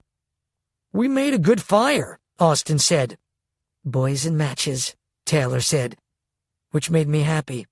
She was sounding like herself. For the record, McKenna started it, I said back. The smoke in the room swirled around as it was sucked into a vortex near the center of the room, where Austin had opened the ductwork. It's working, I said. I turned the cave ventilation system on full, Cristiano said. Now let's shut out all the lights, I said. This switch right here, Austin said. The entire place went dark. McKenna lit up so we could see. Even in the dark caverns, we could see on the monitors black smoke pouring into each of the rooms. Most of the guards had been sleeping, so the thick smoke caused intense confusion and fear. Chaos broke out, with the men screaming and shouting. I asked Taylor, "How is Tara?" "She's coherent." "Can she walk?" "No. If she'd been on that reset much longer, her heart would have stopped." Her eyes welled up. "She would have died." Amash should pay for this. Almost as if we'd summoned him, Amash's voice came over the intercom. Control, what is happening? There is smoke coming out of my air vent. Cristiano answered, There is a confirmed fire in the utility room, Sovereign. We are fighting it. You should evacuate immediately. Why haven't you activated the suppression system? We have, sir, Cristiano said. Then where are the— Cristiano shut down the PA. I hate his voice. There's the switch for the alarm system, Austin said. He pulled the switch, and a warning siren squealed throughout the cave, adding to the chaos. The guards, in various stages of dress, some holding clothing or pillows over their faces, rushed toward the front exit. Within minutes, a large group of them had gathered. Austin said, There's a control to a remote machine gun. Should I fire on them? His hands were on the remote. Let them all get out, I said. But if you get a shot at Amash, take it. Eventually, the screens displaying the inside of the cave were completely black with smoke. The cameras on the outside showed the men congregating near the front exit, likely awaiting their orders. I don't think they know that we did this, Ian said. You're probably right, I said. Only a few of them knew the door to the prison was locked. The doors lock automatically when there is a fire, Cristiano said. And they felt the doorknob was hot, Ian said. They probably thought the room was on fire. I think they are all out of the cave now, Cristiano said. No one has come out for a while. I didn't see Amash come out, Taylor said. If they're not already out, they're not breathing, Austin said. I don't see anyone left in the cave, Ian said. Okay. Lock the doors, I said. Let's seal this place up. On it! Cristiano, do a broad sweep with the guns. Time to let them know we're in here. On one of the monitors, we could see men scattering or falling as dirt and foliage flew up around them. Now they know we're here. There, Cristiano said, pointing at the monitor. That's Amash. He's the one on the radio. I didn't see him go out. Can you hit him? No. He knows where to stand. I groaned. Of course he does. He's no doubt calling for reinforcements. Let's get out of here. What about Tara? Taylor asked. We'll have to carry her, I said. Cristiano, give me a hand. How are we going to get her to the tunnel? He asked. We'll figure it out when we get there. Cristiano and I put Tara's arms around her shoulders, then lifted her. We walked out of the control room back into the tunnel. Smoke had seeped out from under the supply room door into the tunnel, but not so much as to stop us. McKenna, you'd better light the way, I said. The tunnel lit up. As we ran past the supply room, we could hear explosions. I think that would be ammunition, Cristiano said. The entire supply room is on fire, Ian said. We did a better job than we planned on. Keep moving, I said. We made our way back to the small exit tunnel. Ian, you go first, I said. Cristiano and I will bring up the rear with Tara. Together we carried Tara as far down the escape tunnel as we could, until we could no longer stand and had to kneel in the water. What do we do now? Cristiano asked. Sorry, Tara said weakly, uttering her first words. We've got you, I said. I got down onto my stomach. Do you think you can hold on to my back? I'll try. Cristiano, help her. Cristiano helped position Tara's body on my back, with her arms draped over my shoulders. I crawled on my elbows and knees until the end of the tunnel, when I had to crawl on my stomach, barely holding my head above the water. By the time we reached the first cavern, I was exhausted. My elbows and knees felt raw. When we got to the edge of the pool, Ian swam over to me. Michael, let me help you. It's going to take both of us to swim with her. I asked Tara, Can you hold your breath? I think so. We've got to go underwater for just a few seconds. It's the only way out of here. I said to Ian, When we get to the other side, we'll tie the rope around her and pull her up. How can I help? Austin asked. Swim behind her and help us lift her up after we go through the opening. Got it. Ian and I each took one of Tara's arms and swam with her to the opposite side of the cavern. McKenna was in the water next to us, lighting the place. McKenna, when I tell you, go through so we can see the opening. She nodded. I looked at Tara. Are you ready for this? She nodded. Yes. You can do it, Taylor said. I'm going to count to 3, then say dive. At 3, take a deep breath, then hold it until we come up on the other side. You sure you can do this? She nodded. I looked at Ian. "You ready?" "I'm ready." "McKenna, go ahead." McKenna dove down and swam through the opening in the rock wall. Even with McKenna's light gone, I could see Tara's face from the glow of her skin. "Ian, watch your head on the rocks." He nodded. 1, 2, 3. Tara took in a deep breath. "Dive." Ian and I dove under, pulling Tara down with us. It wasn't easy swimming with just one hand and pulling her, but we kicked hard, taking her through the entrance and then up as quickly as possible. Austin swam up behind her. He had both hands on her waist, and he helped us bring her up. When we broke the surface, Tara gasped for air. "Good job," I said. "Good job." She rubbed the water from her eyes. "Thank you." Taylor came up behind us, followed by Cristiano. We were treading water with our legs, and I was just about spent. "Let's get her to the rope," I said. "I've got to rest." "Michael, I got her," Austin said, grabbing onto the rope and reaching out. He pulled Tara up next to him. Taylor swam over to help. "We'll get you out of here," I said. I looked up at the opening. "Zeus!" I shouted. There was no response. "Zeus! Nichelle!" Still nothing. "Where are they?" I asked. "They're not up there," Ian said. "No one is up there." "No one? Are there Chosky?" "Not that I can see." "What if the Chosky got them?" Cristiano asked. Taylor turned to me. "What if they're waiting for us?" "If they wanted to trap us, why would they leave the rope?" Austin said. "There's no one up there," Ian repeated. "How far can you see?" Cristiano asked. "Far enough." "This just keeps getting better," I said. "I'm going up." I worked my way around Tara, then, scissoring my legs around the rope, shimmied back up, my legs and arms burning with each pull. At the narrow stone opening on top, I stuck my head out and looked around, then grasped the rock and lifted myself up until I was sitting on the rim of the rock crevice, then pushed myself out. For a moment, I just lay on my back to catch my breath. Then I leaned up on my elbows and looked around. There was no trace of them. I couldn't believe we'd lost Zeus and Nichelle. We'd rescued 2 people just to lose 2 more. Ian came up the rope after me. I took his hand and helped him out. He was also winded. "Still nothing," he said from his knees. He sat on the ground next to me. "Why would they leave?" "They'd only leave if they had to."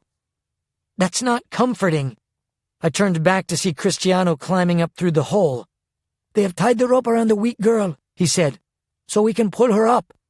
"Her name is Tara," I said. I got up and walked over to the hole.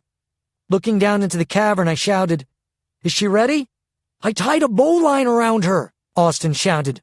"Pull her up." The 3 of us pulled Tara up, slowing when she got near the top so she wouldn't bump her head. I grabbed her arms and pulled her out, then laid her down across the ground. I untied the knot, then threw the rope back down the hole. Austin tied the knot for the other 2 women, and we pulled them up. He insisted on climbing up himself. After everyone was up, we just sat on the ground resting. "Any clue where Zeus and Nichelle went?" Austin asked. "Your guess is as good as mine," Ian said.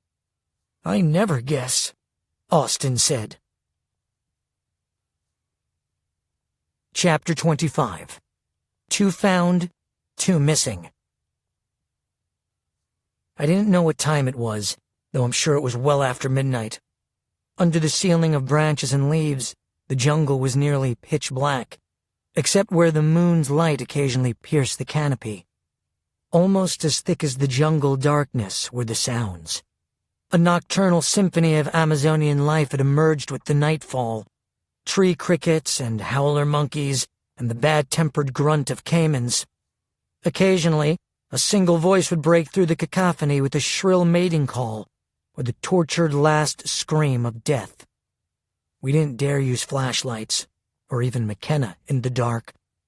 Even though we were shielded by the thick jungle and rugged terrain, we were less than a half-mile from the entrance where the displaced Chosky were congregated. Still, there was light from our glow, and the constant flash and buzz of insects burning off my skin. "I wish my skin did that," Cristiano said, scratching his neck. I was so focused on our situation that I hadn't even noticed all the bugs I'd electrocuted. "Sometimes there are advantages to being a human bug zapper," I said. I turned to Austin, which I usually did when something puzzled me. Where would they have gone? I don't know, Austin said. I hated it when he said that. Maybe a Chusky patrol came by and they had to hide, Cristiano ventured. Zeus would have just fried them. What if an animal got them? McKenna said. Like a jaguar. Or a caiman. Zeus is the most dangerous animal in the jungle, I said. We're too far from water for a caiman, and I don't see any animal tracks. No, Ian said. Neither do I. What are the Chusky doing now? I asked Ian. They're mostly still out in front of the cave. A few have moved over to the side entrance, but there's too much smoke. Are any coming from the plant yet? He looked out. Yes, dozens. Our plan to draw more Chusky to the cave was working, but now we faced a new dilemma. Did we hunt down Zeus and the shell, or stick to the plan and go after Jack? If we chose to go after Zeus and the shell, where would we even begin? On top of it all, I was past exhausted. What Johnson had warned me about not getting enough sleep, I was finding painfully true. So what do we do? Ian asked. I don't know. To go after Jack, we'll need Zeus, and I have no idea where we would even start looking for them. We'd have to split up, Ian said. Not again, I said. From now on, we stick together. I breathed out slowly. I need to think. I walked away from the others to sit alone near the edge of the forest. A few minutes later, Taylor sat down next to me. I need to tell you something, she said. I looked over at her. I could tell from her face that I wasn't going to like what she had to say. I had a dream last night. A dream or a nightmare? She hesitated. A nightmare, I guess. I was really starting to hate her gift. What was it? I saw Zeus and Nichelle surrounded by native tribesmen. I just lowered my head into my hands. I'm sorry. There's more. I saw Jack. He had a hood over his head and he was standing in front of a firing squad. The Chusky were executing him. I looked up. My heart was racing. Where was he? I'm not sure. Outside somewhere. Maybe the courtyard of the Star Source plant. Did you see him die? No. What time of day was it? The sun was just rising. Then we've got to get to the plant. I stood and walked back to the group. Everyone looked as exhausted as I felt. I've come to a decision. I know you're all tired, but we need to hike to the plant to save Jack. We believe the Chusky are going to execute him. That makes sense, Austin said.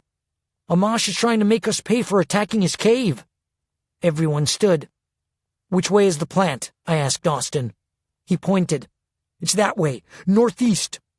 As I was looking out into the jungle, I saw a sudden flash of electricity arc between two trees. I turned back. Did you see that? See what? Austin asked. There was electricity. Like lightning. It could be St. Elmo's fire, Austin said. When atmospheric... Taylor interrupted. Maybe it was Zeus sending us a signal. Where was it? Ian asked, walking toward me. I pointed to where I'd seen the flash. At that very moment, there was another. Ian said, It's Zeus and the shell and... He turned to us. And a tribe of... natives. But they're still alive? I asked. Very. Are they being held captive? If they are, they like it. What? Zeus has his arm around one of the warriors, and they appear to be laughing. Nichelle is smiling. Nichelle is smiling? Taylor said. What did they do, drug her? Zeus is waving us over, Ian said. Let's go, I said, walking over to Tara, who was still unable to stand. I can carry Tara, Ian said. I'm not as tired as you. Thank you. Taylor took my hand. I'm really worried about you. Are you okay? I'm just really tired. I haven't really slept since I surrendered myself to the Chusky. I nodded. Pretty much.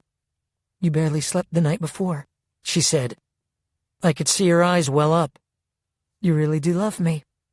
Did you ever doubt? No. I know your mind. But you know how sometimes we believe things that aren't true? Yes. Sometimes we don't believe things that are true. especially things that seem too good to be true. She leaned over and kissed me. You're a good man, Michael Vey. I don't know what I would do without you. I hope you never have to find out. Part 14. Chapter 26. Still Waiting for Word. By the time Alpha Team had returned to the hacienda, the staff had a light dinner of soup and potatoes waiting for them. They ate quickly, then went to their rooms to sleep, after setting their alarms for 6 a.m. Johnson slept with the radio 12 inches from his head. The moment he heard from Jaime, they would move. The next morning Johnson woke to the alarm. There was still no news from Jaime.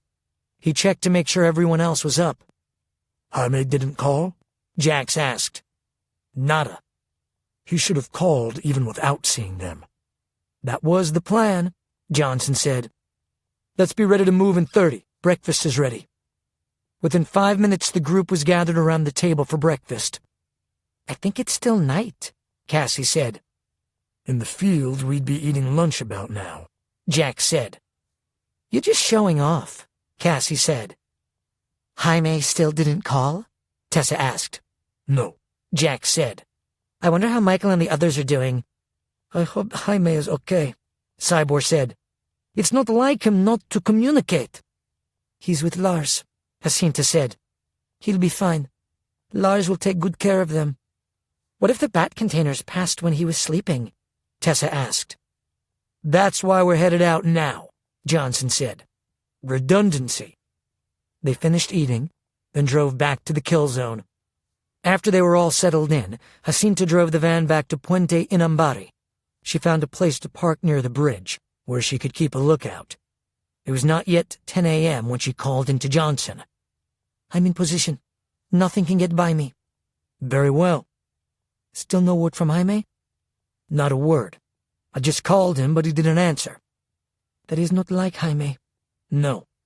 I'm afraid something might have happened. To him? Or his phone? Either is possible. Then the cargo could have already passed him as well.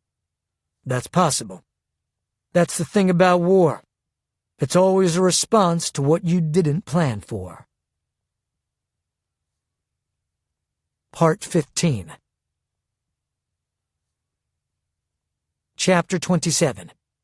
An Unexpected Reunion. Zeus, Nichelle, and the Amakara were gathered in a small clearing about 100 yards from where we had been. There were a couple dozen warriors. I remembered them from my first encounter with the tribe, and in the pale light of the moon I could see their painted faces, the top half black, the bottom half and jaw blood red. Some of them had bones through their noses. They wore loincloths and headdresses of plaited leaves. They all carried weapons, spears or blow darts. It's about time you got here, Zeus said as we walked into the clearing. You have no idea what a relief it is to see you two. Yeah, thanks for the scare, Taylor said. Nichelle grinned. It wasn't really our idea. We would have left a note, but... She raised her hands. Nothing to write with. I see you got them, Zeus said. Yeah, we did. Good job. What about Jack? We're working on that. There was suddenly a lot of mouth clicking between the warriors. I looked over at the tribe.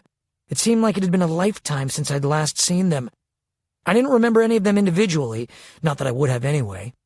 Back then, their faces had been covered with the same black and red war paint. I bowed slightly. I am pleased to see you again. Thank you for watching over our friends as you once did me. There was no response. They don't speak English, Nichelle said. Except him. She pointed to one of the Amakara, who was emerging from the deep shadows. I recognized him as the chief of the Amakara. His face was easier to see than the others, since it was painted all white, with black lines around his mouth and eyes. He had a bone through his nose. He was bare-chested, and he wore a necklace of piranha teeth and jaguar claws. He was not wearing the parrot headdress I remembered from before, but, like the others, a crown of woven banana leaves. He'd been old the last time I saw him. I was a little surprised that he was still alive. and more surprised to see him away from the village. Ve, he said. It is good to see you again. I remember you from the last time you came to our jungle. I remember you too, Great Chief. That was a long time ago. Many leaves have fallen since then. Much has happened in our jungle since you came. Unfortunately, much of it evil. The demons took the cave of our fathers. We fought them, but as before, their weapons of war were too powerful. We lost many brave warriors. Then the Baimwagwe tried to exterminate us, but they were unsuccessful. They do not know the jungle like we do. The jungle gods protect us. We have watched the white devils from the shadows since then. Lately, they have been more active in our jungle, and we have fought to keep them from our home. Earlier today we saw 3 dead Chasqui soldiers on the trail, I said. That is where we got our uniforms. Yes, the 3 devils were hunting one of our warriors. How did you find us? We saw your friends. We thought they were Chasqui since your friend, like you, is wearing one of their uniforms. The gods were looking out for you. It is fortunate that it was night, and we saw the glow of his skin. We were confused.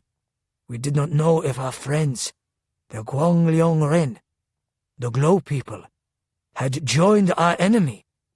So we took both to find out.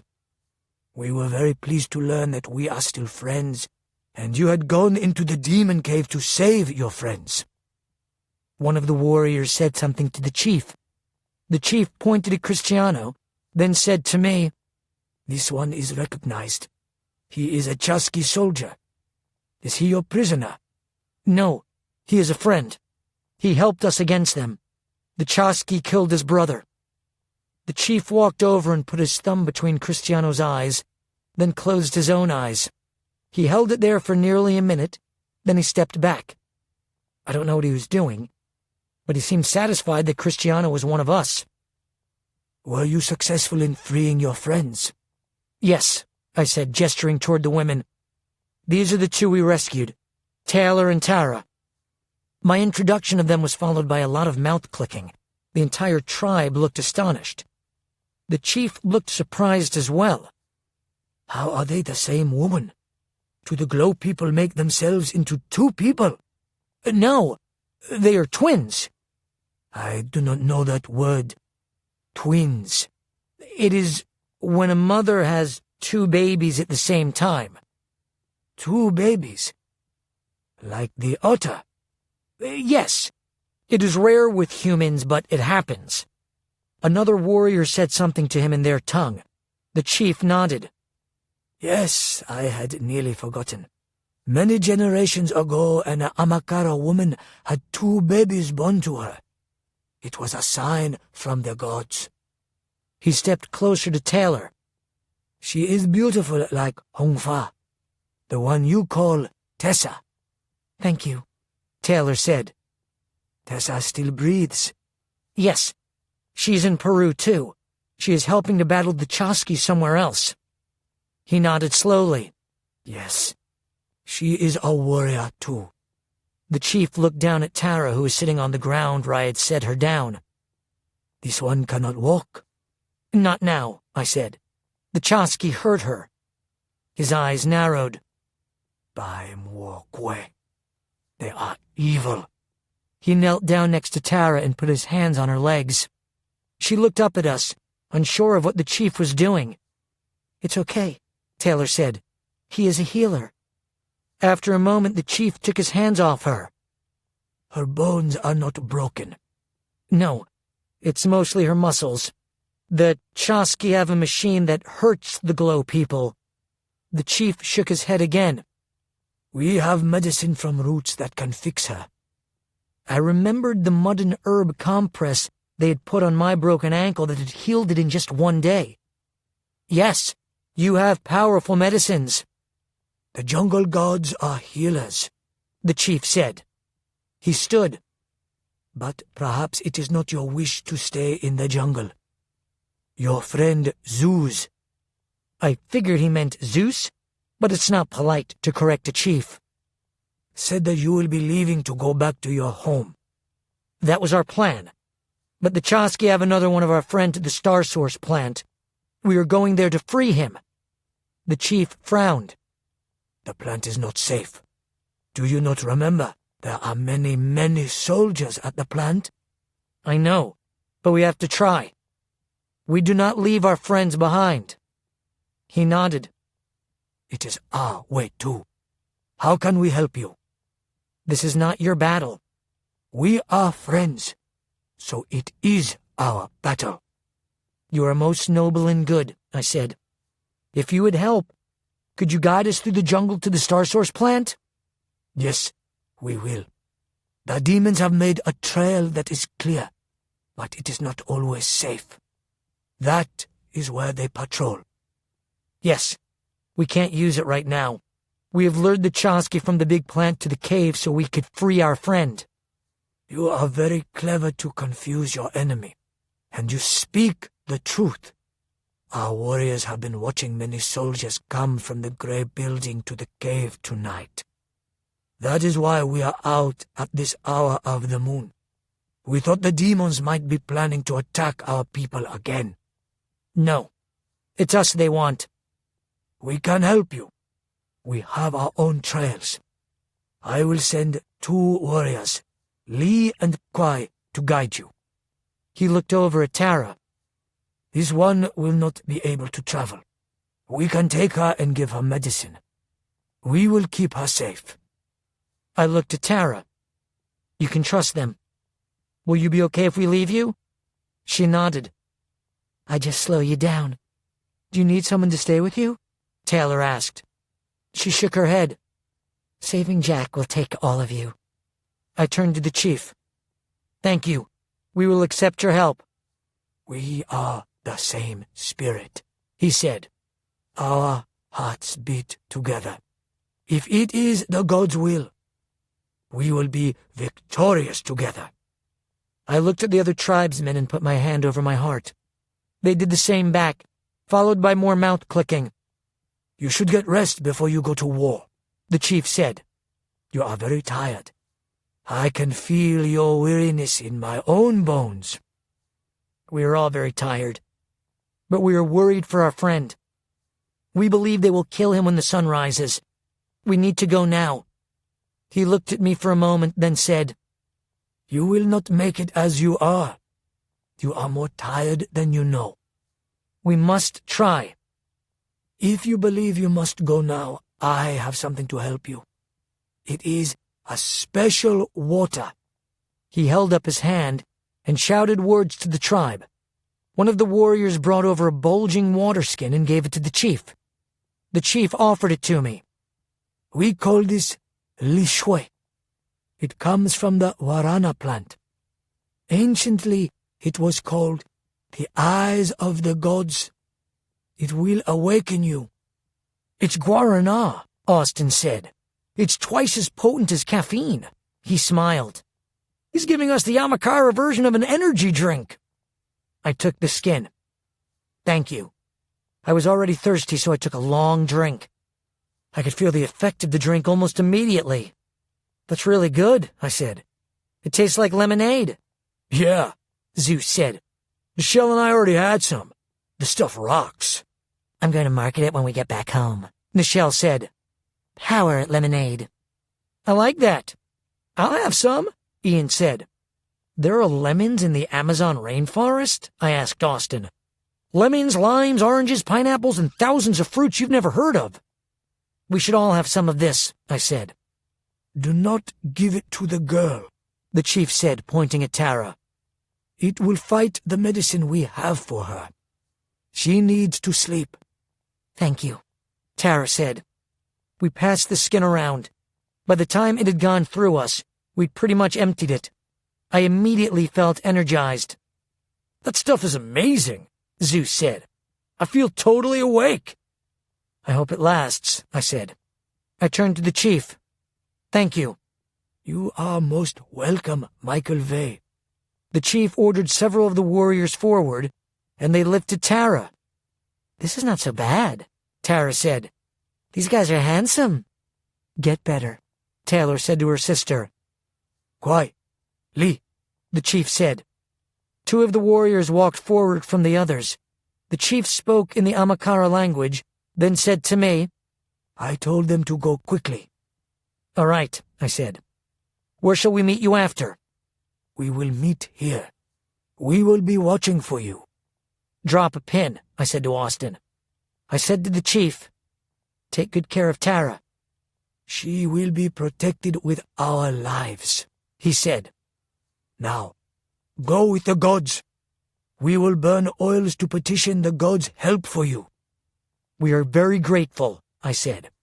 He bowed to me slightly, then turned to our guides and gave a final command. The two warriors started off single file into the dark of the jungle. I thanked the chief once more. Then we all ran off behind Kwai and Lee. Chapter 28. Firing Squad at Dawn. The way the Amakara moved through the jungle at night, you would think they could see in the dark. Maybe they could. Or maybe it was just like walking through one's own home at night. It was simple, of course, for Ian, who not only walked through the jungle with ease, but kept us apprised of the frequent patrols of Chosky making their way to the cave, counting them as he went. At last count, he was up to 69. It took us nearly 3 hours to make it to the outskirts of the massive Elgin compound. The first we saw of it was the tall metal fence posts surrounding their property, then, in the distance, the concrete curvature of the rat bowl. There was a plume of steam rising from the back side of it. Are they using the rat bowl again? I asked Cristiano. Not like before. It is mostly used to keep the bats in. Our Amakara guides led us to where 2 large pipes emptied out from the plant. This brings back memories, Taylor said. The Weekend Express. I never thought I'd go through that again, Austin said. You probably won't, I said. They sealed it shut. Metal caps had been welded onto the ends of the pipes. No, it is not open anymore, Cristiano said. The Sovereign had it sealed off for good. Couldn't McKenna just melt the welds? Nichelle said. Is there more than just the welds keeping it shut? I asked Ian. He looked for a moment, then said, The other end of the pipe is sealed as well, and there are 2 rotting human corpses inside the pipe. There are also explosives inside and tripwires and mines at 2 other places. Amash was clearly very serious about not letting anyone use these anymore. Then we go through the fence, I said, like we did before. There was a tall electric wire fence that ran around the perimeter of the compound for as far as we could see. The wires were about 1.5 feet apart, wide enough for us to slip through if they weren't electrified. The first time we'd broken into the plant, the wires had been electrified as well, but I hadn't realized back then that I could touch them. Maybe I couldn't have. A lot of electricity had passed through me since then. Now the electricity didn't worry me anymore. After being struck by lightning, this fence's voltage was nothing. As I walked up to the wires, the warriors started shouting, Buyao Taijin! Buyao Taijin! What did they say? Ian asked. I think they're trying to warn me about the fence, I said. One of them stepped ahead of me and pointed to the rotting carcass of a capuchin monkey lying on the ground at the base of the fence. Based on the dead primate, I'd say he's definitely warning you not to touch the wires, Austin said. He turned to them. Yes, we know they're electric. The warriors didn't relax. I guess to further clarify their point, one of the men took a stick and tossed it onto the fence. An electric spark crackled from the wires. Yes, we know, Austin said. It's no big deal. That's pretty high voltage, I said. I reached out to touch the wires, and the warrior grabbed my arm to stop me. Buyao, buyao! Jenhenwei seande! They must think we're idiots, Ian said. No, I said. Just me. I turned to them. It's okay. Really. I waited for them to take their hands off me, since I didn't want them close to me when I grabbed the wires. You don't need to worry. The Amakara stepped back. Before they could move again, I turned around and grabbed a wire. A deafening zap of electricity filled the air, like a squirrel jumping onto a bug zapper. It would have killed anyone else, but to me, it was like drinking a cold soda. Tingly and refreshing. My glow more than doubled in brightness. The Amakara's expressions turned from fear to amazement, then, maybe, to admiration. I shrugged. What doesn't kill me only makes me stronger. I turned to Cristiano. But it will definitely kill you. Thanks, he said. So how do I get in? Ever play the game Operation? I asked. No. The point of the game is, I said, don't touch the sides or you lose. I put my foot on the bottom wire of the fence, grabbed the wire above it, and pulled it up as high as I could. Can everyone get through that? We can, Taylor said. I was able to open the space nearly 3 feet, easily enough for each of them to straddle and get through. Let's go, I said. Take your time, be careful. One by one, everyone passed through the fence except the 2 Amakara. Are they coming with us? Taylor asked. I don't think so. I looked at them and touched my chest. Thank you. They likewise touched their chests, then quickly disappeared back into the jungle's darkness. I let go of the fence. My exhaustion was gone, and my body fairly hummed with energy. You're really glowing, Taylor said. I just got a good recharge, I said. The compound grounds were still dark, though the first traces of dawn could be seen in the gradation of light on the eastern horizon. What's the fastest way in? I asked. The cells were next to the old rat bowl, Austin said. Ian, can you see Jack? He looked toward the bowl. I can see the jail cells, but they're all empty. He paused for a moment, then said, Something is going on in the courtyard. There's a lot of soldiers in there. We've got to get inside.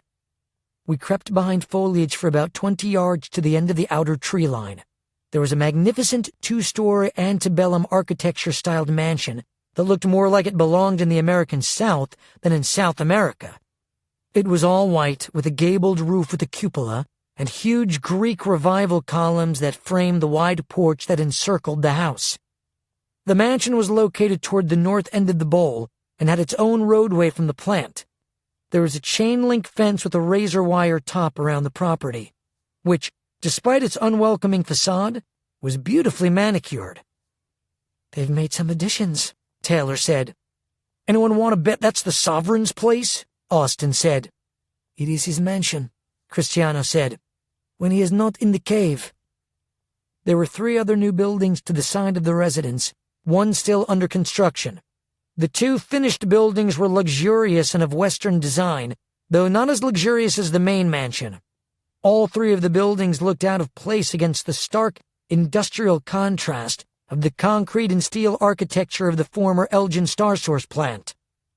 What are those other buildings? Taylor asked. The far one is like a hotel for the Sovereign's guests, Cristiano said. He has that many guests? Not many. Drug traffickers mostly. Sometimes foreign dignitaries. The other building is for the scientists. They are treated differently than the soldiers. They have much nicer quarters. I do not know what the 3rd building is going to be. It was started after I left. Each of the buildings was fenced in and had a guard booth. We continued hiking until we could see the entrance to the rat bowl.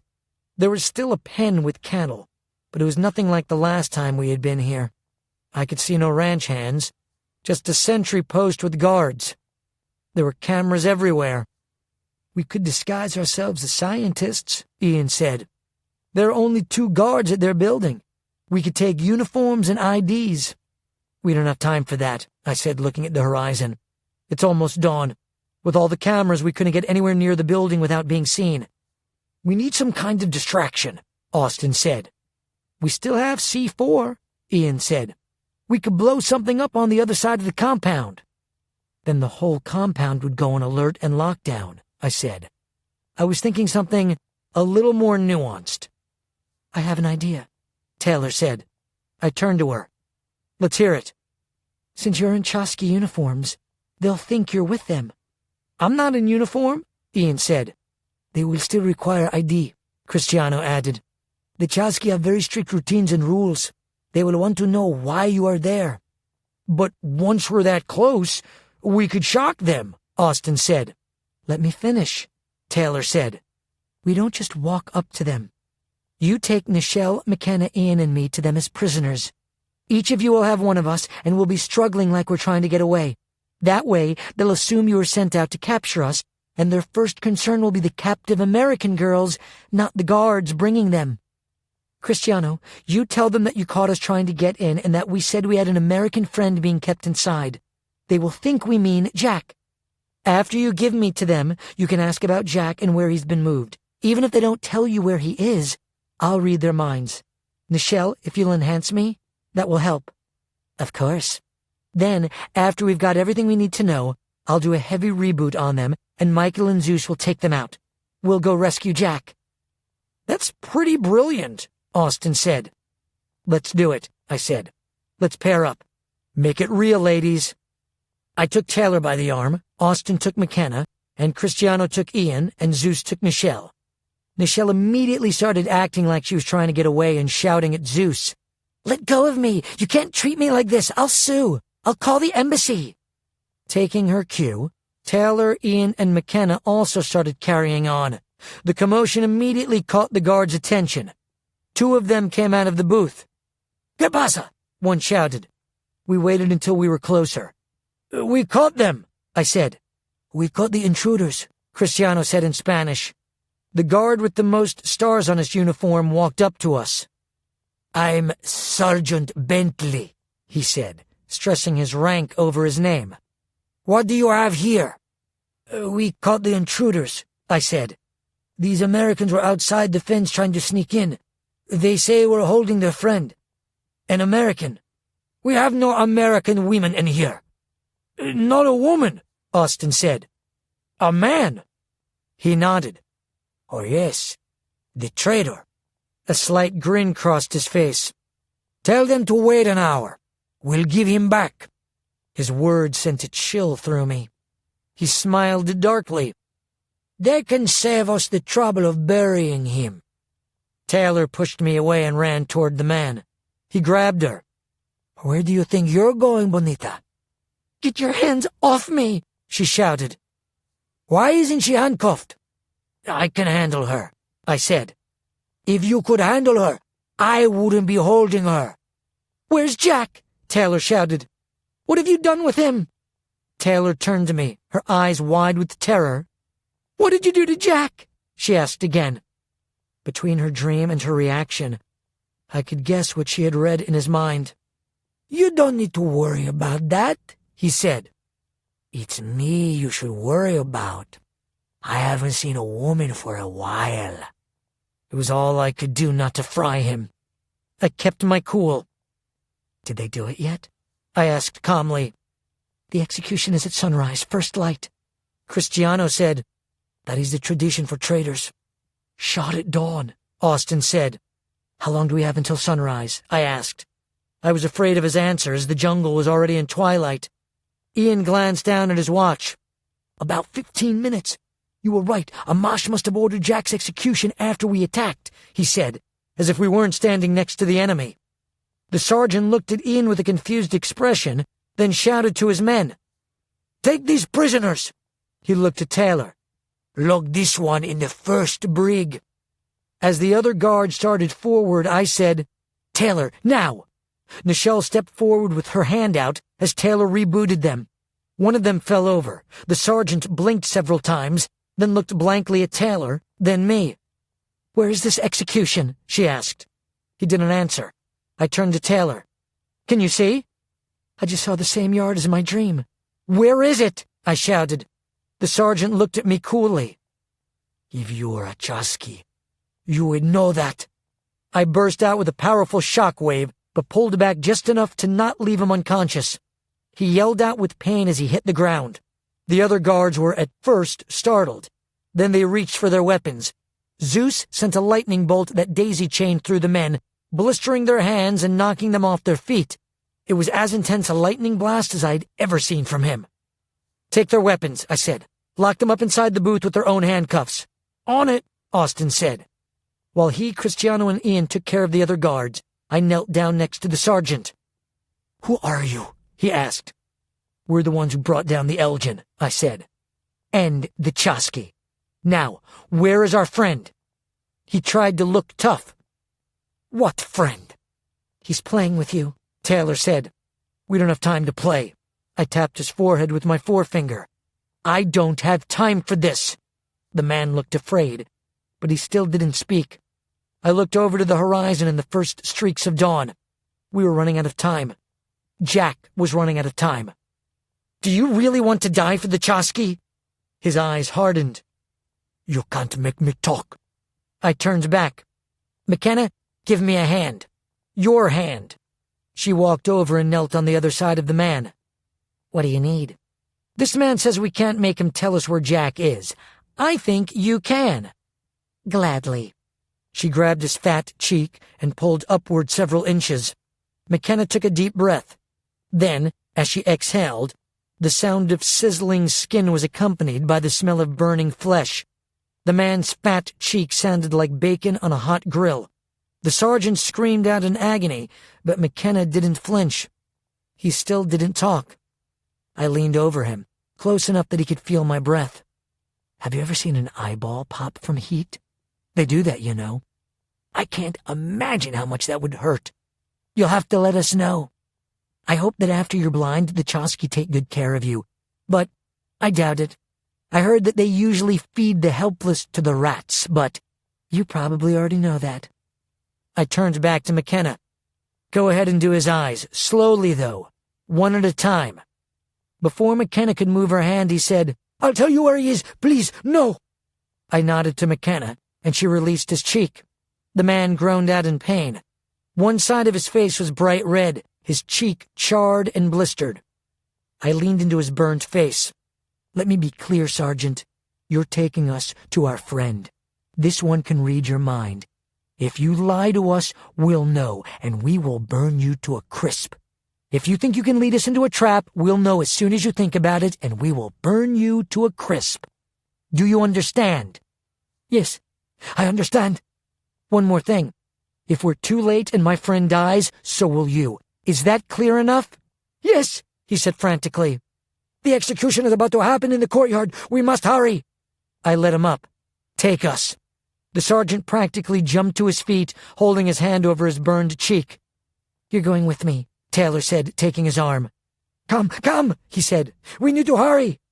Looks like someone doesn't want to die today, Zeus said. The sergeant led us to the former rancher entrance to the rat bowl. He tried to run his key through the lock, but he was shaking so badly he had trouble making it work. Calm yourself, I said. Give it to me. I took the key from him and unlocked the door and opened it. Come, he said. We need to hurry. Little had changed inside the bowl since our last visit.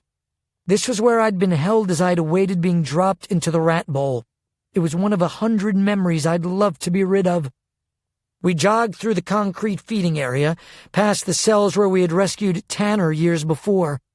Then we entered a hallway, the same hall where Hatch had released 1 million rats at us. The hallway wound nearly a quarter of the way around the complex, past the laboratories and what had been the rat breeding facilities. We passed a group of 5 scientists walking, their attention lost in their conversation. Don't even think about it, Zeus said to the sergeant. He didn't, Taylor replied. He's focused on not dying. My anxiety grew with each step. Faster, I said. I'm hurrying, the sergeant said. We're almost there. We exited out the last set of doors into the wider outer corridor. The outer wall was lined with large windows, and in the growing dawn, we could see the open courtyard. Something was definitely going on, as there were at least 50 Chasqui soldiers congregated together and facing toward the same thing. Closer to the building, there was a line of soldiers holding rifles. In front of them, next to the building, someone was tied to a wide wooden post with a hood over his head. It's Jack, Ian said. That's him! The post was scarred with bullet holes. It was the kind of thing that Hatch would have built to keep his guards in line, sort of a monument to horror. At the far side of the line, facing the riflemen, was an older officer in a dark blue formal military dress uniform with white cuffs and gold-fringed epaulets. In his right hand, he was holding a sword that was pointed to the ground, and he was looking at his watch on his left arm. Then he lowered his watch arm and looked up. "It's a ritual execution," I said. "He's about to start." The officer slowly lifted his sword. He shouted, "Listo!" The line of riflemen chambered a cartridge, then lifted their rifles. "Apuntar!" They lifted their rifles to their shoulders, pointing their guns at Jack. "Taylor, reboot him now!" I shouted. Taylor grabbed Nichelle's hand and put her hand against the glass. The man commanding the execution froze. He looked down at the ground, then around the yard with a blank expression on his face, like a man who had just woken up. The firing squad looked almost the same, all lowering their rifles. Zeus, Cristiano, Nichelle, and I ran to the nearest set of doors.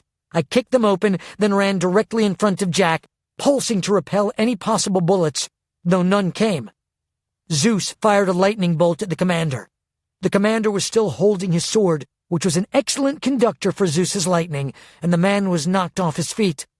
Once I was in front of Jack, I turned around and blasted the riflemen, taking them all out in one pulse.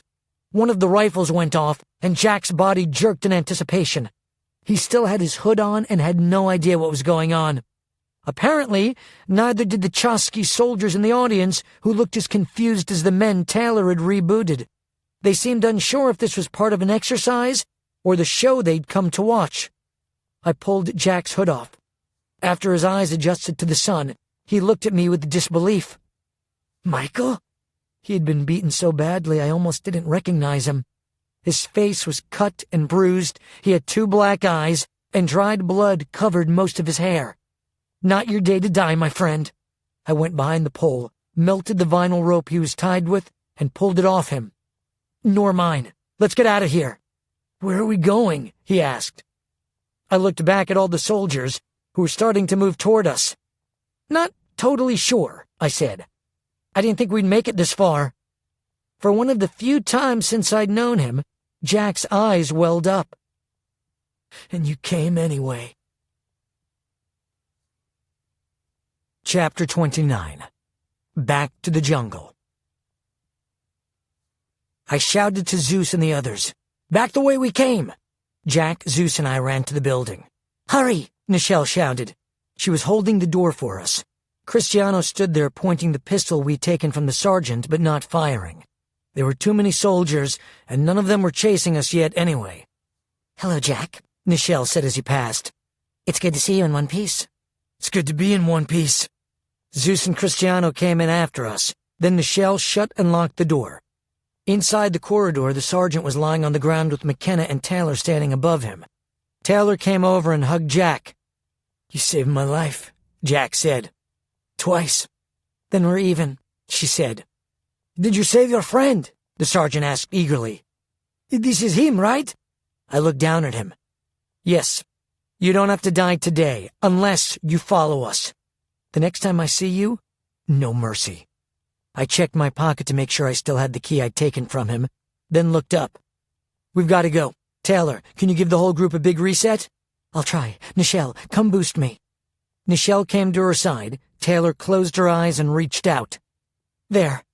I looked out the window. The mob was now just looking around the yard in confusion. "Come on!" I shouted. We retraced our steps to the rat bowl. There were still no sirens. "Where are we going?" Cristiano asked. "Back to the jungle." "But the Chusky are all over out there." "I know," I said, "but they don't know we're out here. They haven't turned on their sirens." Just then, a siren went off, blasting over the entire compound. "Never mind," I said. We ran out of the rat bowl past the guard booth, then through the brush to the electric fence. I stepped on the bottom wire and lifted the one above it, the power again arcing between my fingers. "Still high voltage," I said. "Everyone be careful." Once everyone was through the fence, I asked Austin, "You got the GPS?" He lifted it. "Right here. Let's try to take the same trail back to the Amakara. We'll pick up Tara, then hike to the lodge. Ian, keep your eyes open. They'll be coming for us." "Do you think they'll alert the Chusky at the cave?" Cristiano asked. "You can be sure of it," I said. "Then we could be surrounded." "Not completely. It's a big jungle." I turned back. "Lead us, Austin." We started back out into the forest. We moved quickly, powered by the adrenaline of being chased. "Ian, is anyone behind us?" "Not that I can see." but they had to go around the electric fence. We went through it. Hopefully they won't find our tracks. You can bet they'll bring the resets this time, Ian said. Let's just keep in front of them. Even without our Amakara guides, it was much easier moving in the daytime. I could use some of that Amakara power water, Austin said. Me too, Ian said. That was good stuff. You guys came to Peru alone? Jack asked. No, we came down with Johnson and Alpha Team. Johnson, Jack said. I love those guys. I haven't seen them for months. Ben Trude is my main man. Did he come down with them? The question stung. I stopped and turned back. Ben Trude was killed. Jack was stunned. Killed? By the Chosky. I turned back to the trail. Don't think about it. We've got to keep going. After a few more minutes, Jack asked, Was anyone else killed? Luther and Gunnar. I glanced back. Really, there's too much to tell you right now. Saying that only stressed him more. Where's the rest of the Electro clan? I wondered if he was really just wondering about Abigail. This wasn't the time to tell him we didn't know where she was. Most of them are with Alpha Team. They're going to stop the Chosky trucks carrying the electric bats. How did you know they were doing that? Cristiano told us. Jack glanced back at Cristiano, who was 3 people behind us. Is that Cristiano? The Peruvian guy? Yes. Where'd you find him? He was a Chosky. Jack moved closer. Michael, you can't trust a Chosky. They're fanatical in their beliefs. It's a cult. Once a Chosky, always a Chosky. Just like you, Cristiano never joined the cult. Jack was silent for a few more minutes, then asked the question that was really bothering him. Where's Abby? I didn't answer. I wish he'd just be quiet. Michael, she's not here, I finally said. I don't blame her for not wanting to come. After that fight we had about her going to school instead of coming with me, I was really an idiot. By now everyone else was listening. I didn't say anything. That's why she didn't come, right? He looked around at everyone else. She's okay, right? She's missing, Nichelle said. Missing? Where? If we knew that, Nichelle said, she wouldn't be missing. We think she was kidnapped from school, Austin said. By whom? We found some footage of her kidnappers, Taylor said. We think they're electrics like us. And we think we saw Brian with them. Hatch's Brian? Yes. I'm going to fry his... Jack, I said. Save it. We're not out of the woods ourselves. Literally, Austin said. After another 10 minutes, Jack said, Michael. Yes, sir. When I called you from the helicopter and told you I was one of them, did you believe me? I don't know. Tell me the truth. The truth is, I didn't know. You were pretty convincing. He walked a bit more, then said, Would you have killed me if you had to? I don't know how to answer that. Had to is had to. If the Chosky had come at you, me with them, would you have killed me? I don't know. Let me tell you something. If I ever pose a threat to my friends, you'd be doing me a favor to kill me. Do you understand? My head does. But it's not that simple. Then get this into your heart and head. I'd rather be dead than be a traitor to you and my friends, okay? You'd be doing me a favor. You never forget that. I understand. I love you, man. I love you too. As we continued plodding through the jungle, I shouted to Austin, None of this looks familiar. Are you sure we're going the right way? The GPS doesn't lie, Austin said. And I don't make mistakes. Of course not. It was night before. That's why nothing looks familiar. Are we there yet? Nichelle asked. We've still got at least 2 hours, he said. I'd kill for some water. The Amakara will have water, I said. I turned to Ian. Still no Chosky? Not that I can see. Why does that make me nervous? Me too. I like to keep my enemies close. 15 minutes later, a helicopter flew by us, followed a few seconds later by another. That's got to be Chosky. Maybe it's just rich tourists, Nichelle said. It's Chosky, Ian said. I wish Tanner was here, Nichelle said. Are they slowing down? I asked. Not a bit. They just can't see us under the trees, Nichelle said. They have L readers, I said. That's how they tracked us the last time we escaped. Maybe they're not looking for us, Austin said. That seemed like a dumb thing for Austin to say. Why wouldn't they be looking for us? Because they're going after Alpha Team. My chest constricted. I hope you're wrong for once. How would they even know about them? I don't know, he said. I hated it when Austin didn't know something. Part 16. Chapter 30. Waiting for Bats. In the first nest, Jax said to the women, This is always the hardest part of battle for me. Waiting. I would think it would be when someone starts shooting at you, Cassie said. I'm not saying that's easy. But when you're in a firefight, you're so full of adrenaline, you don't really have time to think about fear. I've seen guys shot and not even know it until they slow down. I see that, she said. She turned to Tessa. How are you doing? I'm officially ready to go home. What will you do when you get home?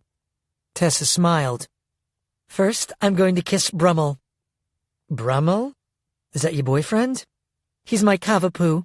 Then I'm going to take a very long bubble bath. Then I'll go to the spa for a pedicure and get my nails done. And, of course... Tessa was interrupted by the squelch of the radio, followed by Jacinta's voice. Strike Force 2, are you there? Roger, came Johnson's voice. Strike Force 1, are you there? Jax grabbed the radio. Roger, Strike Force 2. Target is in view. It is on the correct road, Jacinta told everyone. How many trucks? Johnson asked. 3. Austin was right, Cassie said. There are 3 cargo containers. That dude is always right, Tessa said. At least as long as I've known him. Are they traveling with escorts? Johnson asked. Not that I can see. I just see the trucks.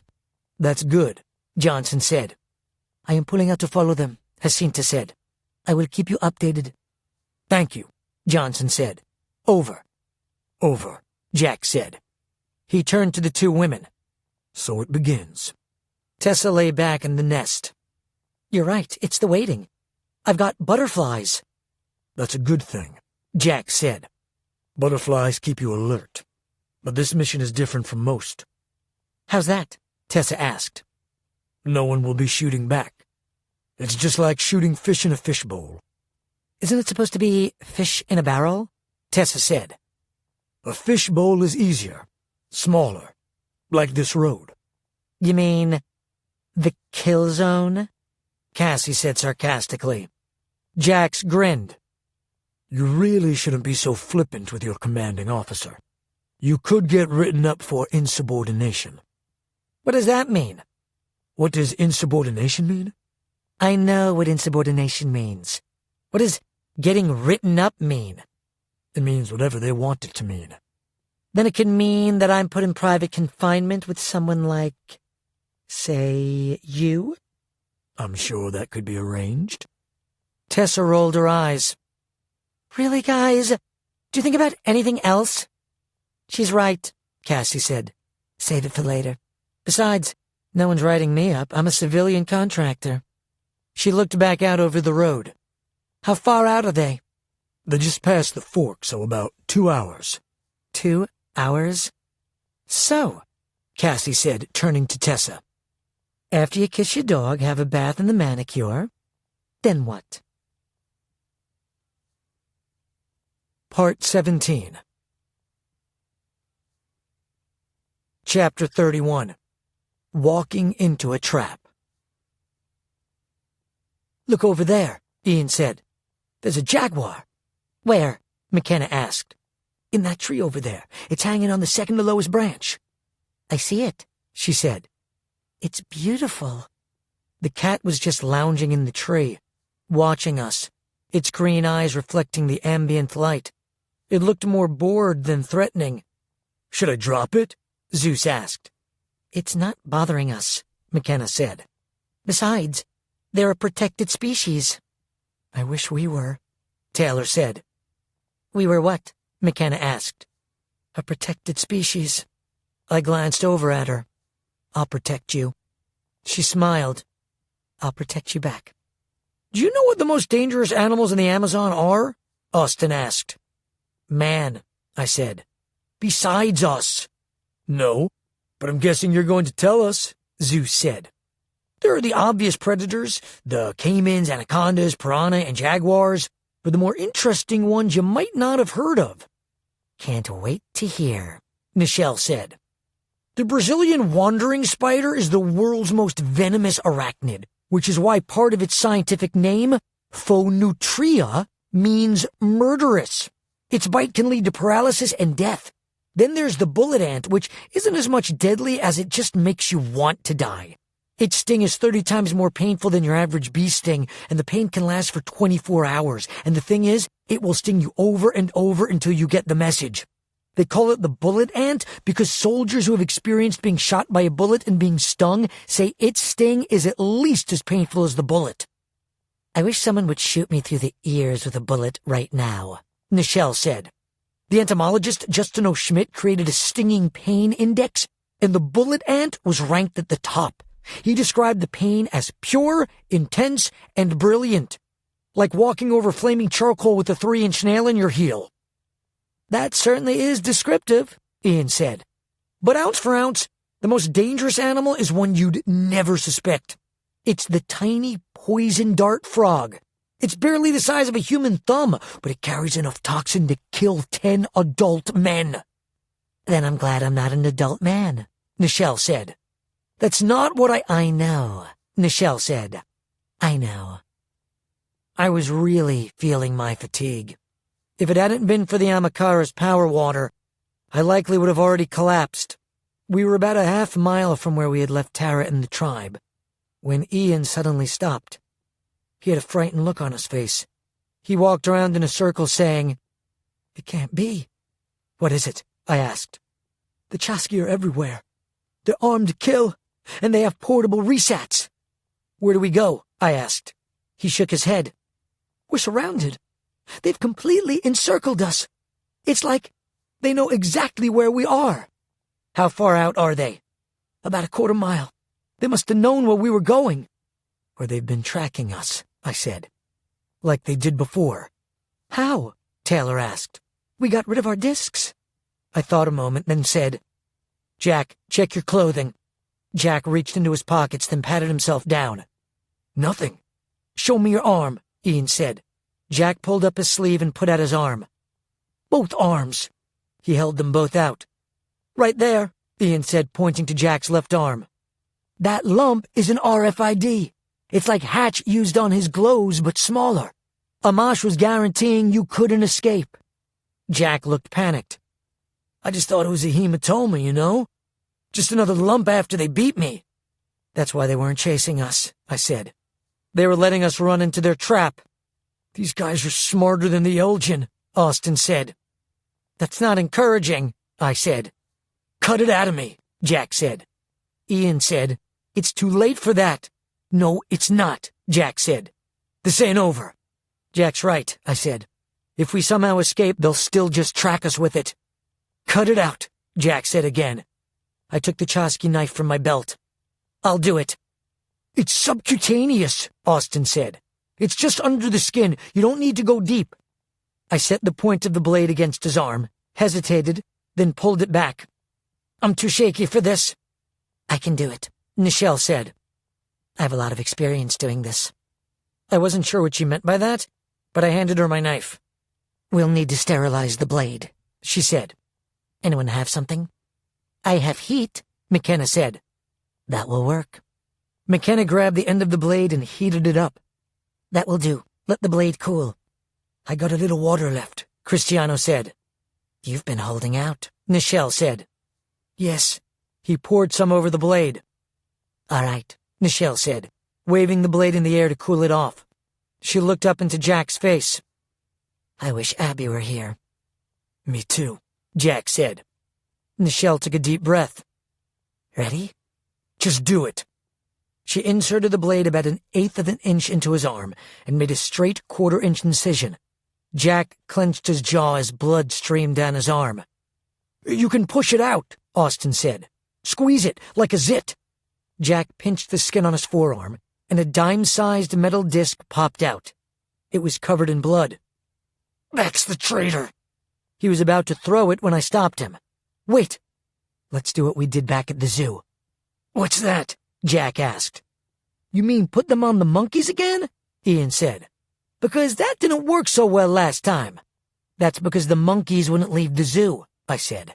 "We'll use a wild bird this time." "There are macaws in that tree over there," Taylor said. I looked over. About 50 feet from us, there was a colorful flock of birds in a tree.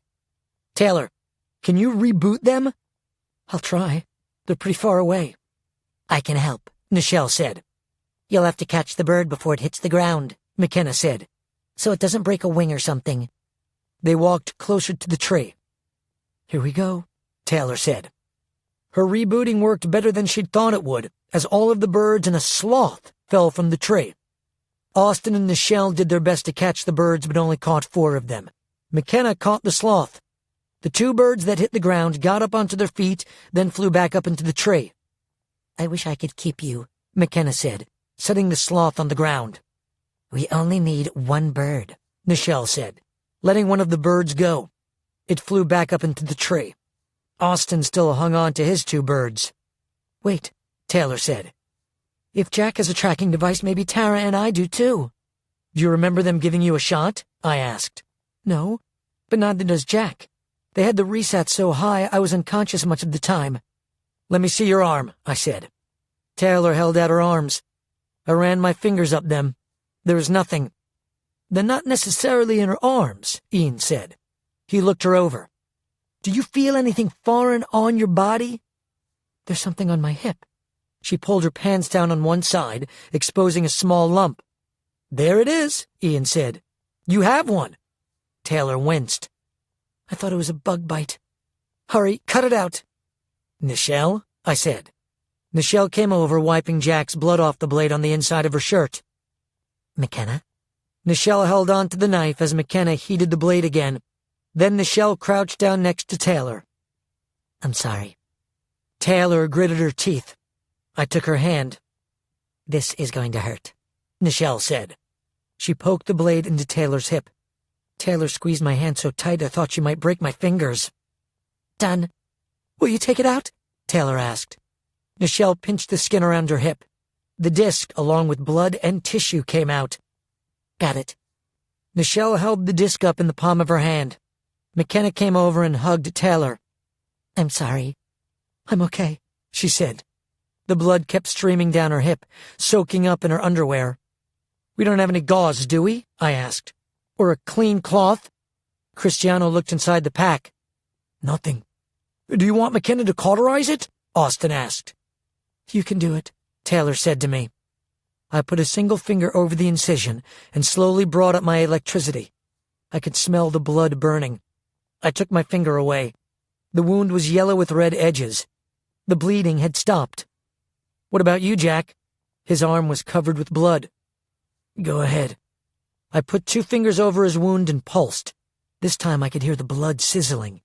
He jumped back from the jolt, then looked down at his arm. "That worked." "Guys, we've really got to hurry," Ian said. "They're getting close." Austin was holding the macaws by their talons, like a farmer would carry a chicken.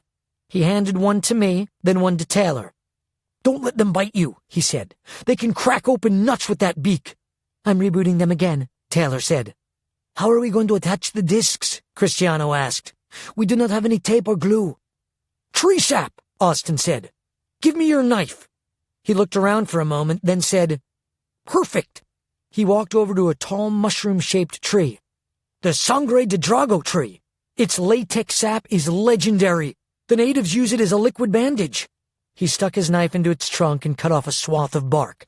The sap beneath was red, like blood. "It's a very strong adhesive." He scooped out a glob of latex and brought it back to us. "We'll do Taylor's bird first."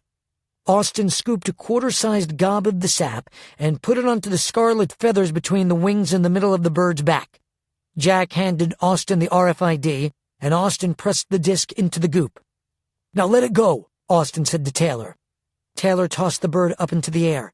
It let out a loud screech, stretched out its wings, and flew back to the top of the tree with the other macaws. "Now your bird, Michael," Austin said. He did the same with the tree sap. Nichelle brought the disc over and pressed it into the sap.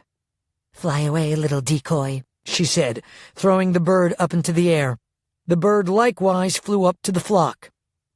"They're just sitting there," Nichelle said. "Like those stupid monkeys."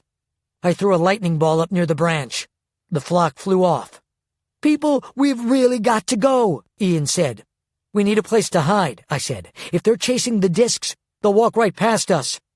"Over there," Ian said. About 100 feet from us was a massive lupuna tree. Its trunk was more than 20 feet in diameter, and its roots were more than 8 feet high, providing an almost cave-like space to hide. "That will do," I said. The cavity in the tree was nearly 15 feet wide and spread out from the opening, so we could hide around the sides of the roots without risk of being seen. About 5 minutes later, Ian said, "Here they come." We could hear the scuffling of boots through the forest's dense foliage as the line of Chasqui advanced. They were moving at a brisk pace when their advance abruptly stopped. The sound of their boots was replaced by shouting. "What's going on?" I asked. Ian said, "They've closed the ring. They just met up with the soldiers coming in from the other sides. I don't know what he's saying, but one of the captains is shouting and pointing at the other 2 soldiers. Man, he is like red in the face. Now he's pushing one of them." "He's blaming the other soldiers for letting us slip by them," Cristiano said. "The other soldiers are defending themselves. They say no one went by them and something must be wrong with the trackers." The Chasqui shouting continued. "Now what's going on?" I asked Cristiano. "The most important Chasqui boss commanded one of the groups to go back and find us. He said that his soldiers and the other group will go after the other one." "What does that mean?" Nichelle asked. "The other one." "What other one?" I asked. Taylor said, "It's Tara. If we are trackers, she will too. She'll lead them to the Amakara's village. The Chasqui will find her, then slaughter the tribe. We need to warn them." Taylor was starting to leave the tree when I grabbed her. "Not yet," I said. "They're going to get Tara and the Amakara. And we're outnumbered and outgunned. They'll kill us first, then slaughter the tribe along with Tara. We need to let them divide up. Then we'll go after them." Chapter 32. Not what they expected. The soldiers divided into 3 groups. 2 of the groups went off in different directions. The third, with the commander, just stayed in place. "What are they doing?" I asked Ian. "I have no idea." Austin said, "They might be planning to flank the tribe, so they're giving the other team time to get ahead." About 5 minutes later, the commander called his men to attention. Then they started off southwest toward the Amakara camp. "I think you were right," I said to Austin. "Ian, can you see the other group?" "They're too far," he said. When the main group was out of sight to all of us except Ian, we came out of our hiding place and went out after them. We had hiked for about a half hour when in the distance we heard gunfire. "The second group must have found the Amakara," I said. "What do you see?" "Our group is engaged now. They've started shooting too. It's too dangerous to go in after them." We veered south to the side of the troops to see what was happening. The gunfire became more intense, and there were hundreds of rounds fired, including automatic weapons and machine guns. I felt sick inside. The Amakara with their blow darts were no match for the Chasqui firepower. The idea that the Amakara, an indigenous people who had been here for centuries, were going to be completely wiped off the face of the earth made my stomach sick. We could only hope that the Chasqui would capture Tara instead of killing her. Then at least, we'd have a chance to try to save her. As we climbed the hill that overlooked the Amakara village, the gunfire stopped. Tears welled up in my eyes. I figured we were too late. But when I came up over the pinnacle, I couldn't believe what I saw. Chapter 33. An Unlikely Victory. I hadn't seen the Amakara village from this vantage point since the first time the tribe had brought me there. The thatch huts were still mostly standing, though several had holes blown into them, and straw and mud plaster littered the ground like a tornado had passed through. 2 of the huts were on fire, and dark plumes of smoke climbed up through the jungle canopy. The astringent smell of gunfire still filled the air, along with the white lingering smoke of shells. There were bodies scattered all over the ground. But they weren't Amakara. They were Chusky. The bodies on both sides of the camp were uniformed Chusky soldiers lying in pools of their own blood. It was an unmitigated massacre. They had killed themselves. That makes no sense, Ian said. It looks like they shot each other. Their argument was getting pretty heated back there, Jack said. They clearly hated each other. Not so much to turn on each other, I said. There was still the sound of crying and groaning, evidence that a few of the soldiers on the ground were alive. One of them was able to get to his feet, but he fell again within a few seconds. A few stopped moving. It looks like Gettysburg, Austin said. I didn't know you were there, Nichelle said. I'm talking about how historians described it. Then, from the shadow of the trees, the Amakara tribesmen stepped forth with spears or clubs in hand. They quickly finished off what was left of the living Chusky. Entering the clearing next to the chief was Tara. She was leaning against a pole, but she was on her feet. It's Tara, Taylor said. She's walking. Oh, I see what happened, Austin said. Very clever. What happened? I asked. Austin turned to me. Tara made the Chusky look like the Amakara to each other. They thought they were fighting their enemy, but they were only fighting themselves.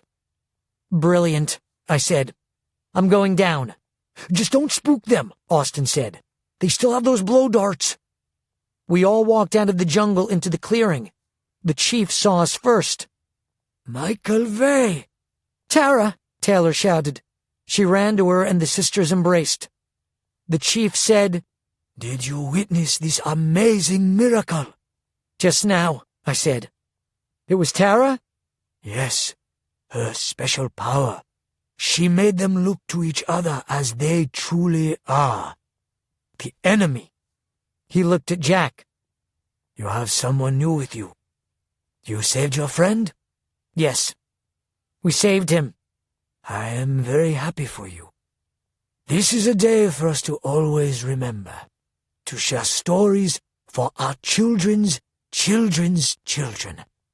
The day of the great miracle, when the magic of the Tara, the Liangguang, prevailed against the demons. We will have a great feast this night to celebrate. We would like to sleep first, I said. We are exhausted. Of course. You may sleep in the huts. We first need to gather their weapons, Jack said. There is still a Chusky group out there. Yes, he speaks truth. Our warriors are watching them from the trees. They are going away from us. If they come back this way, we must be ready. But for now, you will sleep safely under our watch. Then we will celebrate this great victory. Part 18. Chapter 34. When the Hunters Become the Hunted.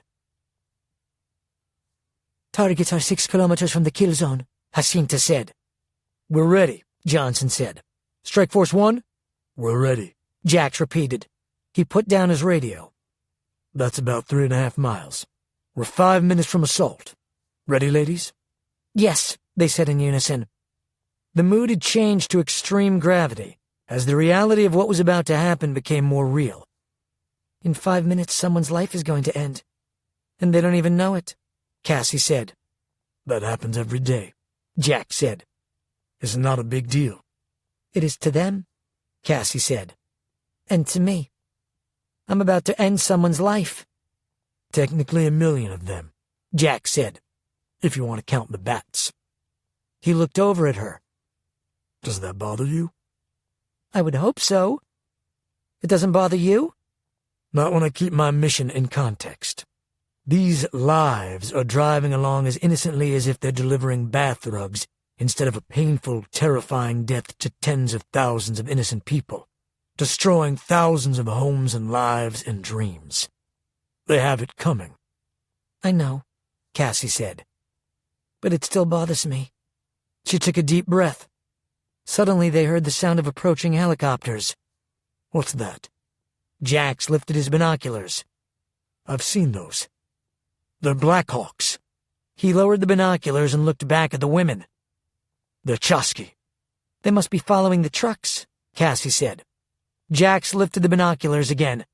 Suddenly he shouted, Get down! They've fired missiles! He threw himself over Cassie to protect her. Their radio squelched. Strike Force 1! Strike Force 1! There are— The message never finished.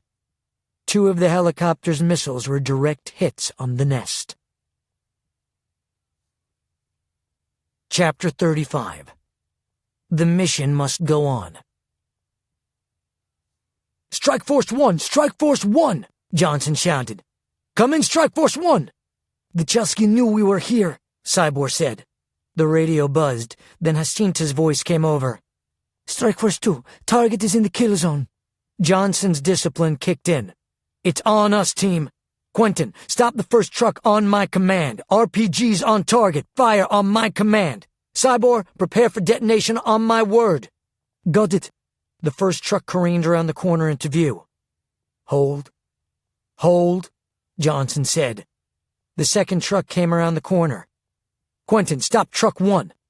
The truck's engine stopped, but it continued to coast. Fire on truck 1, Johnson shouted. Both Johnson and Quentin fired direct hits. Johnson's grenade hit behind the truck's cab, exploding its gas tank, while Quentin's hit square in the cargo box. The truck tore in half and exploded into a fireball, flipping sideways off the side of the road and flinging the dead bat out of the cargo container. Strike Force 2 picked up their second RPGs and fired, destroying the second vehicle. Above them, a helicopter swung its tail around so it was facing them. He spotted us, Cybor said, shoving a missile into his RPG. Johnson pointed his RPG heavenward and fired. The helicopter blew up like a firework. Nice shot, Cybor said.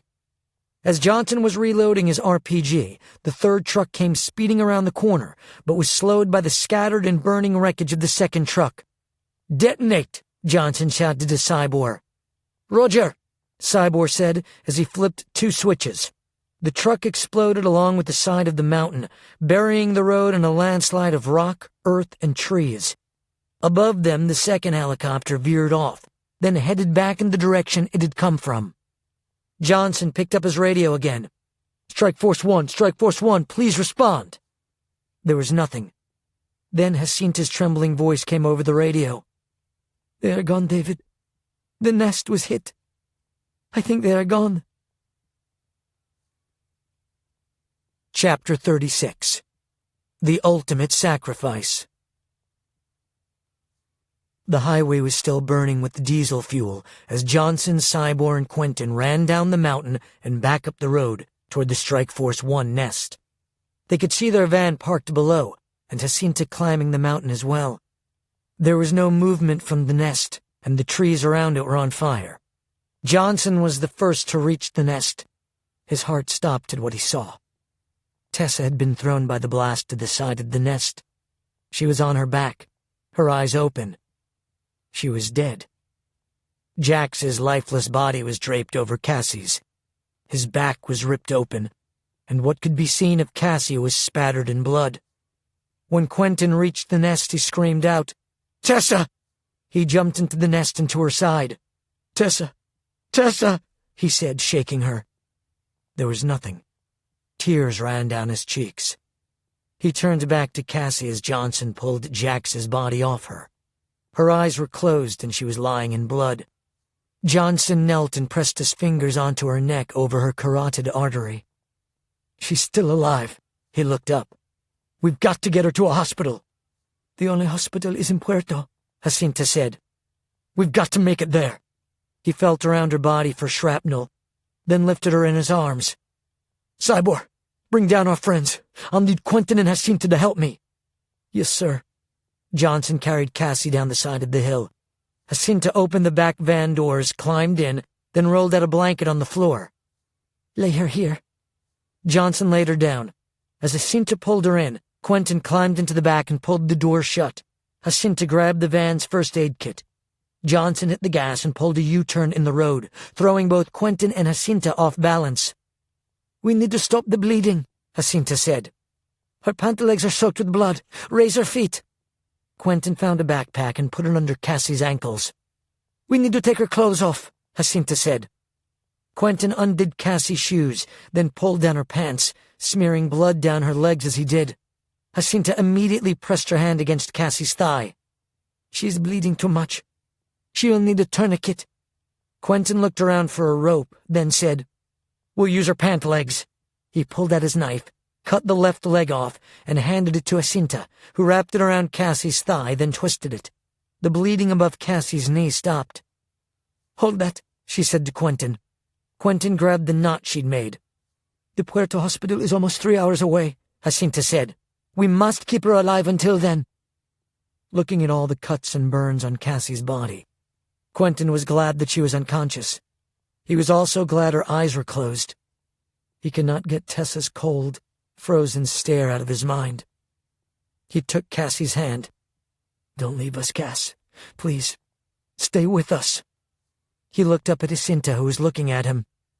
"We should pray to Jesus," she said. Quentin nodded. "You pray. I don't know how to. Jesus, please let this brave young woman live. She just saved many, many lives. Please save hers. Amen." "Amen," Quentin said. "Amen," Johnson said from the front. Quentin squeezed Cassie's hand as he looked out the front windshield at the landscape flying by. He knew Johnson couldn't drive any faster. He just wished he could.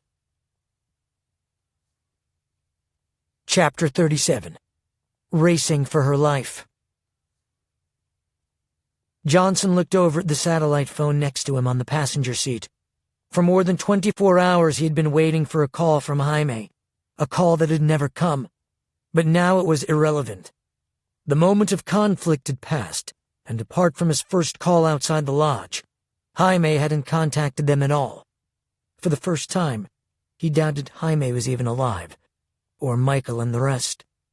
Of the 2 missions they'd set out on, Johnson had considered his the safest. Though they had been successful, they had stopped the Chosky from destroying Arequipa. It had also been a personal disaster. It had seemed from the beginning that the Chosky had always been one step ahead of them. Could he even hope that the others were still alive? He had no idea that, at that very moment, Michael and his friends were walking into a Chosky trap. It occurred to him that he could have Jacinta call her friend at the lodge to find out what was going on, but that would have to wait. For now, he pushed all thoughts of the others out of his mind. Right now, there was only one life he had any hope of saving. It was nearly 3 in the afternoon when they reached the outskirts of Puerto Maldonado. "How is she?" Johnson shouted to the back. "She has lost much blood," Jacinta said, "but she is still with us. It is a miracle." He handed the phone back. "Call the hospital. Tell them we're almost there." She took the phone and dialed. "Hello? I have an emergency." Cassie's skin was turning waxy. She began to shake. "Stay with us," Quentin said. "We're close." Johnson drove the van up to the emergency entrance of the small hospital. In a larger city, the Puerto Maldonado Hospital would have been considered little more than a clinic, but it was the most equipped medical facility for hundreds of miles. A doctor and 2 technicians were waiting at the door as the van pulled in. They opened the back door of the van as Johnson jumped out of the cab. "A su madre," the doctor exclaimed. "Llevenla adentro." The technicians pulled her body out onto a gurney. On the way to the intensive care unit, the doctor asked Jacinta in Spanish, "She is American?" "Yes." "What happened to her?" "She was near an explosion." "What kind of explosion?" "A boiler," Jacinta said, making something up. "A metal boiler." The doctor glanced at her skeptically but said nothing. "Get a transfusion on her," he shouted as they entered the ICU. "Her blood type is O positive," Jacinta said. "I'm a nurse." "Then stay with us," the doctor said. An ER nurse cleaned Cassie's arm and shoved a transfusion needle into it, while another attached a bag of blood. A third put a blood pressure cuff on her other arm. "She's very close," the doctor said, looking at the readings. "She has lost a lot of blood." The nurses began attaching electrodes to her body. The doctor looked at the monitor's readings. "Blood pressure 60/42. She is in hypovolemic shock." Johnson and Quentin were standing outside the operating room looking in the window. The doctor glanced over at them, then back to Jacinta. "How long ago did this happen?" 3 hours. "And she's still alive? Where did this happen?" "Out in the country. South toward Arequipa." Jacinta swallowed. "Is she going to live?" "We hope," he said. "You can go out now." "Thank you." Jacinta walked out of the ICU. Johnson and Quentin met her in the hallway. "What did the doctor say?" Quentin asked. "He says she's lost a lot of blood." "We know that. Is she going to live?" "He says we can hope." Chapter 38. On Pins and Needles. The minutes passed like hours. Like a criminal waiting for the jury's decision, the group both anticipated and feared the verdict. Hour after hour passed, which Quentin decided was good, as it meant that Cassie was hanging in there. Around midnight, the doctor came out to talk to them. All three of them quickly stood. "How is she?" Jacinta asked. "She is still bleeding internally. She is not stable yet, but she is strong." "Thank goodness." "I am off shift now. I will be back tomorrow morning. Dr. Flores will be taking over for me. I have gone over everything with him. He is capable. I do not expect that anything will change much in the next few hours. You should maybe get some sleep." "We're okay," Quentin said. "As you wish." He turned and walked back down the hall. "I'm hungry," Quentin said. "There are sandwiches in the van," Jacinta said. "I will get them." "Here are the keys," Johnson said. He looked down at his phone. "I need to call Cybor and try Jaime again." Jacinta touched her hand to his shoulder, then walked out. Johnson called Cybor first. "It's me," Cybor answered with a hoarse voice. "Is Cassie alive?" "She is still alive," Johnson said, "but not out of the woods. She's in their ICU." He paused. "How are you, soldier?" "Soldiering," he said. "It's okay, Cybor. We are all heartsick. Alpha Team started with 7 of us. As far as we know, we're the last 2. Then Jaime is dead?" "I don't know. We still haven't heard from him, but it's not promising." "They could all be dead," Cybor said. "It's possible." "Where are you?" "I'm at the hacienda. I've put our friends in sheets. They are in the storage unit. If you want to come to the hospital to be with us, it is your decision." "I would like to sleep a few hours," he said. "If you don't need me, I will come later." "Get some rest." "Good night, Johnson." "Good night." He hung up. Then he dialed Jaime's phone for the 5th time. But still there was nothing. "Where are you, Jaime? Where are all of you?" Part 19. Chapter 39. Back at the village. It was dark when I woke.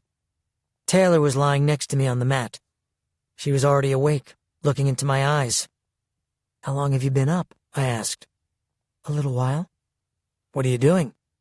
"Looking at you." "What do you see?" She smiled. "Something beautiful." She sighed. "How do you think our friends are?" "I'm sure they're okay. Johnson's smart, and there's no way the Chosky know where they are. We don't even know where they are." "I hope you're right." She touched a finger to my lips. "I'm wondering why you haven't gotten mad at me for surrendering to them." "You did what you thought you had to do. I did what I thought I had to do. Same spirit, right?"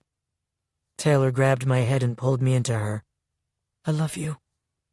We had been kissing for a while when someone cleared their throat. I looked up to see Austin standing in the doorway of the hut. "Sorry," he said. "Dinner is on, or whatever they call it." They asked me to come tell you." "Thanks," I said. "What are we eating?" Taylor asked. "Jungle buffet. They have a wild boar on a spit, a baked anaconda, and a bunch of fruit and stuff." "We'll be right out," I said. "I'll tell them not to start without you." He went back out. "Baked anaconda," Taylor said. "That sounds tasty." "Snake is a delicacy in the jungle. The last time I was here, they fed me smashed grubs and bat guano." Taylor made a face. "I'll stick to fruit." Chapter 40. A Celebration of Heroes. Around the fire were large wooden platters with the different meats, including the anaconda, which had been sliced up into 6-inch sections like a giant hoagie. It was dark, and the chirping of jungle cicadas filled the air. The village was lit by torches. The Chasqui bodies and weapons were gone. I don't know where the Amakara took the Chasqui. Maybe somewhere the animals would find them. The tribe and the rest of our group were gathered around a large fire. There were woven baskets filled with acai berries, bananas, mangoes, passion fruit, kupuasu, avocados, and a few things I couldn't identify. The chief stood as we approached. "Welcome, Michael and Tala," he said with his arms extended. "Please sit next to me and eat." We sat on the right side of the chief, next to Austin and McKenna. Taylor lifted a cake and took a bite. "These are good?" "Do you want to know how they're made?" Austin asked. Taylor looked at him warily. "I don't know, do I?" "I'm guessing not," McKenna said. "But you're going to tell me anyway, aren't you?" Taylor said. "I watched them prepare it," Austin said. "The women sat around a bowl chewing on yams until they were soft, and then they spit the yams back out into the bowl. They added some mustard and pepper, then formed them into little cakes and baked them." "I'm going to throw up," Taylor said, taking the cake from her mouth. "Why did you have to tell me?" "You said you liked it. I thought you'd like to know what you're eating. If you don't want it, I'll have it." Taylor set the cake on the ground. Austin picked it up and ate it. "At least there's this stuff," she said. "It's pretty good." I looked at Austin and shook my head.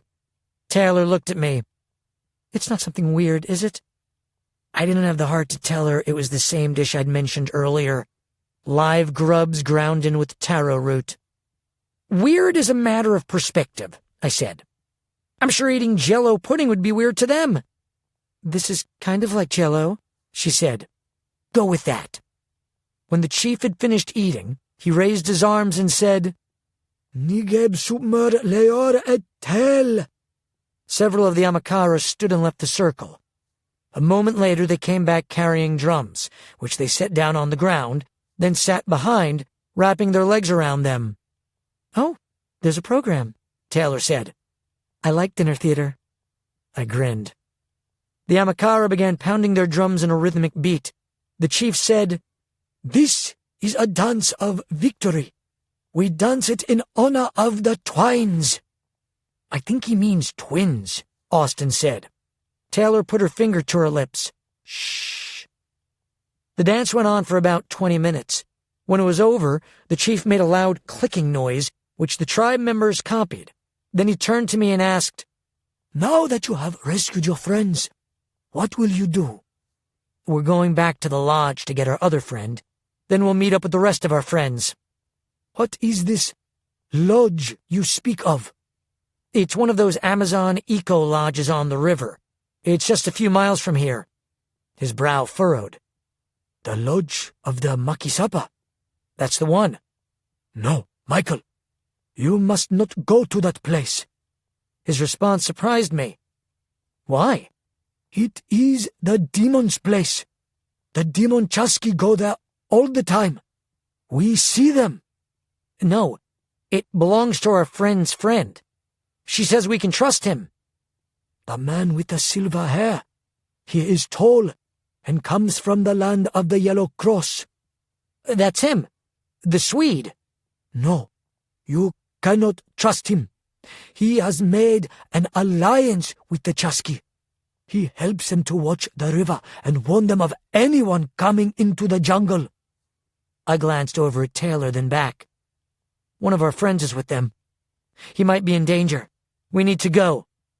"The lodge is our concern as well. I will go with you, the chief said. And my warriors. Thank you. It is late. You will need more of our water. All you can spare, I said. Chapter 41. Looking for Jaime. Nichelle, Jack, and Cristiano loaded up with the Chosky weapons. Then, after drinking our fill of their power water, we started off. The Makasapa Lodge was 3 miles from the Amakaras village. We were able to make our way quickly along the Amakaras trail, guided by their warriors, who knew the area well. In just a little over an hour, we emerged from the lush jungle at the backside of the lodge to a spacious, well-kept clearing. Directly behind the lodge there was a beautiful swimming pool, glowing bright blue. The area around it was dark and vacant, except for a drunk couple sitting at the closed outdoor cafe. The only sound were the jungle's billion bugs and frogs and the steady hum of the lodge's electric generator. Ian immediately began looking around the lodge. "Do you see any Chosky?" I asked. "Not so far." "Do you see Jaime?" "Not yet." A moment later he said, "There he is. He's in the back of the main lodge behind the kitchen. There are slabs of meat hanging around him. It must be where they butcher meat." "What's he doing in a meat locker?" I asked. "He's tied to a chair." He shook his head with anger. "They've tortured him." "How can you tell?" "He has rope burns around his neck and waist. He has knife cuts, and he's been badly beaten." "Is he okay?" Taylor asked. "He's alive, if that's what you mean." "Where's the Swedish dude?" "He's in his bedroom sleeping. I'm pretty sure that's him. There's only one bedroom behind the main office." "How do you know he's sleeping?" Taylor asked. "He's snoring." "You can hear him snore?" Cristiano asked. "No, I can see his lips flap." "Let's rescue Jaime first. What's the best way?" "There's a side kitchen entrance," Ian said. "There's no one around." Our entire group moved to the side of the main lodge. The door was locked. "I can kick it in," Jack said. "Wait," Ian said. "There's someone in the kitchen." "A guard?" "No, it's just a guest grabbing some bottled water. And pie." "I want some pie," Nichelle said, mostly to herself. "Let him finish," I said. We waited until Ian said, "Okay, he's leaving. He's going out the front door." "I can open this door," McKenna said. "That won't wake anyone." "Do it," I said. McKenna put her hand against the door's hardware. Within a minute, the metal was glowing bright red. McKenna pushed against the door with her foot, and the bolt bent with the door's opening. "Entrez, s'il vous plaît?" "Merci," I replied, walking in. There were lamps on all over the lodge, leaving it illuminated enough to walk through. "It's that door right there," Ian said. "The room is dark inside." And they left the key in it just for us. I turned the key and opened the door. There was a switch to the side of the door which I flipped on, filling the room with light. All of us except for 2 of the Amakara warriors went inside the room, the Amakara standing shoulder to shoulder against the walls. Jaime was seated in a wooden chair in the middle of the room. His mouth and eyes were covered with duct tape, and around the sides of the tape we could see knife cuts. Patches of his hair were missing from his scalp, and his arms, which were also taped to the chair, had cigarette burns on them. Several of his fingers were bloody, and he was missing several fingernails. "The chief is right," Taylor said. "They are demons." "Demons and monsters," Jack said. "I'll take the tape off," Taylor said. "Take it off his eyes first," I said, "so he doesn't scream out." "I wish Abby was here," she said. "We all wish Abby was here," McKenna said. "They're going to pay for this," Jack said. "Every last one of them." "They already did," I said. "Back at the village." When Taylor touched the tape over Jaime's eyes, he began violently shaking his head and body, making it difficult to remove the tape. "Jaime, it's me. Taylor," he continued, jerking wildly. "I'll help you," Jack said. "Jaime, it's Jack. Sorry, but I've got to hold you still." Jack put him in a headlock while Taylor pulled the tape off his eyes. As soon as it was off, they both stepped back. Jaime grimaced and blinked his eyes. Then he looked up at us frightfully. His expression of fear turned to one of disbelief. I crouched down next to him. "It's us. You're safe now." Taylor struggled, trying to get the tape off his mouth, until Jack stepped in, grabbed it, and ripped it off. Jaime let out a short gasp. "Sorry, brother," Jaime took in a deep breath. Then another. Then he said, "The Chusky run this place." "We know," I said. "The Amakara told us." It was as if Jaime had just noticed all the Amakara who were standing around the room. "What are they doing here?" "Our paths merged," Taylor said. "Thankfully," I said. Jack took the Chosky knife from his belt and cut Jaime's arms loose. Jaime stretched them out, then rubbed where his burns were. McKenna said, "I'm going to see if they have any bandages or medicine for your wounds." "Look for honey," Austin said. "That works better on partial thickness burns." "Come help me look," she said. Jack got on his knees and cut Jaime's legs free. "Thank you," Jaime said. "Who did this to you?" Jack asked. "The Chusky soldiers. And Lars, Jacinta's friend." He said the word as if it hurt his mouth. "I'm going to break him in two," Jack said. "Jaime, why did they do this to you?" I asked. "They wanted to know where you were going and where the others were." I looked intensely into his eyes. "Did you tell them?" His face twisted in anguish. Then he slowly bowed his head in shame. "I tried not to, Michael. I really tried. I'm so sorry. The pain was too much." "We're not blaming you," I said. "I just need to know what you told them." "I told them you were trying to save your friends." "I'm sure they already guessed that, but it didn't do them any good. Did you tell them we knew about the bats?" He nodded slowly. "I told them that the others had gone to blow up the road." "Did you tell the Chosky where Johnson's group was?" "It was fortunate that I did not know where they were. I lied to the Chusky. I told them the trap was just outside Arequipa. They said they would kill me if I lied. I thought you were them, coming back to kill me." "You're very brave," I said. "No, I am a coward." I looked at his abused body, the cuts, bruises, and burns, and shook my head. "No, you are brave." McKenna and Austin returned carrying a small first aid kit, bottles of water, and a jar of honey. Austin spread the honey over Jaime's burns with a butter knife. Then McKenna wrapped gauze over the burns. "Here's some ibuprofen for pain," she said. Jaime popped the pills into his mouth, then downed them with the water, which he drank until it was gone.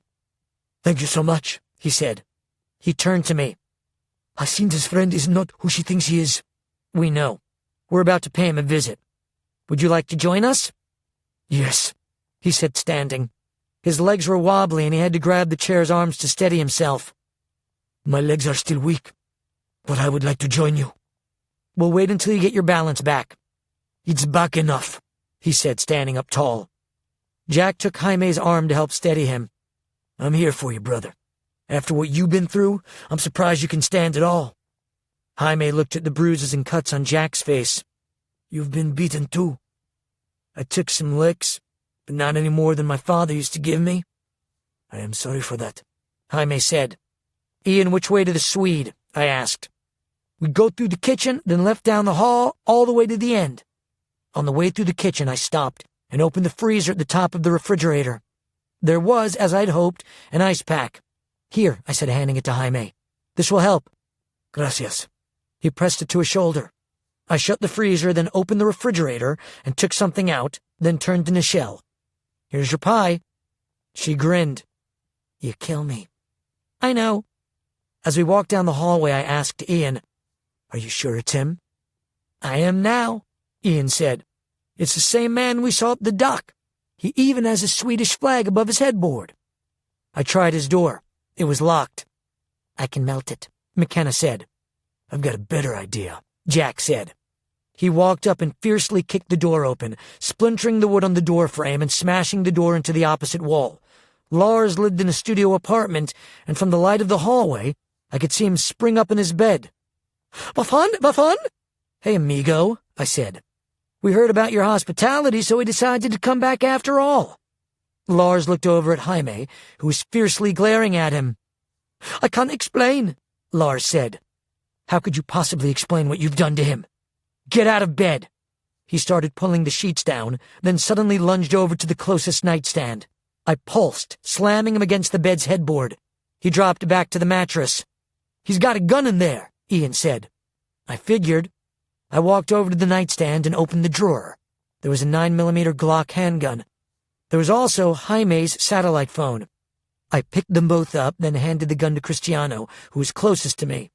I said to Lars, "You weren't thinking of using that, were you?" Lars just looked at me with wide eyes. "No." "Liar. Stand up." He stood. "I have my rights. I want to call my lawyer." I snickered. "Where do you think you are? You don't have any rights." "You should know that I shocked him. "Don't talk." He pursed his lips.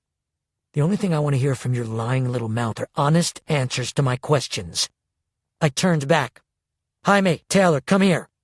Jaime walked over, glaring at Lars. Taylor looked at me. "Yes?" "I'm going to interrogate our friend here. I need you to translate the truth to me." "I'd be happy to." She took Lars's arms. "Ready?" "There are wounds all over Jaime's body," I said. "What do you know about this?" "I don't know." I shocked him and he screamed out. "I barely shocked you," I said. "For living in the jungle, you're not very tough." He looked at me like he was going to burst into tears. "And you're not even a decent liar. I didn't even need Taylor in order to see that one. So let's try that again. What do you know about his wounds?"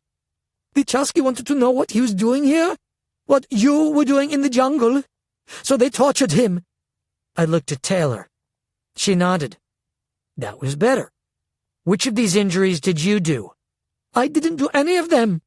I looked at Taylor. She shook her head. "Wrong answer." I shocked him harder. This time he fell. "Get up," I said. "Please, sir." It sounded weird since he was at least 20 years older than me. I said, "Get up." "I think he wants more," Jack said. Lars struggled to his feet. "Now answer my question. Which of these injuries did you do?" "The Chasqui did them." I was about to shock him again when he threw his hands up. "But I did those burns on his arm. The Chasqui made me." "Where are the Chasqui now?" "They went to find you." "Yes, we know, and now they're dead. What about the ones who went to find our other friends?" "They were supposed to be back." "What were they going to do when they got back?" "Nothing." "Jaime, would you do us the honor?" "Thank you." He slammed his fist into Lars's face, knocking him to the ground. I crouched down next to him. "You're not a real fast learner, are you?" He looked up at me with blood running from his nose. "Jaime already told us what they were going to do. I just wanted to hear it from your evil mouth." Lars swallowed. "They were going to kill him if he was lying to them. But they were going to kill him anyway." "When do you expect your friends back?" "They're not my friends." "Answer my question." "They didn't say when, I promise. I assumed as soon as they found the others." "Okay, I believe you. Get your shoes." "Where are we going?"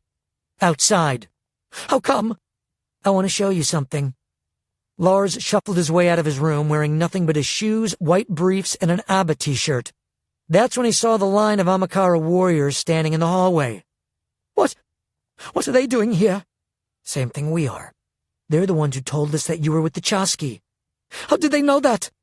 "It's their jungle." I stopped walking. "Does Jacinta know you're with the Chasqui?" He swallowed. "No. She hates the Chasqui. They killed her family. We wouldn't have been friends if she knew." "Why would she want to see you?"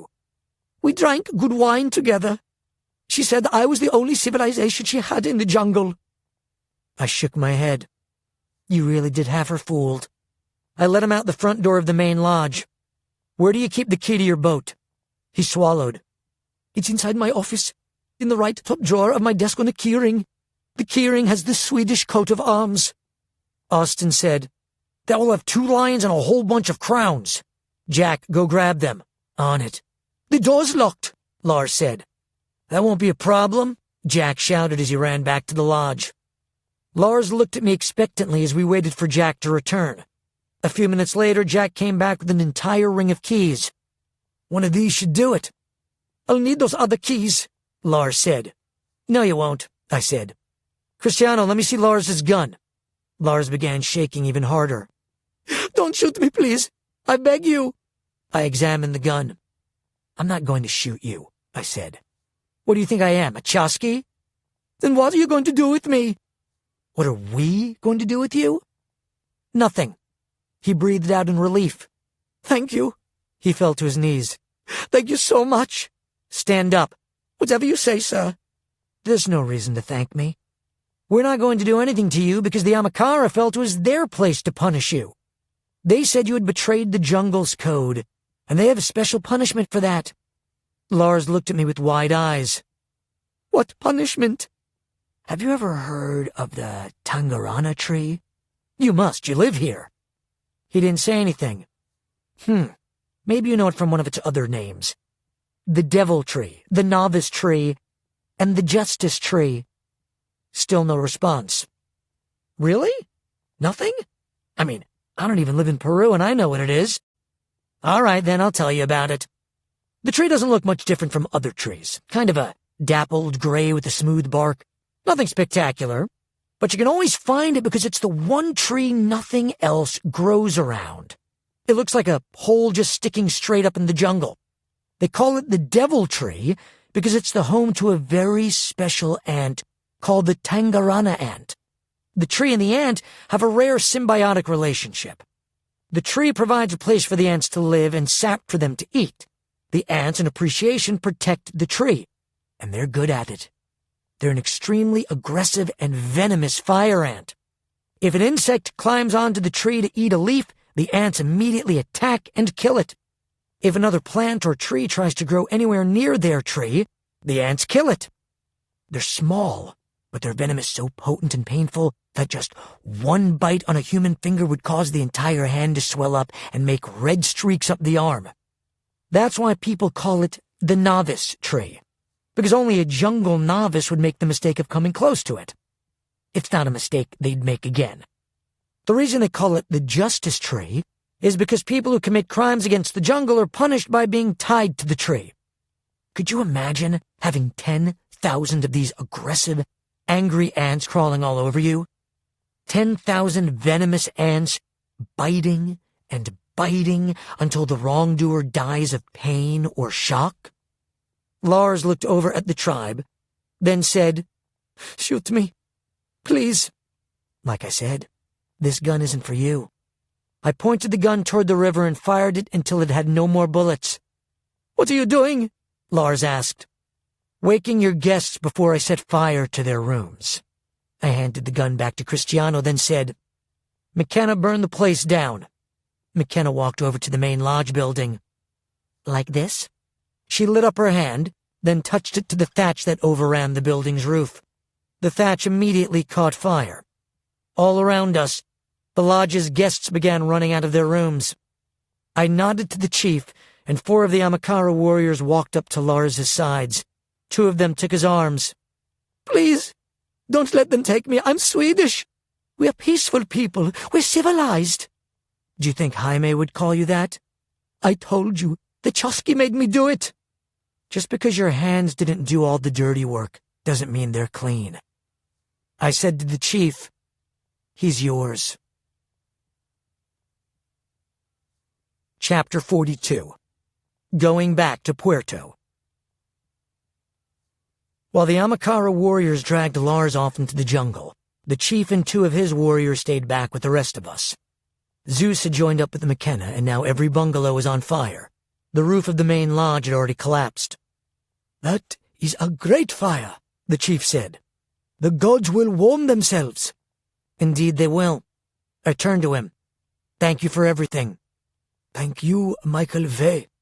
You and your friends have saved our people. Young Guang Ren Shahao Ren. And you have saved my people, my friend. Where will you go now? We need to get out of here before the last of the Chosky forces come after us. We're going to take the lodge's boat.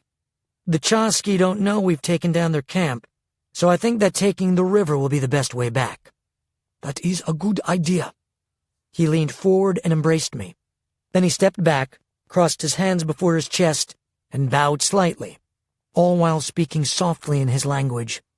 I didn't know what he was saying, but from the reverent tone of his voice and demeanor, I knew it was something of great honor and veneration. When he had finished, I said, I wish the same to you and your great people. Thank you, Michael Vey. We are in your debt. Just one more thing. We will end this battle now when the Chasqui are at their weakest. Tonight we will hunt their chief." "You mean Amash?" I said. "Yes, that is the name of evil. After the battle at our village, his forces are weakened. The cave he stole from us is now empty. They are in our jungle. We will use the jungle against them. We will use their own weapons against them. Most of all, we will use their hubris against them. They think we are weak and backward. They mock our ways and our spirit guides. This will prove their downfall. 2 nights ago, one of our wise seers, a great sage of many years, saw in a dream the demon ruler on his knees with a spear through his side. Tonight, after our battle, one of our warriors said he had seen their sovereign this very night, that he had joined his men looking for us. We will hunt him as we do the wild pig. This will be his last night of doing evil.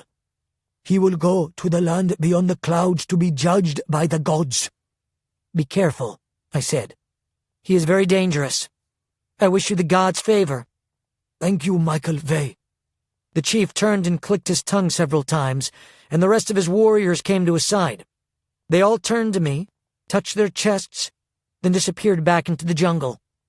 I wondered if I would ever see them again. "Hey, Electro Clan!" I shouted. "Let's get out of here."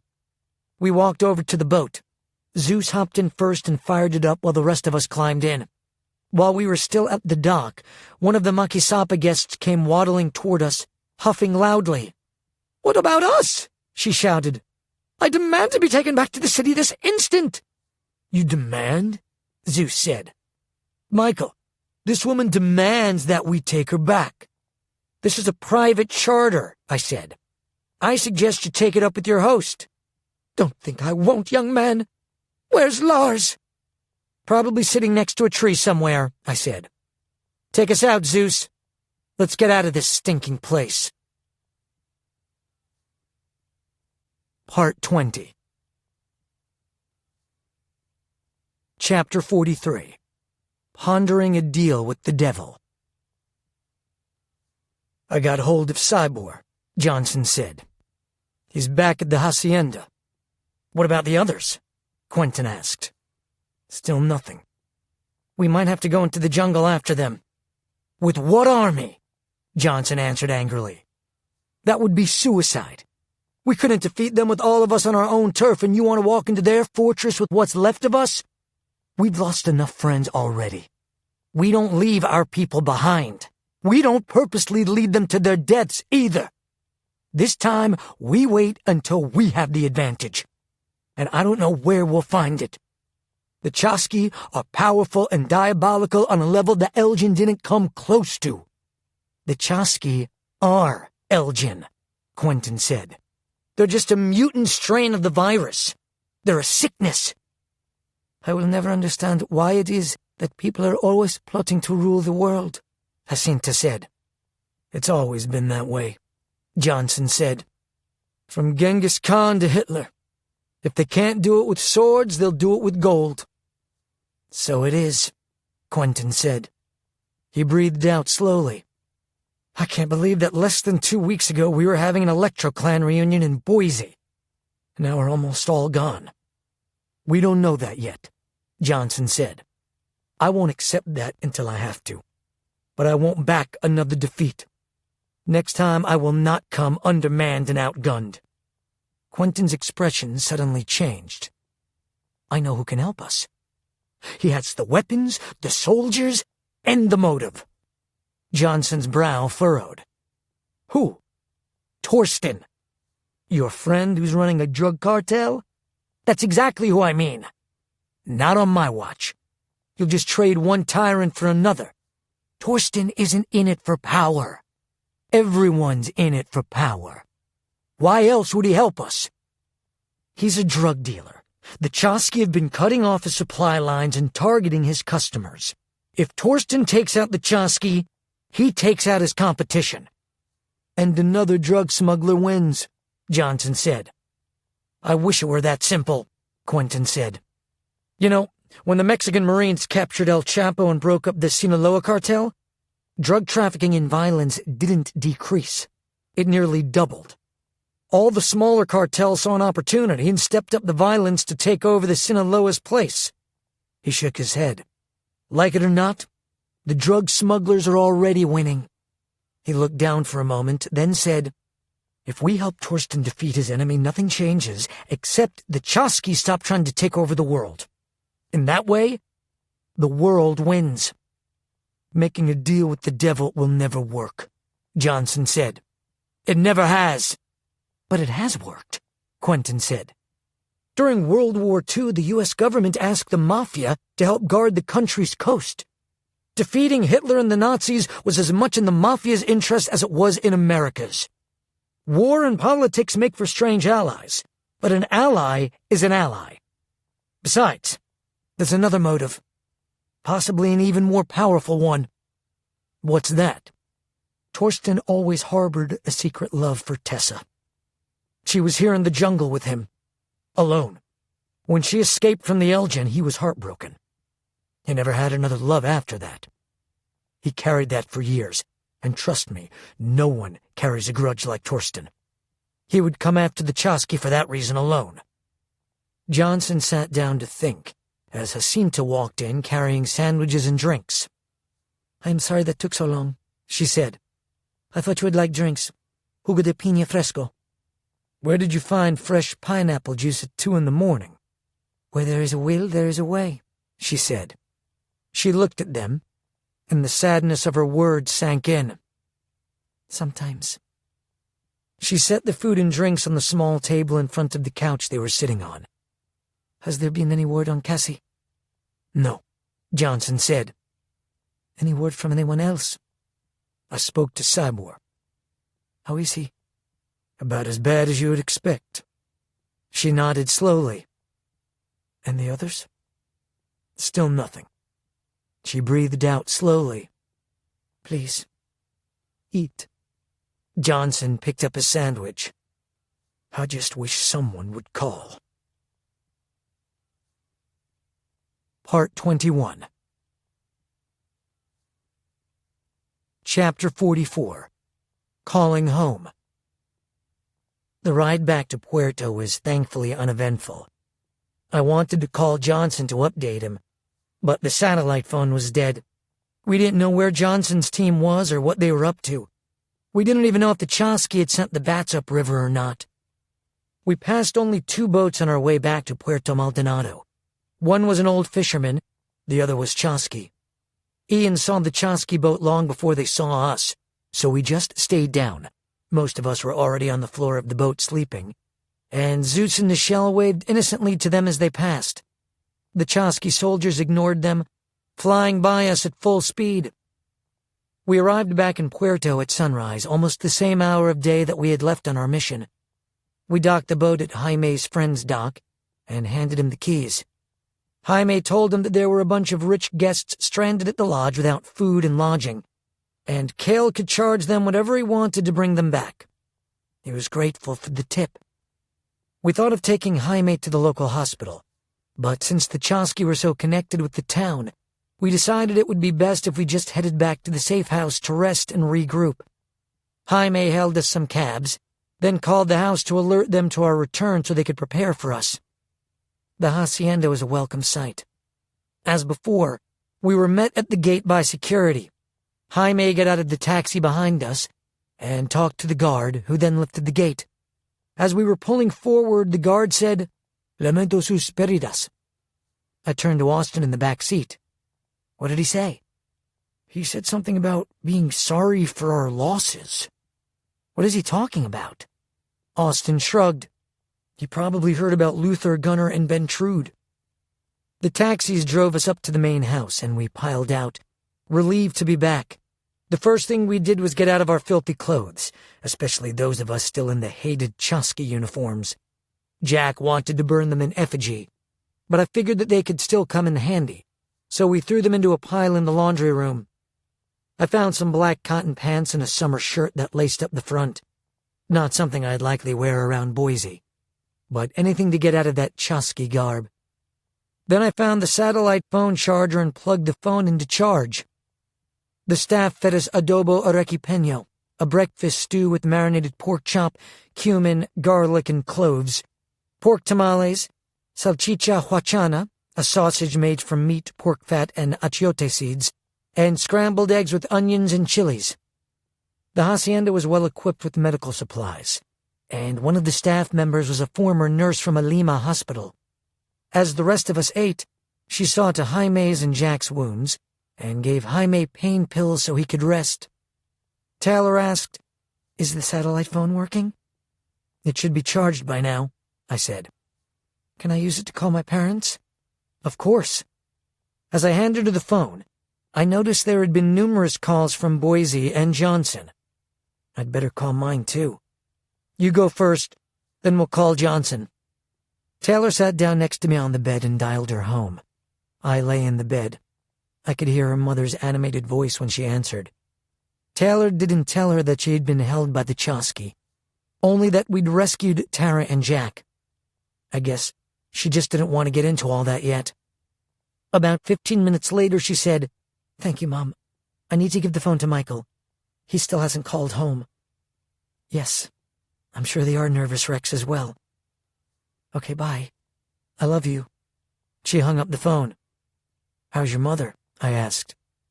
"You know, relieved that I'm alive, but now wants to kill me." She handed me the phone. "Your turn." I sat up next to Taylor and dialed. She leaned over and kissed me on the cheek while I was waiting for someone to answer. It was my mother. "Where have you been?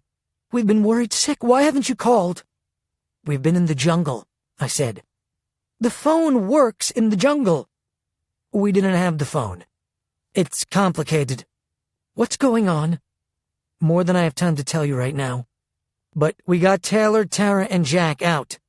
"Not Abigail?" "We still don't know where she is. Just that she's not with the Chosky." "Wait, you said Taylor. Taylor wasn't with them." "The Chosky captured Taylor, too. They took them all to the Star Source plant where we rescued you. But we got her back." "And everyone else is safe?" I hesitated. "No. You knew about Gunnar and Luther. We also lost Bentrude." "Oh, no," she said sadly. "I admired that young man. I'm very sorry. Let's get you all home. We'll send the jet." "Not yet. We haven't talked to Johnson. He's still out." "Out where?" "We found out that the Chosky planned to burn down the city of Arequipa with their electrified bats. Arequipa's a large city. It has about 1 million people, and if we don't stop them, thousands, maybe tens of thousands will die. What do you need from us?" "Right now, nothing. Like I said, we just got back from the jungle this morning." "You sound tired." "I haven't had a full night's rest in almost a week." "I'll let you go so you can sleep. I'll pass your news along to everyone. You wouldn't believe how worried Mrs. Liss has been." "Of course I would. She used to make Austin wear a helmet to his clogging lessons." My mother laughed.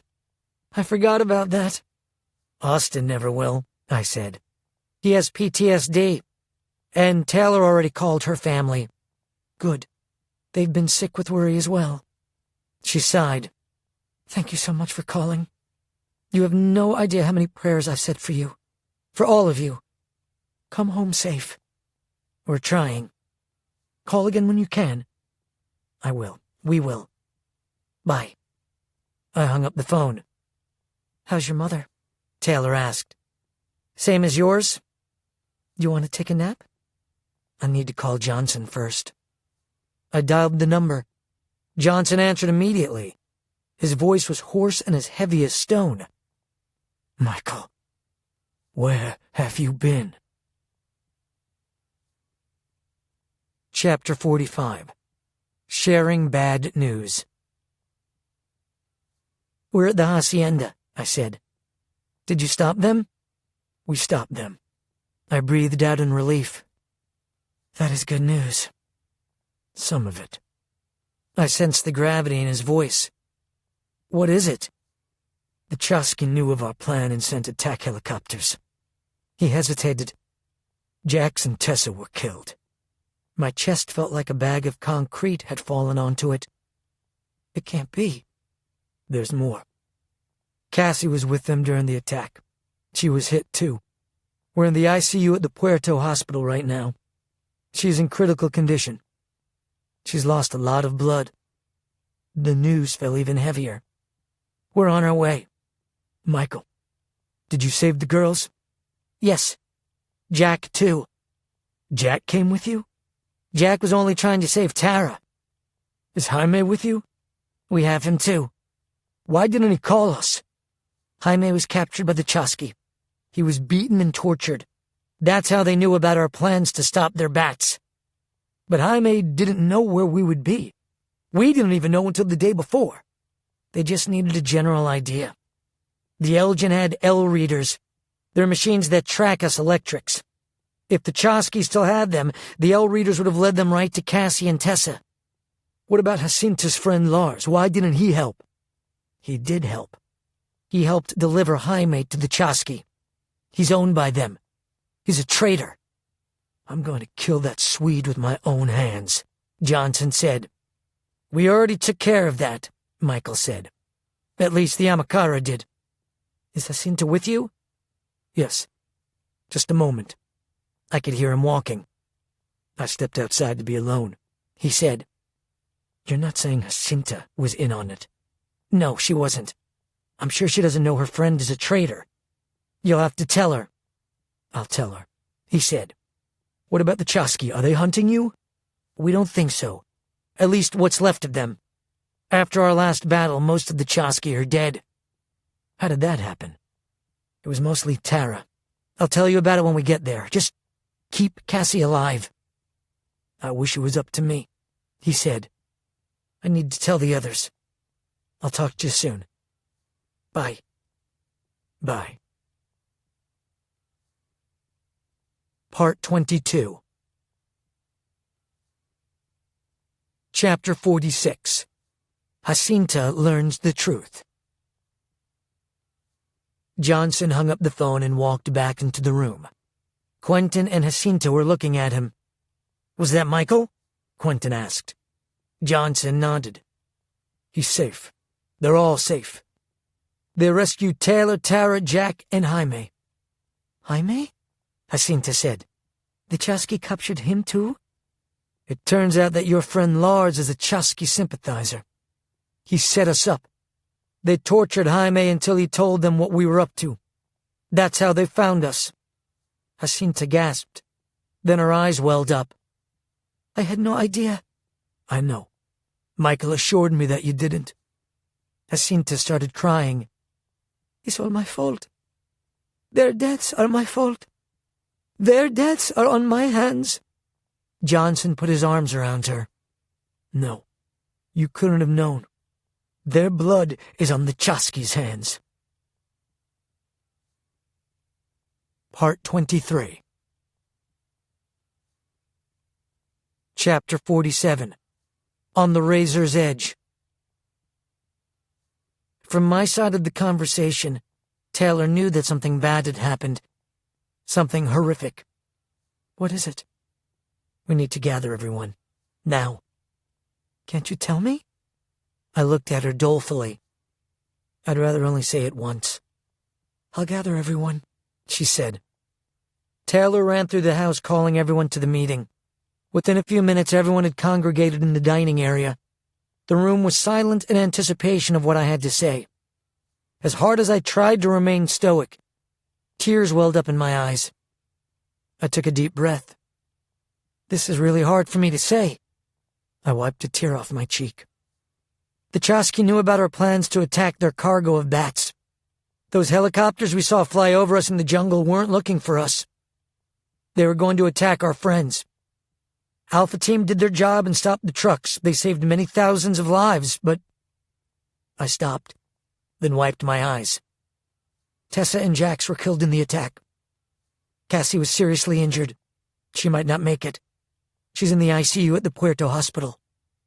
Everyone just stared, too much in shock to speak. McKenna was the first to break the silence. Tessa is dead.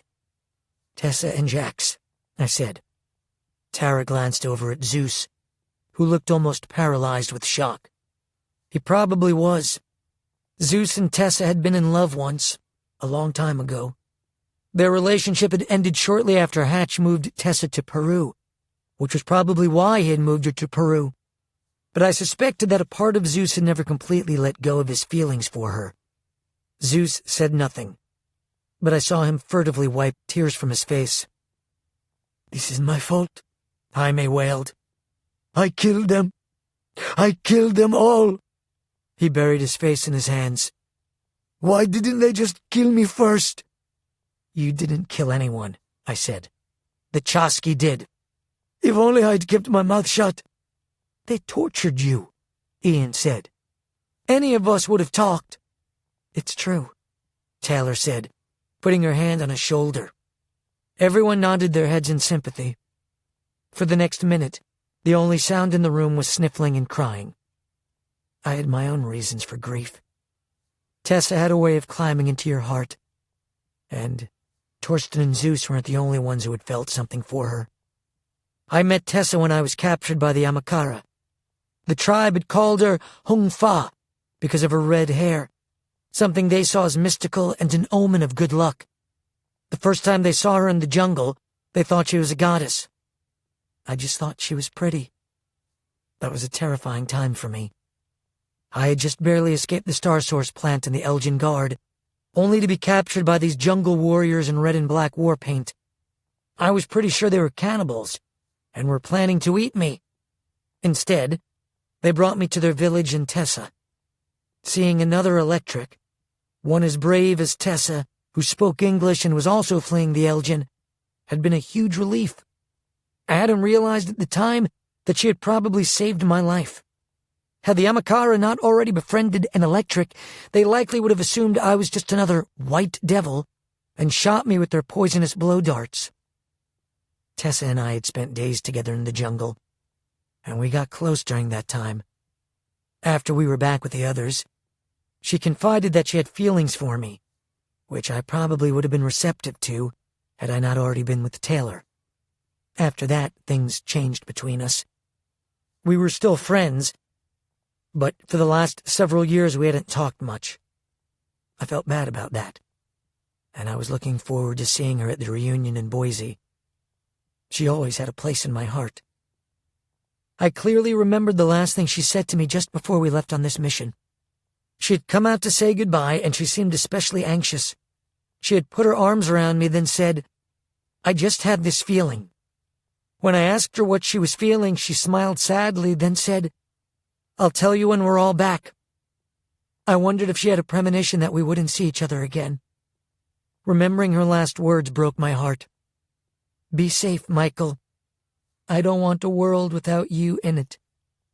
Now I would have to live in a world without her in it. I couldn't believe she was gone. It wasn't lost on me that Cassie had said something similar before we left, just after she kissed me. If something happens to one of us, something had. I just wanted to go to sleep and somehow wake up with the new reality. I had had enough nightmares lately. Why couldn't this be another one? I took another deep breath, then said, "I'm going to the hospital to be with Cassie and the others. If anyone wants to come with me, I'm leaving now." Everyone stood except for Nichelle. "I'll pull up the van," Jaime said. As everyone walked out to the front drive, I looked over at Nichelle, who was sitting in the corner, crying. I walked over and crouched down next to her. "Nichelle." She looked at me with swollen eyes. "Why did it have to be her, Michael? Why her? Why not me? Why not someone who doesn't matter?" "Don't say that." "Everyone loved her." I sat down next to her. "They did. Just like everyone loves you." I held her as she shook. When she could speak, she said, "Why did they have to die? It hurts so much." "I don't know. My mother once told me, the only way to take pain out of death is to take love out of life. We hurt because we love." I lifted her chin. "You love her, just like we all love her." And you. We're family.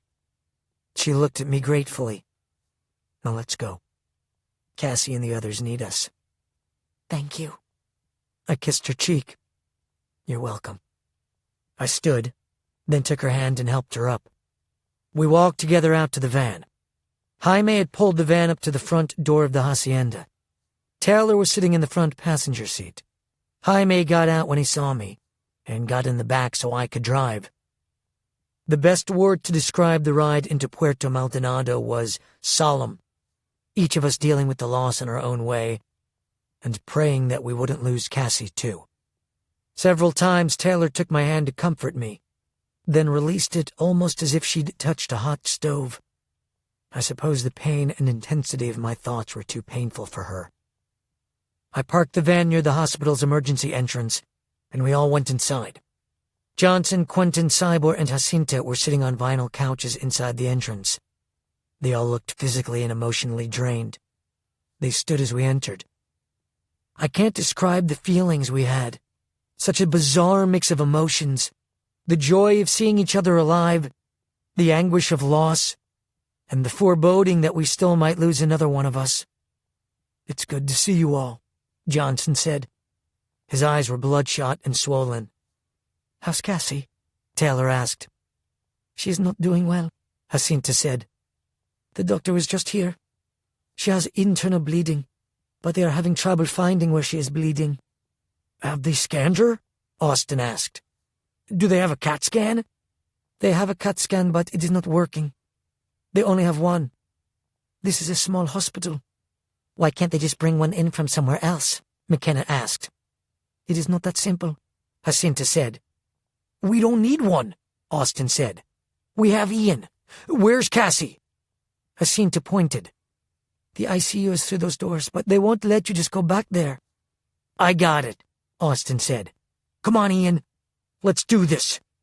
The two of them walked through the doors. "You'd better go with them," Johnson said to Jacinta. "To translate?" she asked. "No, to buffer." "I'll go too," I said. I walked through the emergency room doors with her. Halfway down the corridor, a nurse stepped in front of Austin. "You cannot be back here," she said in accented English.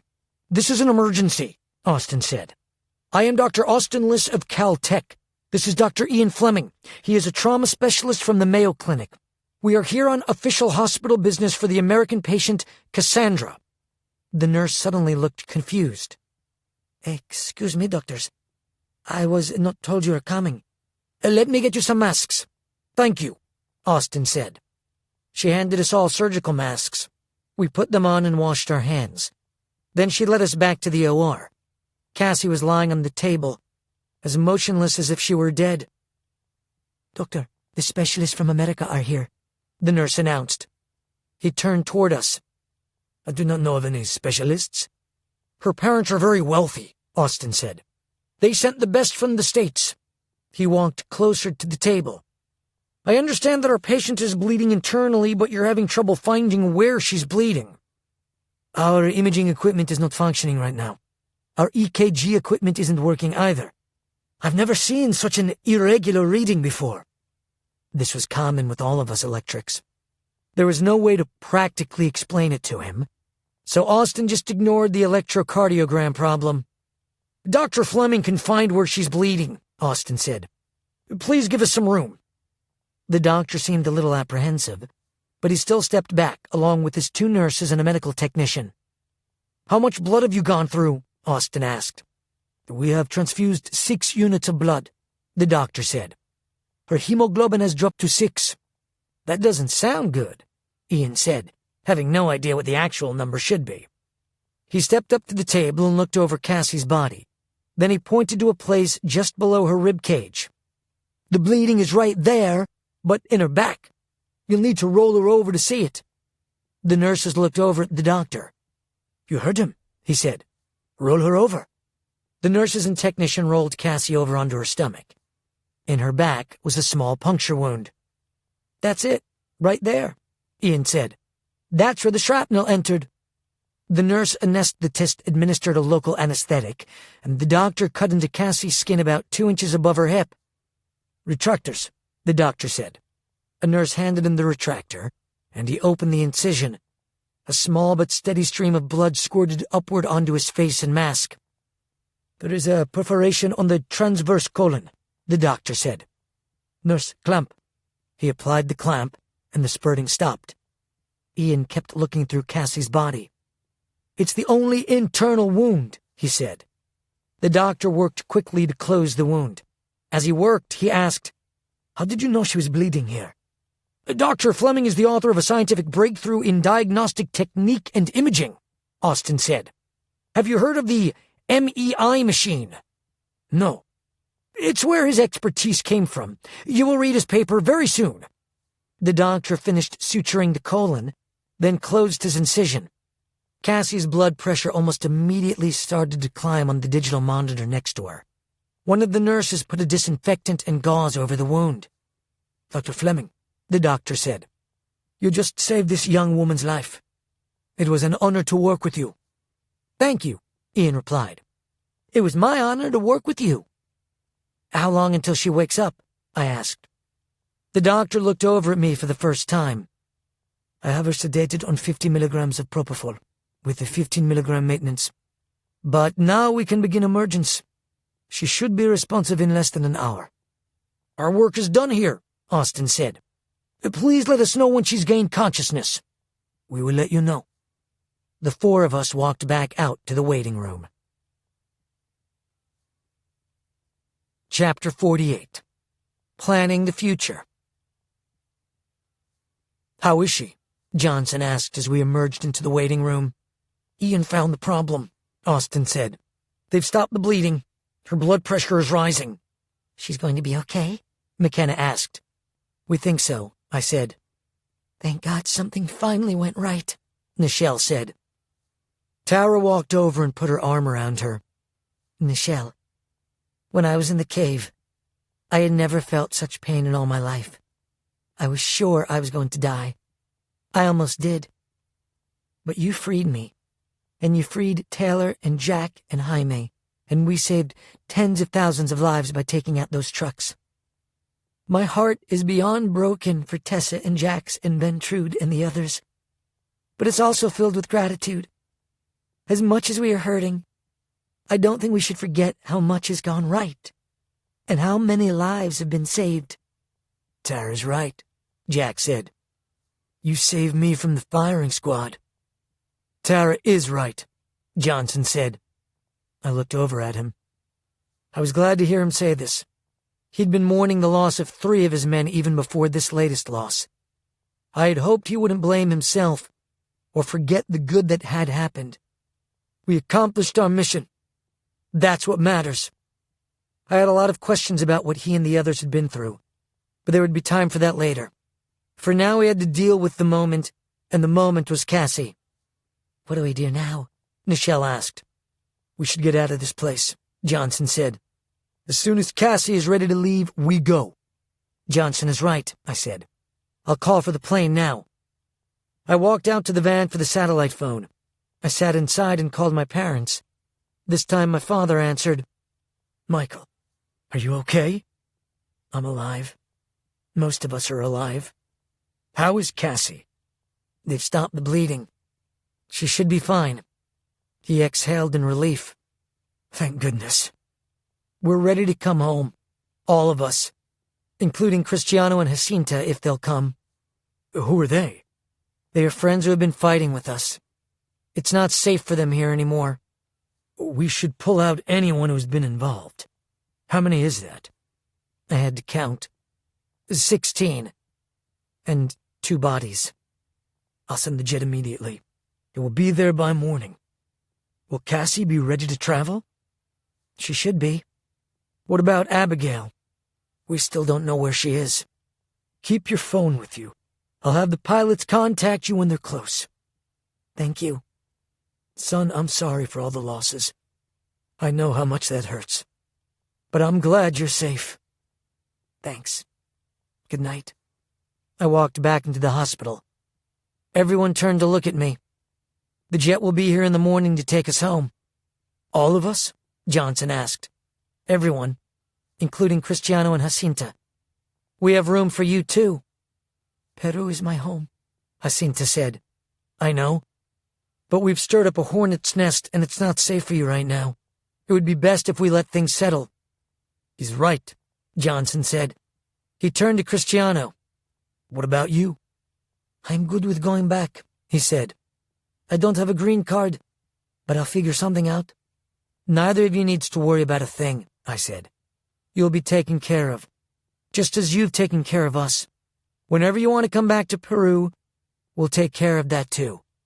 Jacinta slowly nodded. Okay, I will come back to the States with you, at least for a little while. Johnson reached over and took her hand. I know a good Peruvian restaurant in Boise, Austin said. In case you were wondering. Thank you. About an hour later, a nurse walked out into the waiting room. Your friend is awake now. She has to see 3 people. She looked down at a paper she'd written the names on. Jax, Michael, Tessa. Taylor looked at me. She doesn't know. I exhaled slowly. How could she? I'd better go with you, Johnson said. So will I, Tara said. Cassie and I are close. Taylor squeezed my hand. Good luck. The 3 of us walked back to the room. It was good to see Cassie awake. She was now clothed in a cotton hospital gown, with a white bedsheet pulled up to her waist. As we walked in, her eyes darted back and forth between us. We walked to her side. Where's Jax and Tessa? She looked at Tara. Taylor? It's Tara, she said, taking Cassie's hand. Tara, Cassie said softly. They got you out. They got all of us out, Tara said. Where's Jax and Tessa? She asked again. Cassie, what do you remember? I asked. It's still a blur. There was a helicopter. Jack shouted something. Then he jumped onto me to protect me. That's all I remember. She looked into my eyes. Is he okay? It was a Chosky helicopter Jack saw, Johnson said. Your position was hit by a missile. Jack saved your life, but he lost his. So did Tessa. Cassie stared at Johnson in disbelief. You're saying they're dead? She looked around at us. When no one answered, she said, Don't tell me they're dead. She turned to Tara. Tara? They're not dead, right? Tell me they're not dead. I'm sorry, Cass. No, she shouted. Don't say that. I'm sorry, Cassie, I said. We're all sorry. You're all wrong. It doesn't end this way. She broke down crying. It doesn't end this way. Oh, dear God. She yanked a PIC line from her arm, and one of the monitor's alarms started beeping loudly.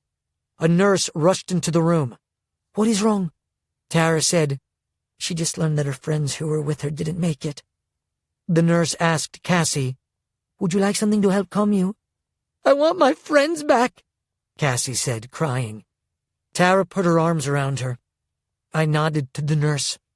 She walked over and prepared a shot. Cassie was sobbing so heavily she could barely speak. Why did things keep happening to us? What did we do to deserve this? Not a thing, I said. I wished more than anything else that Abigail was with us. Abigail could always bring peace, not just physically, but emotionally as well. After a few more minutes, Cassie asked, Michael, will you hold me? Of course, I said. Will you let them give you a shot? She nodded. I put my arms around her.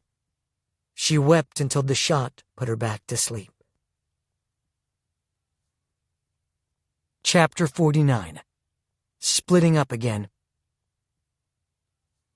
The 3 of us stayed at Cassie's side for another hour or so. Then Johnson said, I think we should get everyone back to the hacienda. This town isn't safe for us anymore. We can't leave Cassie alone, Tara said.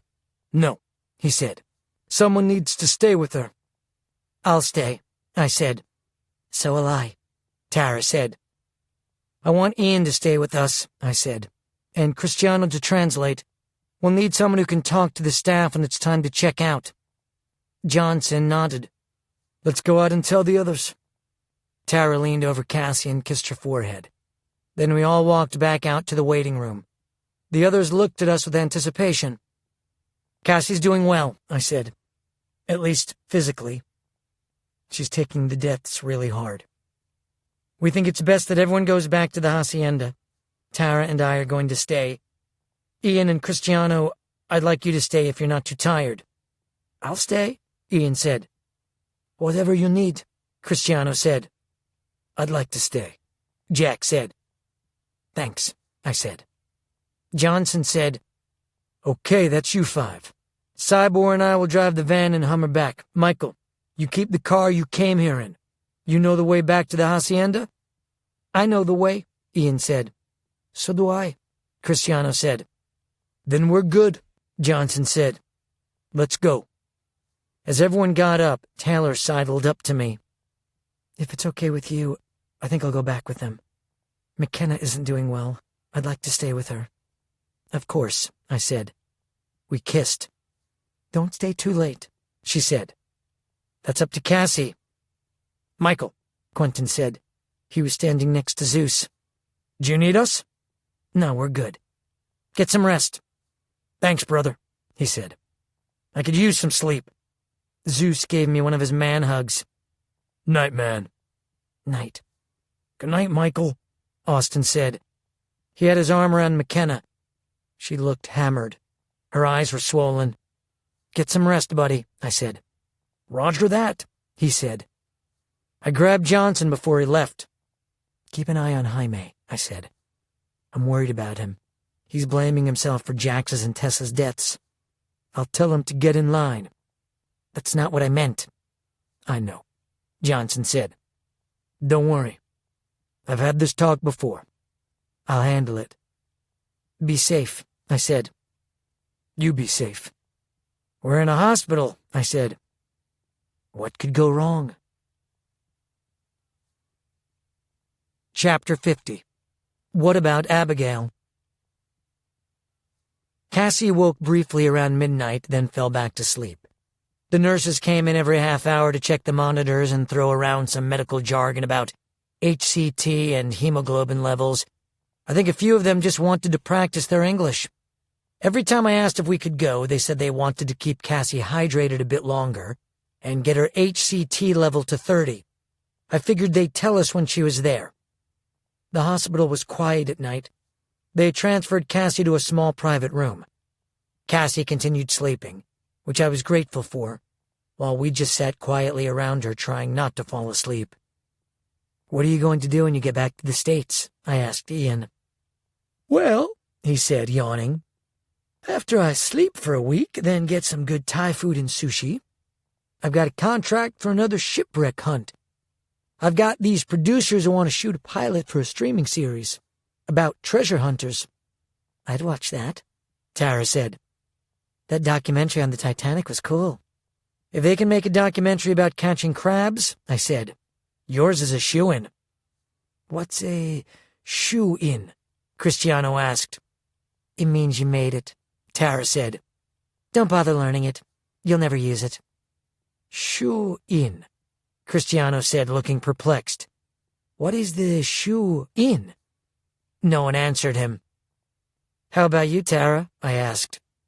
"My plan is to spend as much time with my sister as I can before you get the idea to marry her and take her away." "You can always move in with us," I said.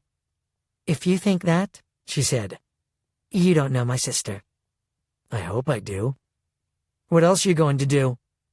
"My basic plan is to finish school and stay away from people who want to kill me." "That is a sound plan," Ian said. "I'm adding that to my life goals." "What about you, Cristiano?" "I don't know. Starting over in a new country. I have no money. I will get a job somewhere to earn money. I have worked in a restaurant." "You gave up your old life to help us. Your reward is a new life with us helping you. Let me ask, if you could do or be anything you want, what would it be?" "I would like to be a doctor, a brain surgeon." "That's not ambitious," Ian said. "How are your grades?" Tara asked. "I have a 4.7 at ASU so far." "Those are good," Tara said. I have 1 more year. Then I would like to take the MCAT.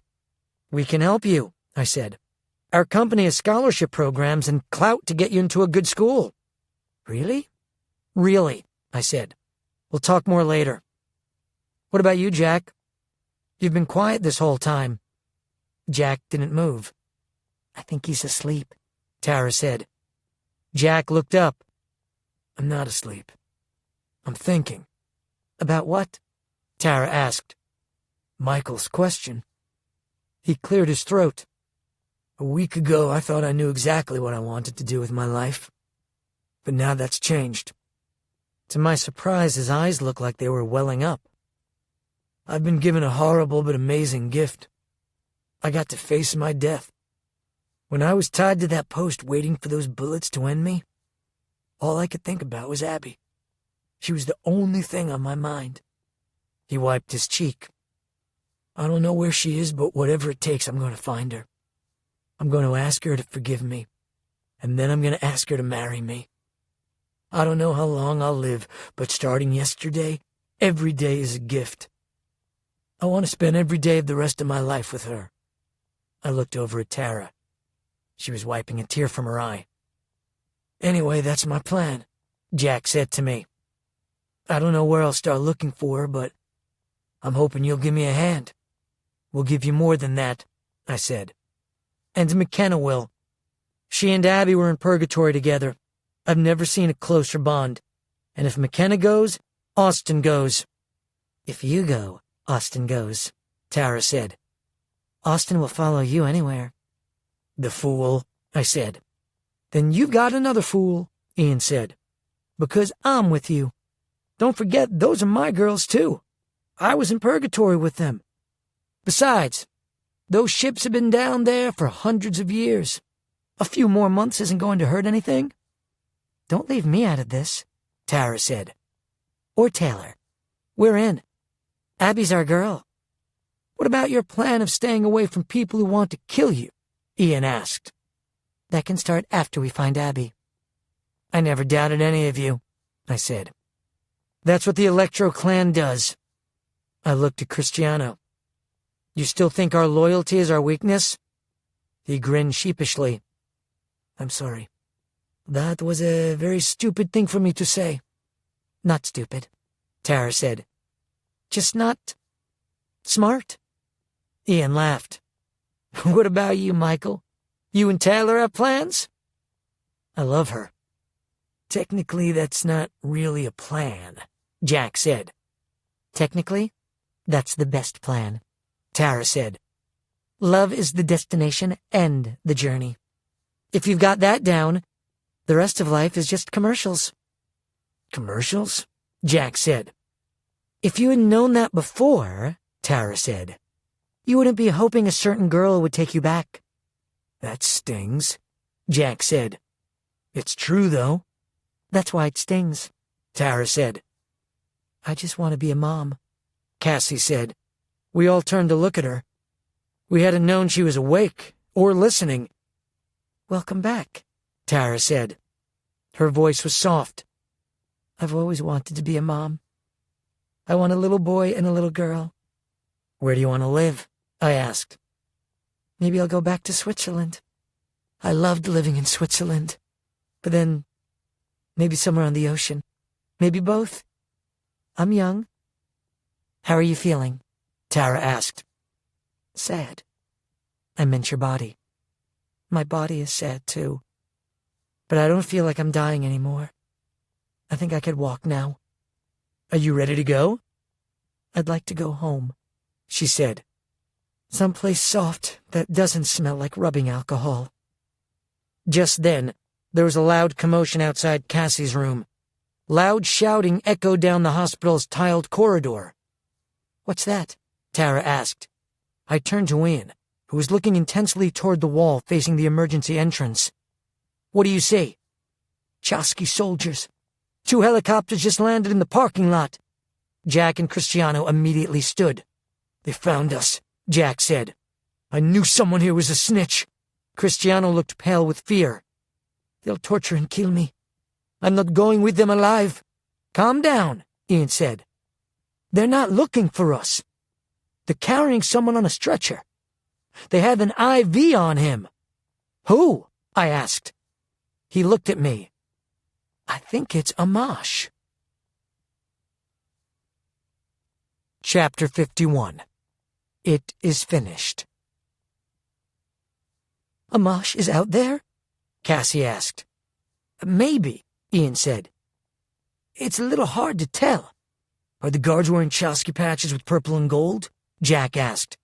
Yes, they are. That's Amash then. Those are Amash's special guards. They're the only ones with those patches. The chief told me that the Amakara were going after him last night, I said. He said their tribal seer had a dream that Amash was kneeling before the Amakara with a spear through his side. Not a spear, Ian said. A bullet. They must have used the Chosky's guns they collected. I turned to Cristiano. I thought you said the Chosky had their own medical facility. In the cave they do, but we locked them out of their cave. What about the Star Source plant? They have an excellent medical facility there, but they do not have sophisticated equipment. Amash must be hurt badly for them to bring him here. How bad is it? I asked Ian. They've got him on the table, and they've started a transfusion. The bullet is lodged near his heart. He has internal bleeding. Can they save him? Ian's brow furrowed. Cassie's puncture was bigger and they saved her. I think they should be able to save him. No, they won't, Cassie said. She closed her eyes, then reached out an open hand, her palm facing up toward the ceiling. We all watched her in silence. After a moment, she said, There it is. She very slowly closed her grip like she was squeezing a ball, crushing it. Suddenly, the sounds of alarms went off. Then, over the hospital's PA system came the words, Código Azul! Código Azul! Code Blue, Cristiano said. Someone is in cardiac arrest. I looked over at Cassie. Her jaw was clenched, and the anger on her face told me everything I needed to know. The code continued for another few minutes, then stopped. Cassie put down her fist and exhaled loudly. We were all quiet for a moment. Then Cassie said, Tetelestai. What? I asked. She slowly turned to look at me. I'm ready to go home.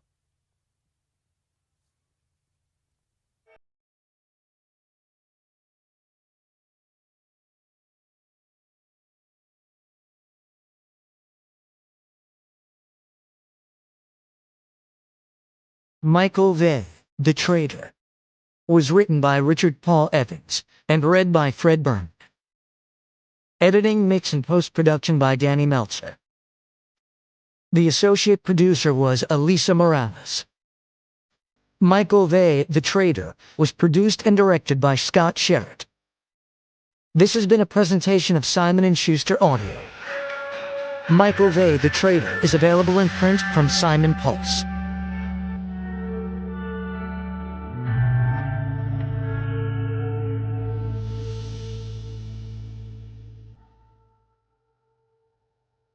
Also from Simon & Schuster Audio, Richard Paul Evans, Michael Vey, The Parasite, read by Fred Berman, and Michael Vey, The Final Spark, read by Fred Berman. The following is an excerpt from Richard Paul Evans' Michael Vey 10, The Colony, part of the Michael Vey series, read by Fred Berman. My name is Michael Vey. This is a hard time for me. It's a hard time for all of us. I know if you followed me, it seems like it's always been hard times, so I guess it's relative. When I was in school, a hard time was avoiding bullies. These days, the bullies have guns and are trying to kill us. Sometimes they succeed, which is why my heart aches like someone pounded a rusty spike through it. I suppose it's grief. I can't believe how bad it hurts. I keep thinking about what Tara said to me back in Puerto Maldonado when I asked her what she wanted to do with her life. She'd said her plan was to stay away from people who wanted to kill her. I'd say that's pretty good advice for anyone. I just wish it was something we could choose. Some people chase evil, while some people are chased by evil. We're the latter. And in the real world, good doesn't always win, which is why we're coming home missing a few friends. And that's why my heart is broken. I almost asked Tara if she could change my emotions just so I could get some relief, but that seemed wrong. Like laughing at a funeral. The Electro Clan, what's left of us, is on the Vaytrick Company jet headed back home to Boise, where this whole nightmare began. Grief aside, emotionally I'm like a ball on a roulette wheel, spinning around waiting to drop onto something. On one hand, I think I should be celebrating the fact that Eli, Amash, and the Chosky are no more. We saved the city of Arequipa and hundreds of thousands of lives from mass destruction, rescued Jack and Tara from the Chosky, and made it out alive. On the other hand, we still don't know where Abigail is. Cassie is severely wounded, and 5 members of Alpha Team and Tessa were killed in the battle. Most of all, I'm mourning Tessa. I can't stop thinking about the time we met in the jungle, and how we escaped the Elgin, who were hunting us. Zeus was closer to Tessa than any of the rest of us. They were a thing for a while, and I'm not sure that he ever really got over her. He hasn't spoken much since he found out about her death. I think he's in shock. That's not a pun. He's sitting alone in the back of the plane, sparking, just like I'm ticking. At least Cassie's alive. With all the Chosky milling about the hospital when Amash was brought in, we had to get her out as soon as we could. I have no doubt we could have taken the whole lot of them, but doing battle in a hospital seemed like a bad idea. Innocent people would probably have been hurt. We put a sheet over her, like she was dead, and walked right past them out of the hospital. They were too preoccupied with the sudden death of their leader to notice us, even though as Anglo-Americans in the middle of a South American jungle, we stood out like a glazed donut at a Weight Watchers convention. Ian's keeping a close eye on Cassie's wounds, making sure she doesn't start bleeding again. She still has shrapnel inside her body, some close enough to vital organs to kill her. We'll take her to the hospital as soon as we land in Boise. With the exception of Jack, Alpha Team, including their leader Johnson, stayed back in Puerto to secure their headquarters. We brought Cristiano back with us. He's in the front of the plane, sleeping peacefully. I think after he escaped the Chosky, it's probably like the end of a very long nightmare for him. I'd sleep too. Taylor is lying against me, also asleep. I'm glad she's sleeping and not reading my mind. Still, every now and then she jerks violently, which makes me wonder if she's unconsciously wandering around in my head and it's giving her nightmares. Tessa's body is in the back of the plane. It makes me sick thinking about it. We brought her home for a proper burial. My mother is already making preparations for her. I'm glad she's doing it. None of us wanted to think about it. Our biggest worry right now is Abigail. We have no idea where she is. We don't even know if she's alive. Jack's losing his mind with worry.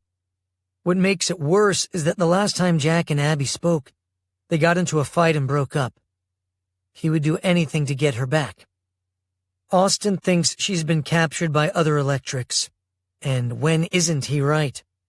What if there are others like us, just as powerful or maybe more so? Who knows what Hatch did?